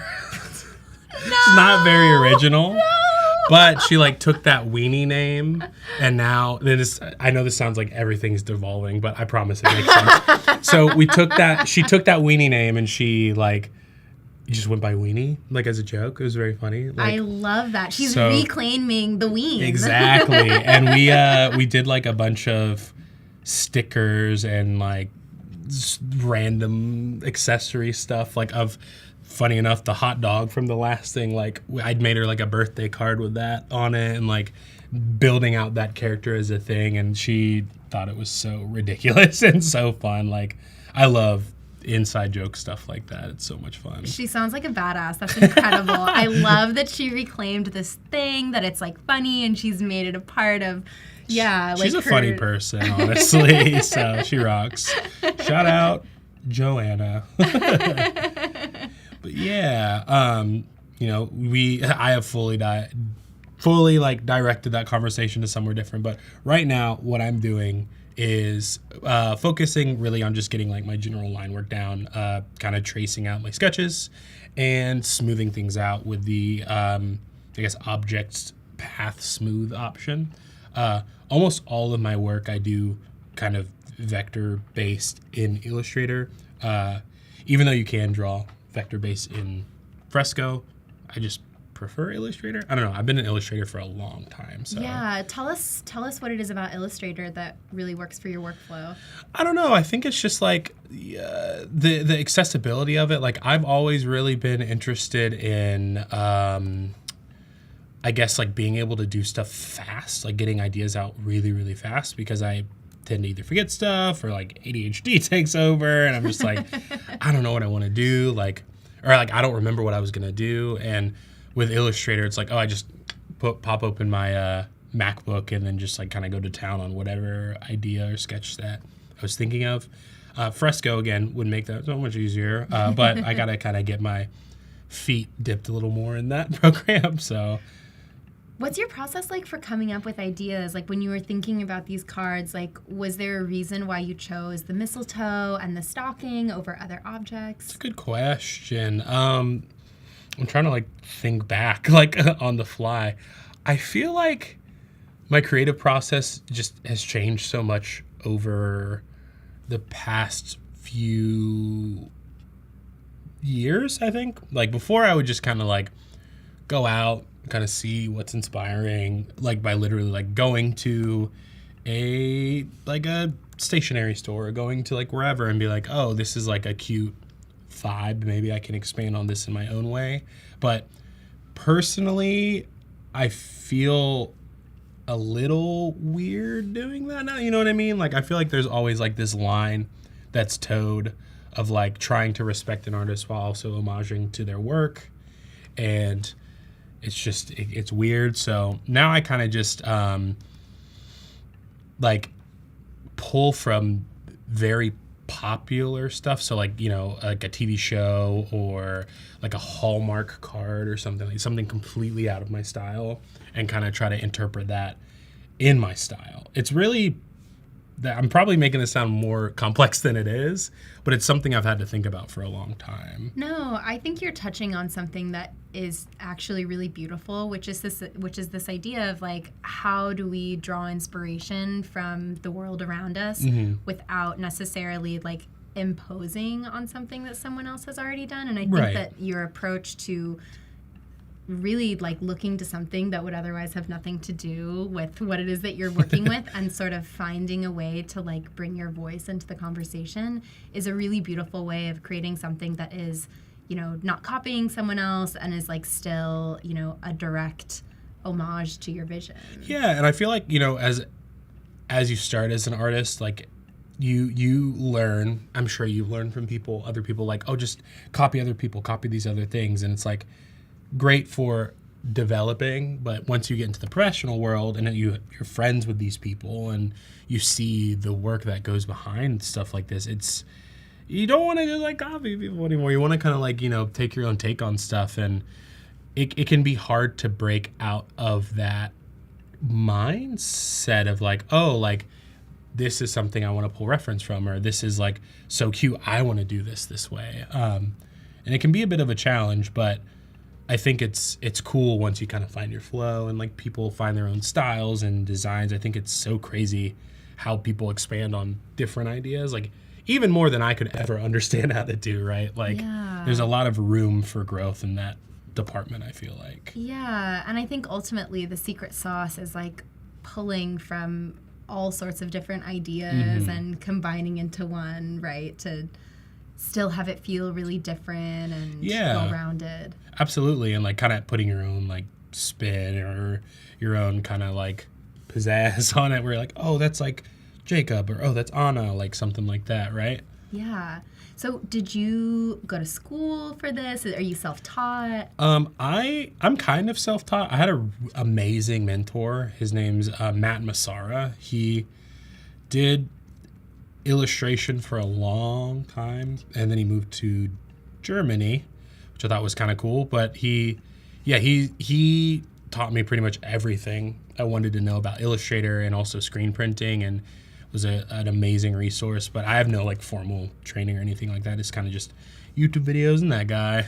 I love that. I think that's a really I mean, I also am not formally trained as a Nice, photographer. nice. Like, I went to school for a bunch of different things, and then while I was in grad school, just like happened to get a photography Yeah. internship, and then it like snowballed into a career. But it's interesting, and I wonder if you feel this way too, but sometimes people will ask me a like why technical question, and I'm kind of like, I don't know. It's just like what I do, and it's been working, and it feels like, you know, if you grow up speaking a second language in a household and people are like, oh, what's the conjunctive, da-da-da, and you're like, I don't know, I just know how to say it. And I kind of like feel that way sometimes when I am creating, and I wonder if like you ever have some of that too, where you just like do things because it's instinctive to like how you move through creating. Yeah, I mean, I definitely would say yeah. Like, in terms of like recent things, like where my content goes and like trying to do things on YouTube and, you know, trying to do more tutorial based stuff,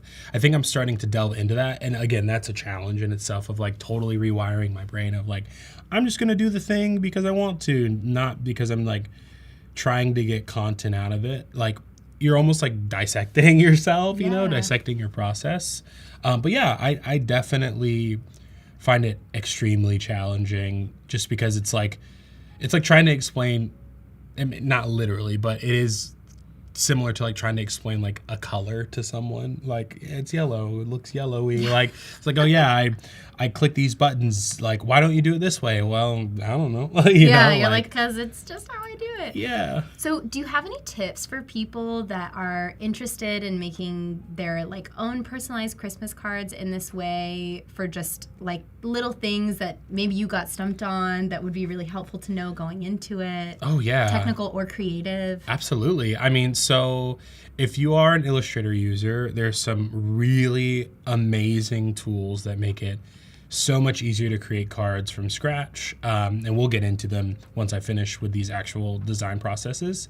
But keep in mind, like, you know, what paper you're using, what company you're going through, if you want it to be like ethically sourced, like all, you know, what colors you want to use, like those, before you even sit down and like start drawing, think about that 100%. Because if you don't take that into consideration, it can really put a hindrance on the design process, at least from my experience. It's like reading the entire recipe before you start cooking. Exactly. Yeah. Like, you know, you need to know kind of what you're working with and what your limitations are, because if you're trying to do something crazy big and bold and then, you know, you have a printer company that's like, we don't do that, you know, you kind of wasted your time. Not necessarily, but you know, you want to utilize your creative power and freedom and thoughts to like a way that doesn't burn yourself out. So I'll look into like options of what you can do. I also would say go through a local printer, like 100%. If you can't print it at home, that. it's like, it changed my life. Having a good local printer is like amazing, of like being able to get something like in a day.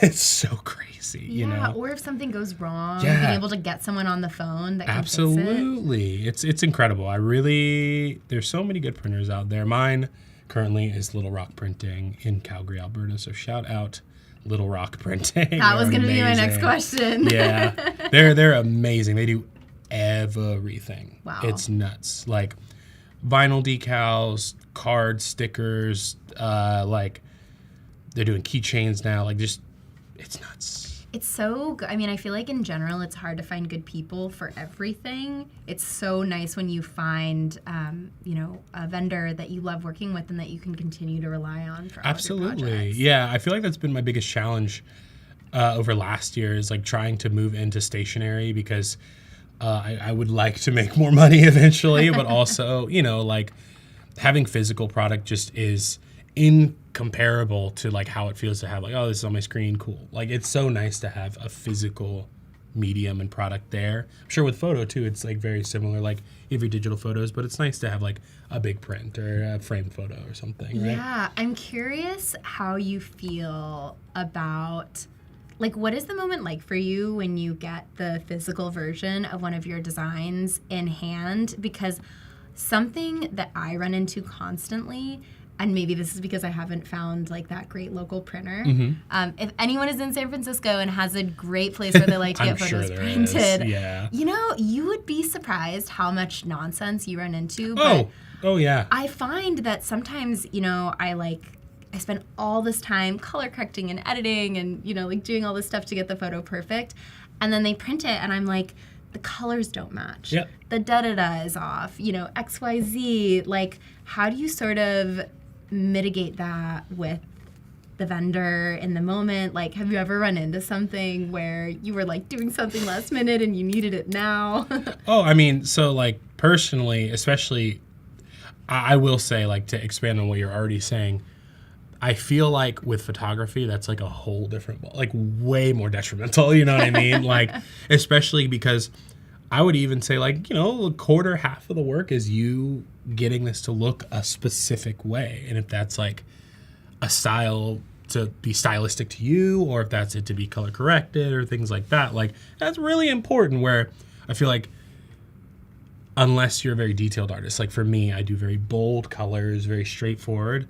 There's a lot of margin for error. So there's definitely been times where I have brought things that I was designing, and then it just ended up not quite being what I expected, but I kind of had to like roll with it, right? Yeah. And it's like, okay, cool. So this is a little bit of a different shade of blue than the shade of blue that I was expecting it to be. But for me, it's very different than maybe for a photographer's perspective. I kind of just am like, I think if you've ever watched any of my Adobe Lives, you'll probably know this now, but I am a colorblind artist, which has been a very, very hard like thing to navigate. Like actually you're colorblind. Yeah, so I can see colors, but I have a shade differentiation problem. So like purples and blues and reds and greens and oranges and yellows all kind of blend in their own way. It's been very hard, like in terms of trying to like distinguish stuff like that, which is why I use such bold colors. I use the colors I can see, and why I'm very thankful for having a very ably-eyed wife who can help me with these things. But yeah, so that's a whole other aspect of it too, of like sometimes I can't care because I just don't understand. Right. Like I don't see a difference, where my wife will see it and say, that is wrong. Like, you know what I mean? Like, that's crazy looking. Yeah, absolutely. But it ends up like developing into these really cool projects like that end up being super weird and funky. But this is a good transition too, because I'm done with my drawings. So I kind of want to move into color. Yeah. And one tool that I wanted to highlight that has been unreal for, people like me, like accessibility wise, is there's a generative recolor feature in Adobe. Oh, amazing. That just has changed my life. So I'm going to expand my image. And from my experience, the best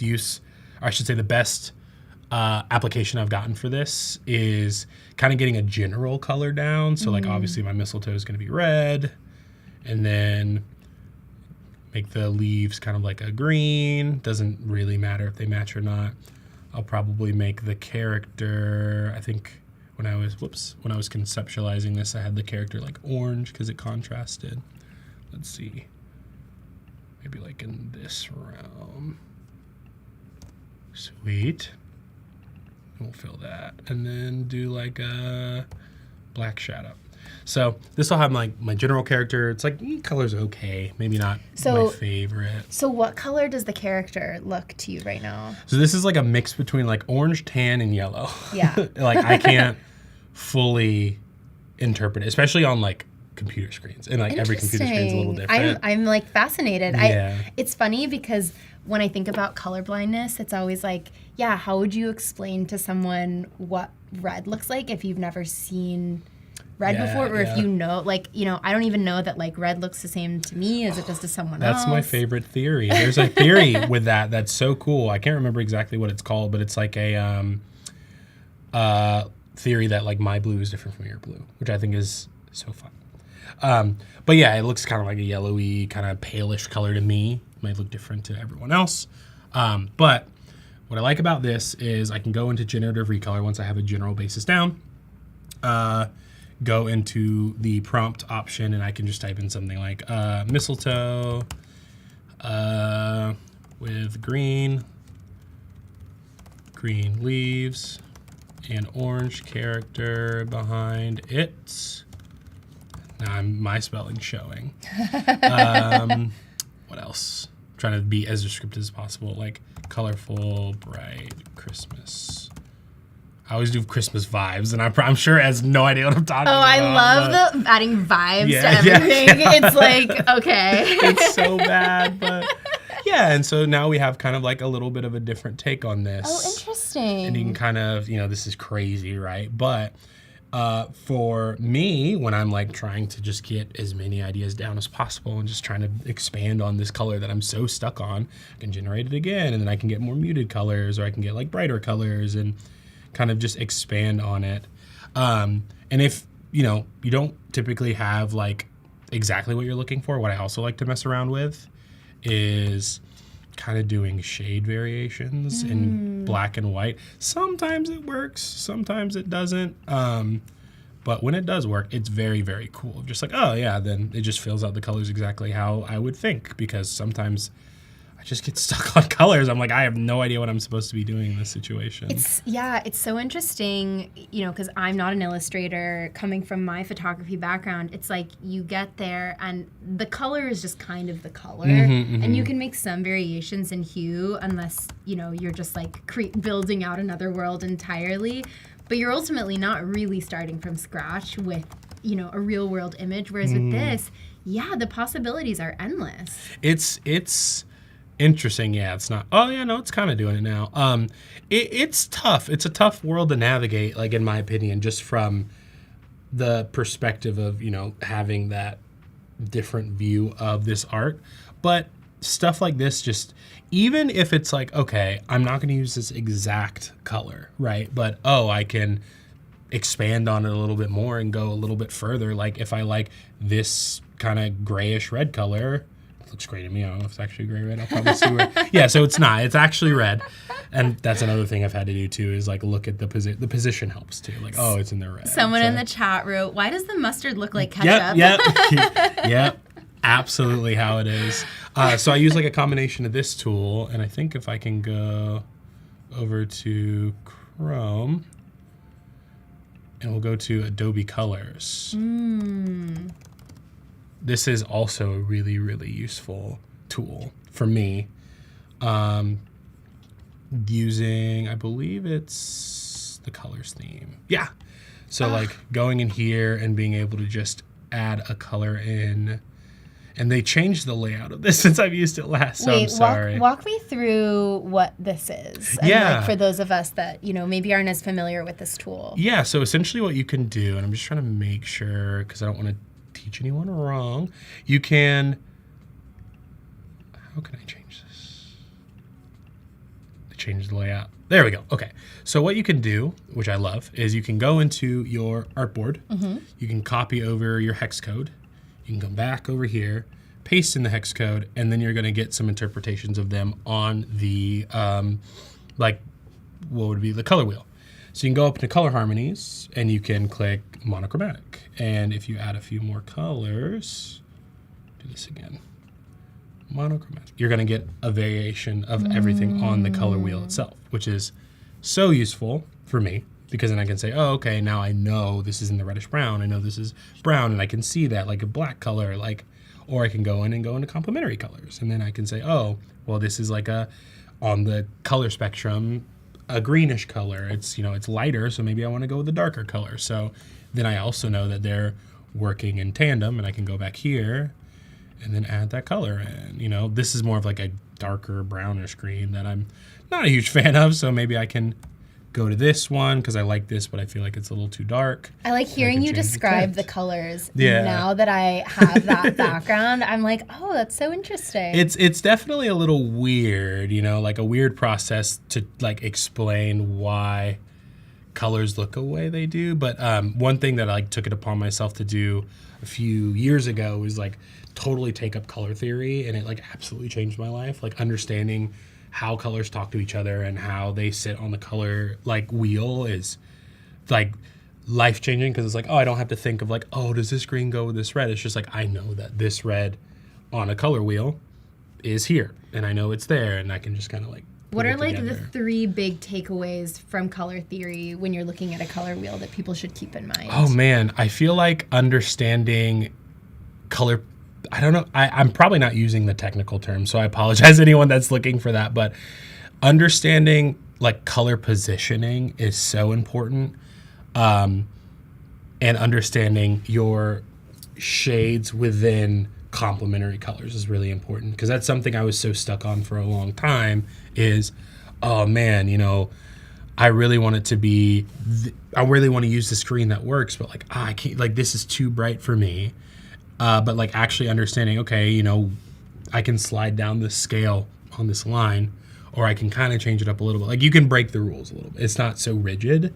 So yeah, just like mess around with it. Definitely mess around with it, and don't be afraid to kind of expand on the colors that are being presented or the colors that you understand in color theory, because it does make a difference. It absolutely makes a difference. Yeah, and it seems like something that would be so applicable to an art practice, but even outside of that, like in how you dress, how you paint a room, right. you know, like it seems like it would affect so many, it would inform so many decisions that you make. Yeah, absolutely. And like, I think, you know, I've learned to kind of live with it, because some things are not as detrimental as other things. Like, you know, if I need to get a room painted a specific color, like I can have somebody else do it. You know what I mean?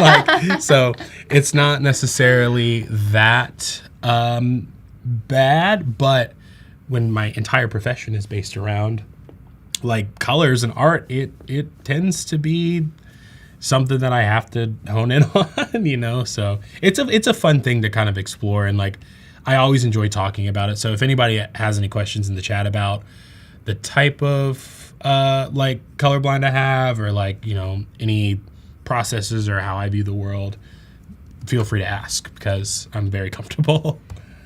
Someone in the chat asked, is the theory about differing color perception related to synesthesia? Synesthesia? Synesthesia, yeah. I think it's a little different. If I'm not mistaken, synesthesia is like, isn't it like you can feel or taste colors or something like that? So I Googled it real quick, and it says that it's a neurological condition in which stimulation of one sensory or cognitive pathway, for example, hearing, leads to automatic involuntary experiences in a second sensory or cognitive pathway, such as vision. So yeah, this is that like tasting colors like thing. It's a little different. This is more of like a philosophical viewpoint of like, and I tried explaining this to my wife's dad the other day, and it just did not go very well. I'm not a scientist, or like a philosophical person, but essentially it's that there's nothing saying that us looking at this red, right? Maybe my red is your orange, and your orange is my red.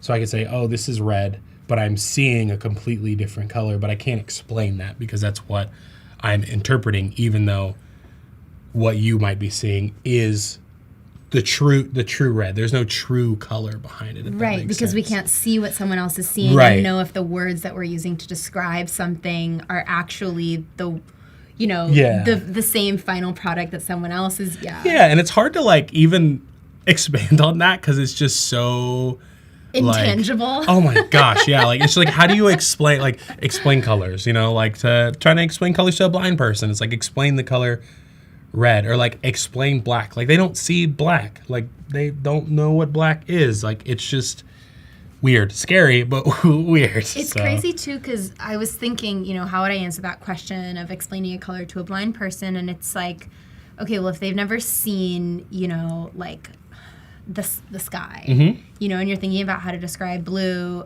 then I was like, okay, well, I might say like, oh, like, you know, with like, you know, black with red, you feel like warmth and but it's like, but if they haven't seen it, they haven't even made the association to nothing, the feeling. right? Yeah, it's pretty crazy. Like, I think it's interesting how that whole world kind of is different for every single person. I also should probably talk about my process, huh? So what I'm doing right now is I have my characters colored. I use this with a mix of process between using the live paint bucket tool, which you probably saw me using earlier, and bouncing back and forth between Adobe Colors and using the Generative Recolor feature. I was sharing colors between the one on the left and the one on the right, so I didn't really go into the Gen Recolor feature. And I like to reuse colors across the same studies because it adds a bit more of a consistent look, you know.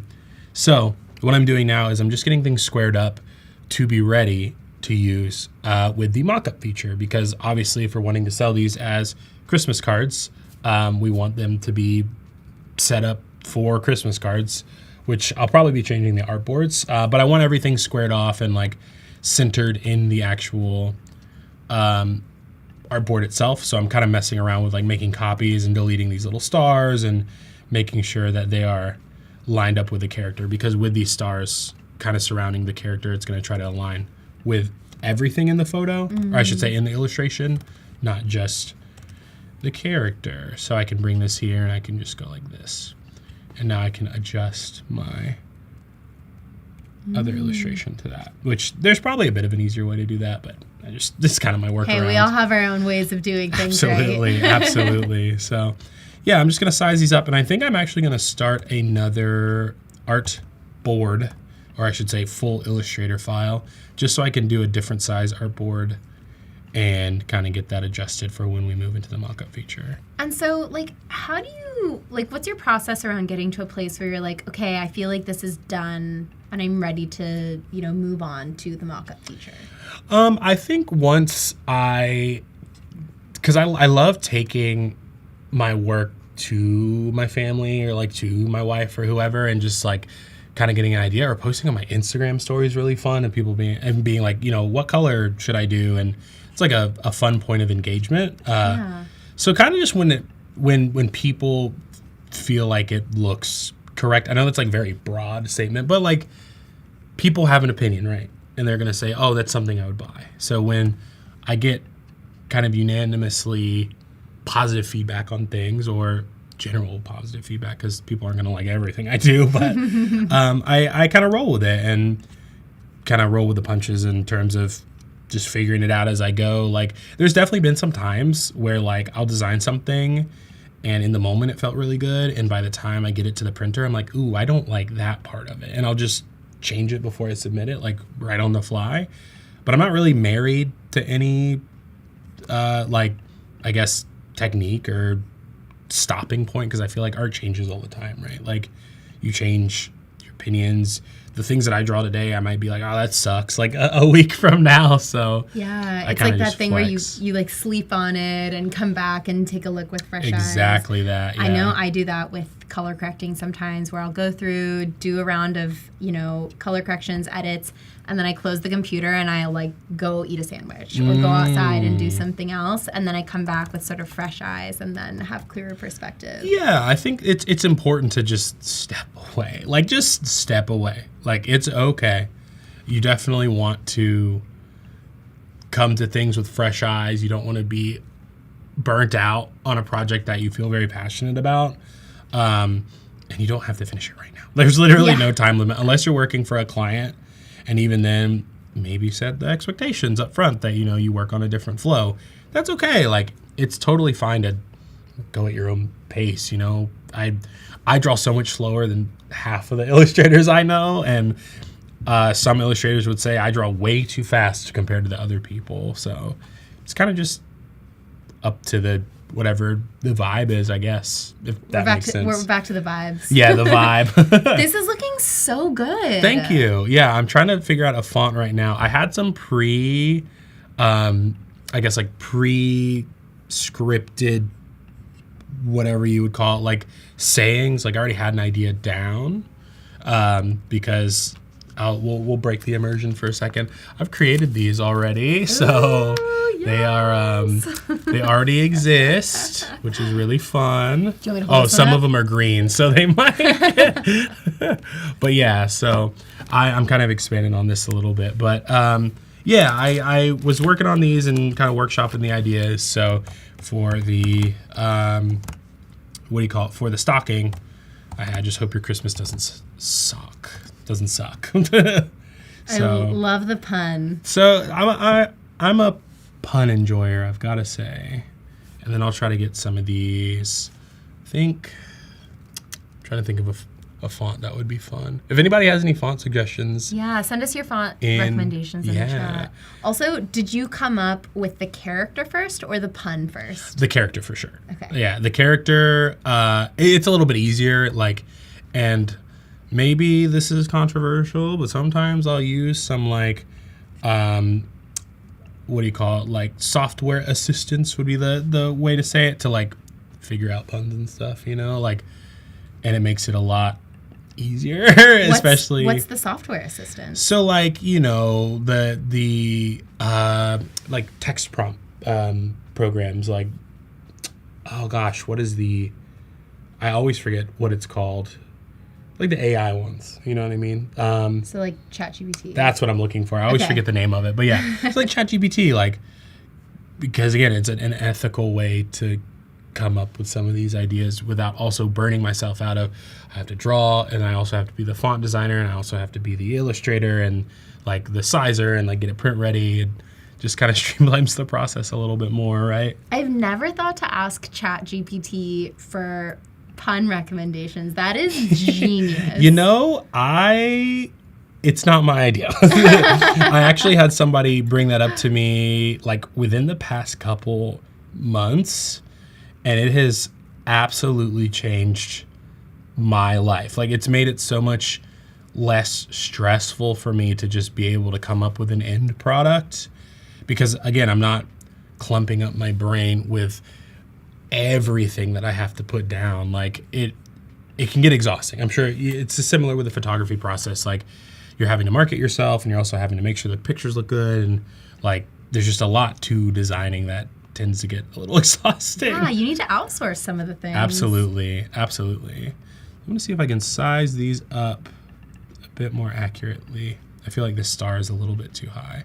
I have these grouped, but all I'm doing is just going into the groups by just double clicking over and over and over again, and it'll let me move them directly without affecting everything else. Yeah, exactly. So it stays, I guess, within its parameters would probably be the way to say that. And I'm gonna expand this by just going to Object Expand, just so now it'll align effectively. I think this is always something I struggle with too, of do I align the actual text? So, do I align it like this, where it's it feels a little off, or do I remove the dots and then align it like this and then add the dots so the dots are off? It's always kind of weird.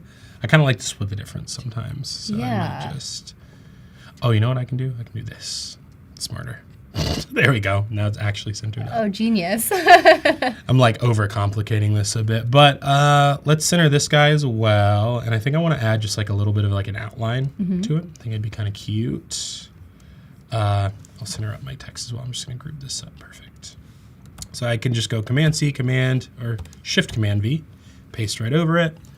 And I think there is an easier way to do this. I just like doing it this way, of bringing my text layer down and going to my stroke and just outlining behind it, just so it's not interesting, weird, and I can add different colors. I think when I outline the actual text, when it's expanded, it'll eat the text or not outline in a way that to where it feels like it's not interfering with the original text, if that makes sense. Yeah. That might be a complete user error, so if anybody has any tips in the chat, please drop them, because we're all learning together. I'm going to change the color of this font as well, probably to the color of yeah, that's cute. I think this black is a little too, it feels a little too dark in this image, so I might change this to like a white. Whoops. Turn off those dashed lines. There we go. Yeah, I'm liking this. I feel like the white's pretty cute. Really great. Yeah, it feels like snow. Yeah, and now, speaking of snow, I should probably change the color of these too, huh?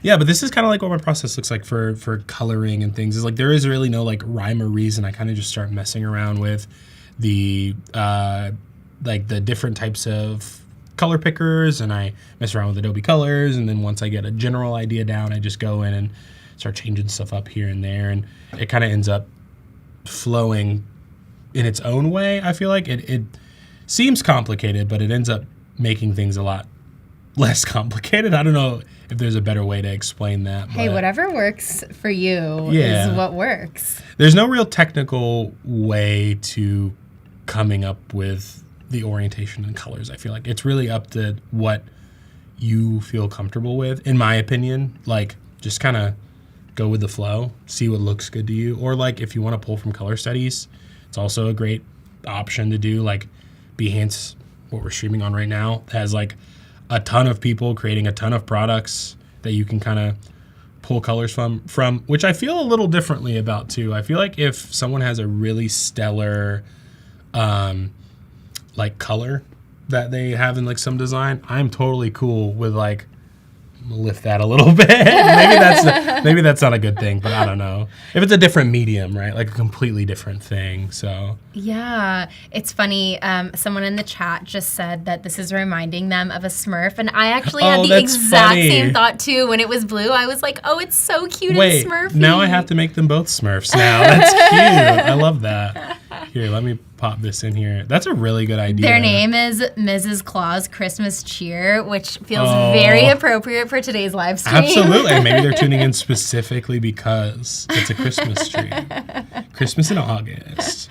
I like how you're affecting the design now. If the other one is going to be blue, then the background's going to change. Absolutely. I mean, I that's my favorite thing about doing these things live too, is like you kind of can just, I always appreciate everyone in the comments giving feedback and talking about like, oh, I think this would look really cool. And then, someone arguing and be like, I think this will be cool. Because we can kind of, it's stuff I wouldn't think about, It's stuff that people just kind of see in the moment. And it's nice to have so much feedback from behind the scenes. Yeah, they're saying the font is like simple. It's like really easy to read, I think, too, which is really great. I'm glad that is the case, because I feel like with this type of stuff, being readable is really important. Yeah. I know sometimes we were talking earlier about how, some people have like blindness around certain things, and I feel like I have font blindness. Oh, yeah, I feel I'm like, that. I don't know how to recognize what's a lame font and what a cool font is. I feel you, though, because like I love controversial takes on fonts. Like I love when people stretch fonts. I love when people like really screw them up and make them look like all weird. Like that's my favorite take. I feel like other people would heavily disagree with me. They'd be like, absolutely not. So I think it's all subjective at the end of the day, right? Like it's what you think looks good, and it's way more fun to live life that way of just kind of like, I'm just gonna roll with it and whatever I like. My question is, can I read it? Yeah, that's the important place to start for sure. Absolutely. So let's get this. Right now, I'm kind of trying to speed through a little bit. I know we're kind of coming up on our time, but I'm going to try to see if I can get this all colored and over so I can actually start implementing the mockup feature. I pre-saved some mockups. You know what? I actually will just hop into that now just for the sake of it's not running out. Whoops. Full screen myself. So I get a majority of my mockup examples just from Adobe Stock. They have a ton of free mockups, which are really, really useful for, if you're on a budget or if you're trying to kind of implement these things into like real life design work to make it look good or building out for a client. The fact that they implemented the mockup feature in Illustrator just makes that process so much easier.